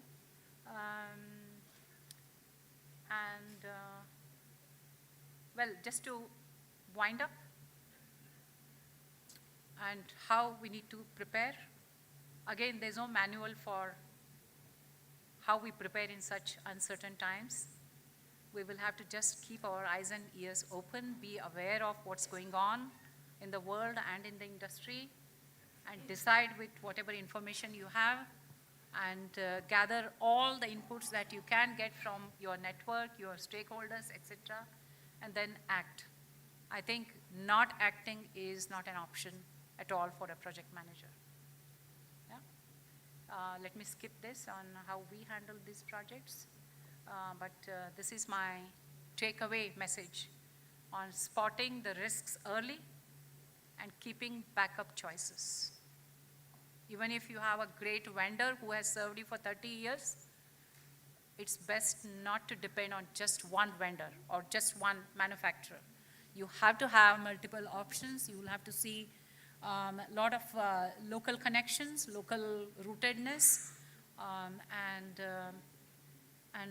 ask for a lot of support from stakeholders in your industry, from your network, from your mentors, and that is what I say, spot risk early and keep all the backup choices ready. So that was my, I wouldn't say guidance, but that was my takeaway from all the presentations. I said, if I do not convey this to my young project managers here, my young construction industry future leaders, I would be failing in my duty. Thank you very much.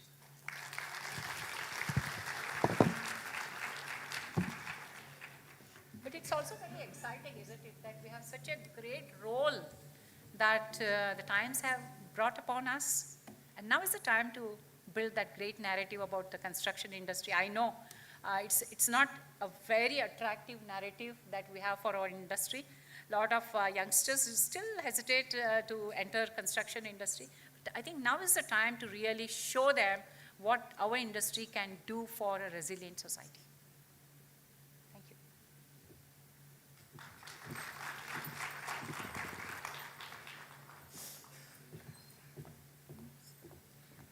Thank you, Madam, for highlighting why project execution matters more than ever in today's context. The scale and number of projects are rising, but so are the risks. Skill deficits, climate risks, and geopolitical uncertainties have added new dimensions to an already complex project environment. Your insights on how risks can enter at any stage of a project and how project teams can remain prepared were particularly valuable. Staying vigilant to early warning signs, knowing when to act, ensuring timely information flow, and having pre-approved backup routes can help mitigate risks before they translate into substantial delays. At the same time, AI and digital tools can strengthen risk identification, monitoring, forecasting, and decision-making. We also appreciate your emphasis on the role of skills and leadership in navigating this increasingly uncertain environment. The VUCA world demands not only technical competence and digital readiness, but also the ability of people and teams to stay calm, think clearly, and make responsible choices under pressure. Thank you, Madam, for reminding us that effective project execution is ultimately about anticipating risks, leveraging the right technology, and empowering people to act responsibly and at the right time. We'll now like to take a moment to sincerely acknowledge our academic partners for their expertise and support.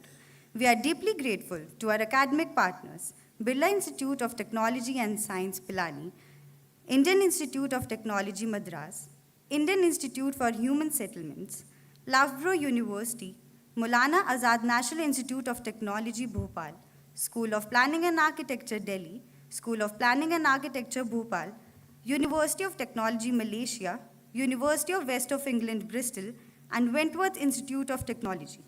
Their collaboration and commitment to advancing knowledge have enriched this conference with an inspiring spirit of scholarly exchange. We also extend our sincere appreciation to our knowledge partners, the International Council for Research and Innovation in Building and Construction, Project Management Institute, Coalition for Disaster Resilient Infrastructure, National Disaster Management Authority, India, Pune Construction Engineering Research Foundation, L&T Institute of Project Management, SICA, Institute of Town Planners, India, the Institute of Asset Management, India, and Incuban. Their expertise, insights, and practical contributions have been invaluable in shaping discussions, bridging the gap between theory and practice, and enhancing the overall impact of ICCRIP 2026. We extend our heartfelt gratitude to our platinum sponsors, SBI, L&T Construction, and Tata Projects for their generous support in making ICCRIP 2026 a grand success. It is with great enthusiasm that we now begin the prize distribution ceremony of ICCRIP 2026. We request the dignitaries on the dais to kindly do the honors.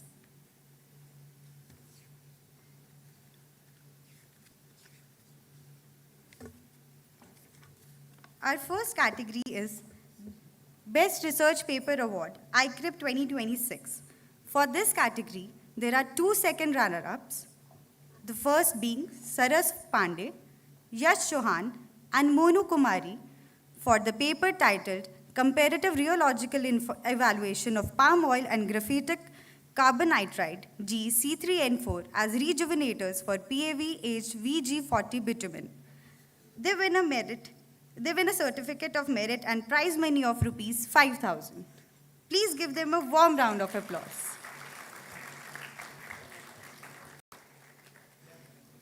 It seems the delegates or the team are not present at the venue, so we like to move forward. The second is Saurabh Kulkarni for the paper titled Construction Phase Risk Mitigation Through Government Guarantee Funds, a comparative study of international models and the emerging India framework.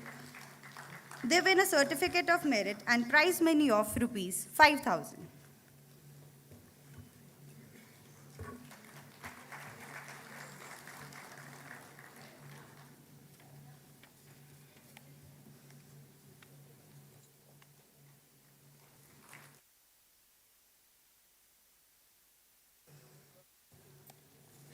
The first runner-up is Diana Jocelyn, Anusha S. Basarwaj, Pongathai Arunachalam, Radhakrishna G. Pillai for the paper titled A Design Framework for Chloride-Resilient Steel Concrete Systems in Pre-Stressed Bridge Structures.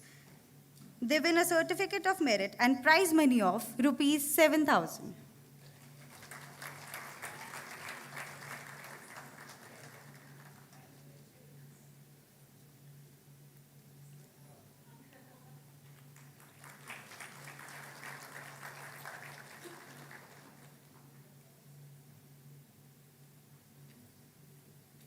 So now, for the winner of this category, we have Yuvraj Singh and Harvinder Singh for the paper titled Alkali Activated Recycled Composite Masonry Units for Rapid Post-Disaster Reconstruction Development and Comparative Performance Evaluation. They win a certificate of merit and prize money of rupees 10,000. Please give them a big round of applause.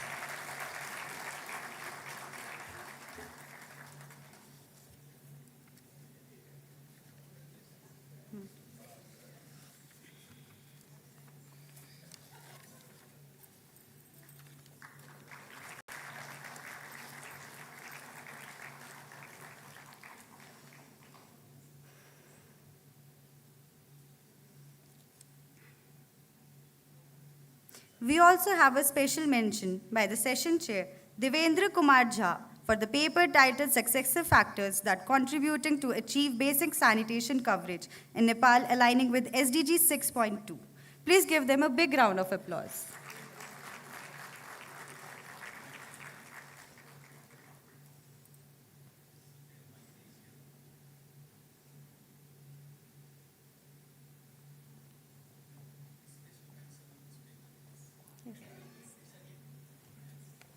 We have a special mention by the session chair, Devendra Kumar Jha, for the paper titled Successive Factors That Contributing to Achieve Basic Sanitation Coverage in Nepal Aligning with SDG 6.2.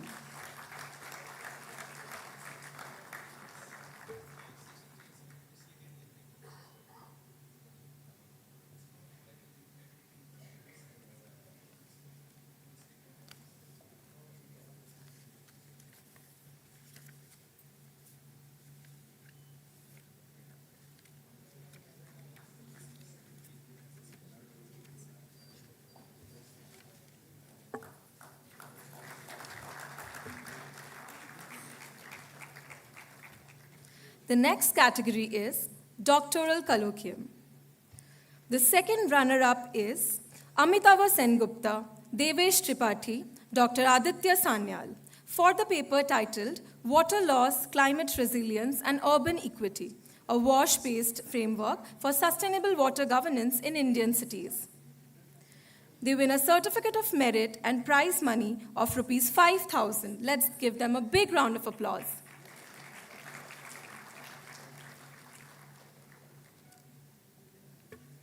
We move on to the next. The first runner-up is Suman Maurya Aditya Pratap Sanyal for the paper titled Evaluating the Role of Campus Green Infrastructure in Shaping Student Mobility Patterns. Okay. So we move on to declare the winners of this category. There are two winners for doctoral colloquium. The first being Shabnam Masood, Dipendu Bhunia, Guomin Zhang, Chamila for the paper titled From Construction Waste to Low Carbon Cement, a Machine Learning Approach for Circular Construction. Please give them a warm round of applause. The other winners for this category are Rohan Kumar, Nobodhuti Das, and Prakash for the paper titled Comparative Life Cycle Assessment of 3D Printed versus Cast Ultra High Performance Concrete for Military Protective Infrastructure. They win a certificate and merit and a prize money of rupees 10,000 rupees. Please put your hands together and applause for them.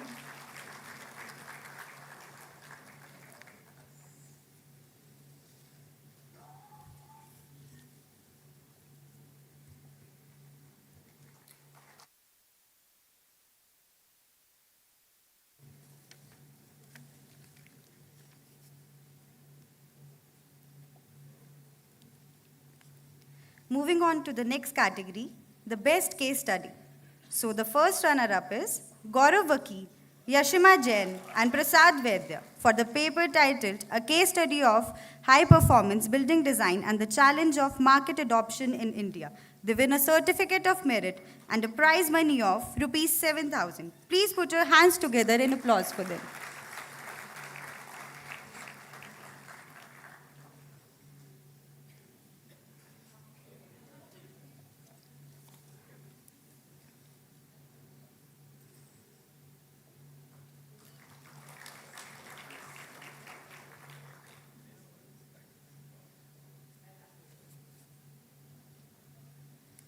The winners for this category are Fatima Shoheen Zahir and Sandhya Patil for the case study titled Simulation-Led Optimization of Daylight and Energy Performance in an Office Building, a high-performance building approach. They win a certificate of merit and prize money of rupees 10,000. Please give them a big round of applause.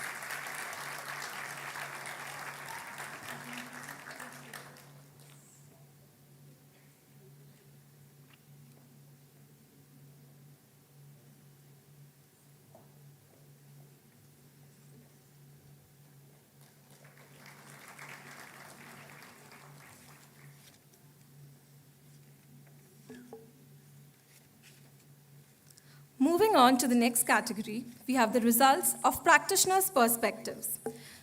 We have two runner-ups for this category, the first being Ashwin Dharmandhikari for the paper titled Right-Sizing the Modern Campus, an Adaptive Reuse Framework for Optimizing Institutional Real Estate.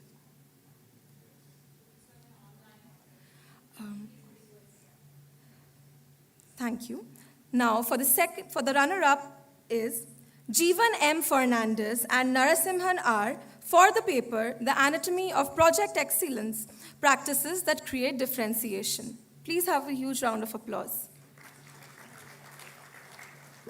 And for the winner is Thiruvengandam T.S. and Pankaj Singh for the paper, Integrating Construction Equipment Performance and Asset Management System, Role of Smart Technologies. The winner prize money of rupees 10,000 rupees. Please have a big round of applause for them.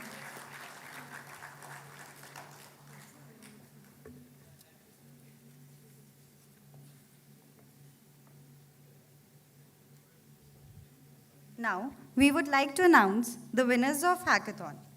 So, the first runner-up is Prachi Dashrath, Lishla Telil, Shubham Ahir, and Yash Madin, the team Dev Origins.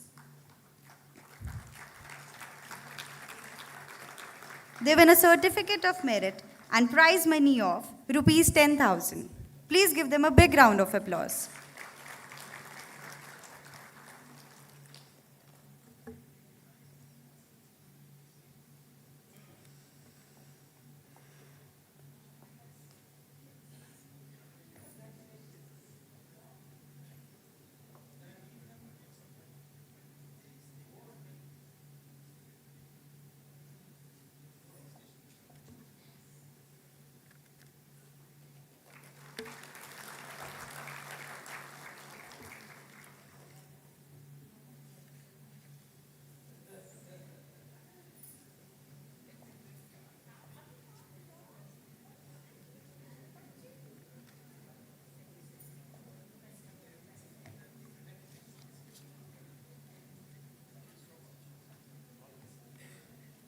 Now, for the winner of this category, we have Farha Anif Ridin Jacob Karukiel, Team Phoenix.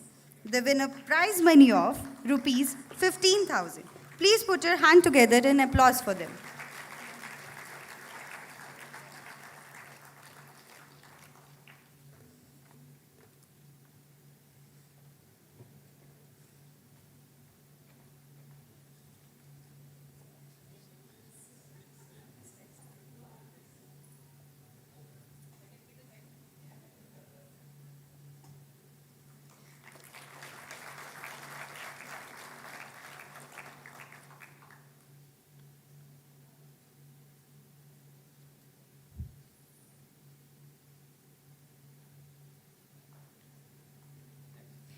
We also have a special mention by the session chair for the hackathon. Rishabh Sharma, Rishabh Bharadwa, Deepak Pachur, and Amar Likhitar, Team Musketeers. Please give them a big round of applause.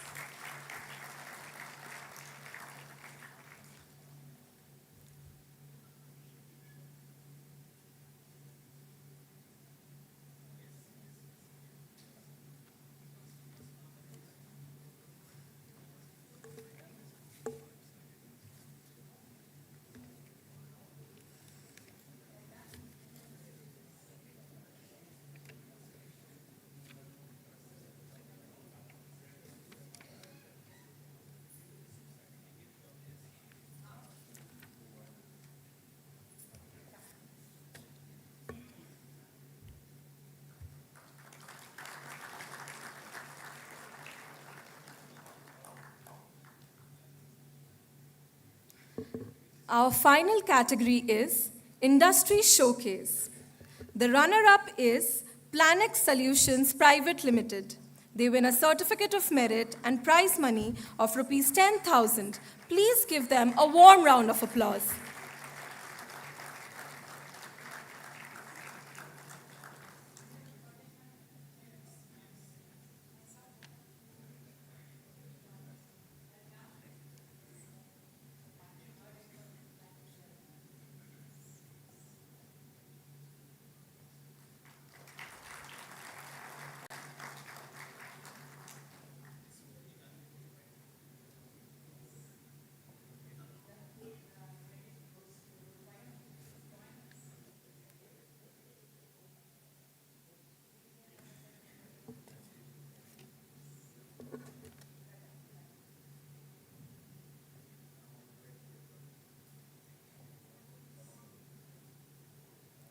Now, the winner of Industry Showcase ICCRIP 2026 is SitePace.ai. They win a certificate of merit and prize money of rupees 15,000. Let's give them a big hand of applause.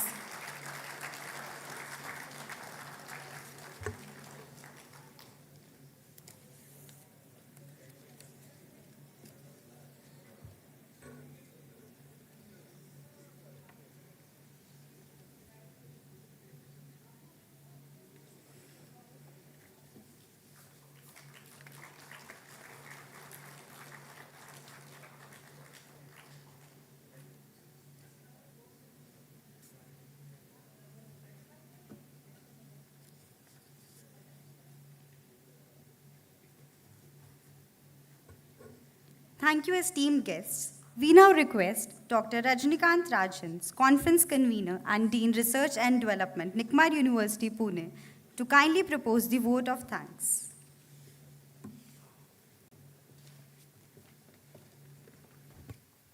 Thank you. Our chief guest, Srimati Vidya Vasarkod, Director General Interim, NICMAR, Dr. Tapash Kumar Ganguly, sir, Vice Chancellor in charge, NICMAR University, Pune, Dr. Anil Agrawal, sir, keynote speakers, delegates, participants, session chairs, faculty colleagues, and dear students. On behalf of ICCRIP organizing committee members, I, as the convener of ICCRIP 2026, stand before you to extend our sincere thanks to all participants for their submitting quality works and giving us opportunity to review their works and learn from your different categories of works. More than 250 participants attended the conference. In fact, I received update out of 188 papers scheduled for presentation, 176 presentations happened. So it was more than 97% of total turnout. I extend my sincere thanks to all session chairs also. In fact, many session chairs, they went beyond their timelines given, and they have given excellent comments to various papers, like Dr. Don and Professor Joran both have given a special mention category, though it was not a part of our this award ceremony, but they said it must be given a special mention and certificate. This is an excellent work, and we have created a new category here as a special mention category. Similarly, the session chairs of category of hackathon, they also said the third group, the group sitting here, they have done outstanding work. This work is not even, we cannot rank the second and third one, which one is the better one. And hence we created another category for this group also as the special mention category. In fact, Professor Santukar is here and Dr. Subrajit is here. Are to give feedback to our PhD scholars who came from different parts of the country or maybe abroad also. And they extended session from 11 to 12:30 in fact, and they gave all possible comments during the session. And in fact, they appreciated those papers.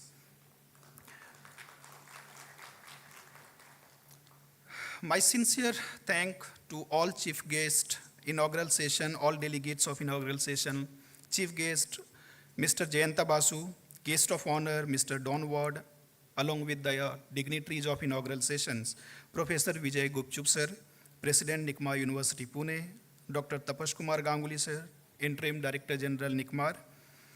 I would like to thank all panel members, Mr. O.P. Agrawal, Mr. Jitesh, Mr. Kunal Krishna, Dr. Shobha Ramalingam, Ms. Bhagya S. Nair, and our keynote speakers of the plenary session, Dr. Joran Sekik, Mr. Rishikesh Govindakatti, for sharing their expertise and knowledge with us. I'm grateful to our chief guest valedictory session, Srimati Vidya Vasarkod ma'am. Last year also her talk was outstanding. Many attendees, faculty colleagues, they appreciated her topic and her session. This time we talked about global uncertainty and how to manage project risk during these uncertain geopolitical conditions. I'm grateful to all our academic and knowledge partners, media partners, sponsors, and publishing partners. I'm thankful to the management of NICMAR University Pune for extending all supports to make ICCRIP 2026 a successful conference as always, and believing in us and Team ICCRIP. The scale of ICCRIP 2026 was beyond imagination without the Team ICCRIP. We were a team of 23 faculty members working on this since last 1 year. We worked hard to welcome you all here and give some valuable comments, insights, so that you can leave this platform with some value-added work over these 2 days. And hence my special appreciation and thanks to all team ICCRIP. Many staff members were supporting ICCRIP team in this task. Many sincere thanks to each of them, like team IT, hospitality, accounts, administration, team infra, services, and many others. My special thanks to this category here for research department staff members, Mrs. Prachi, Mrs. Priya, and Mrs. Chaturthi, who worked behind the scene tirelessly to ensure best practices and best service and best experience we all can get during this entire 1 year. I am thankful to student volunteers, and we have seen they work tirelessly each and every time. And in fact, all our session chairs, delegates, and everybody who came to NICMAR from outside, they appreciated each and every student volunteers. So a special appreciation for student volunteers.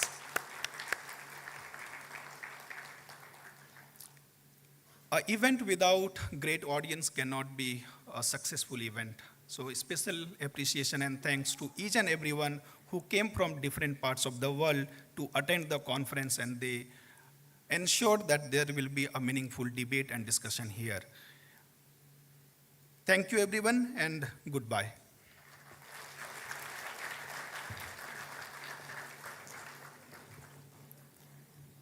Thank you, sir, for your kind words. We now request the audience to rise for the national anthem.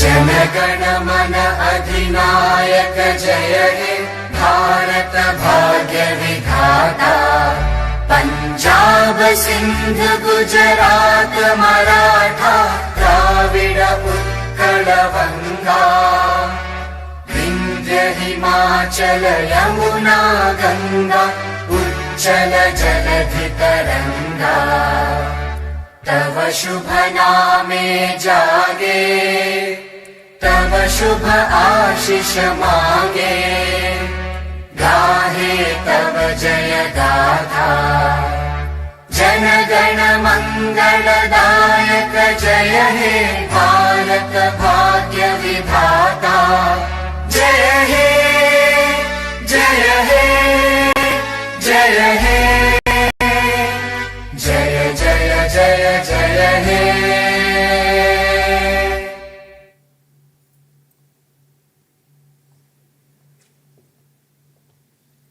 With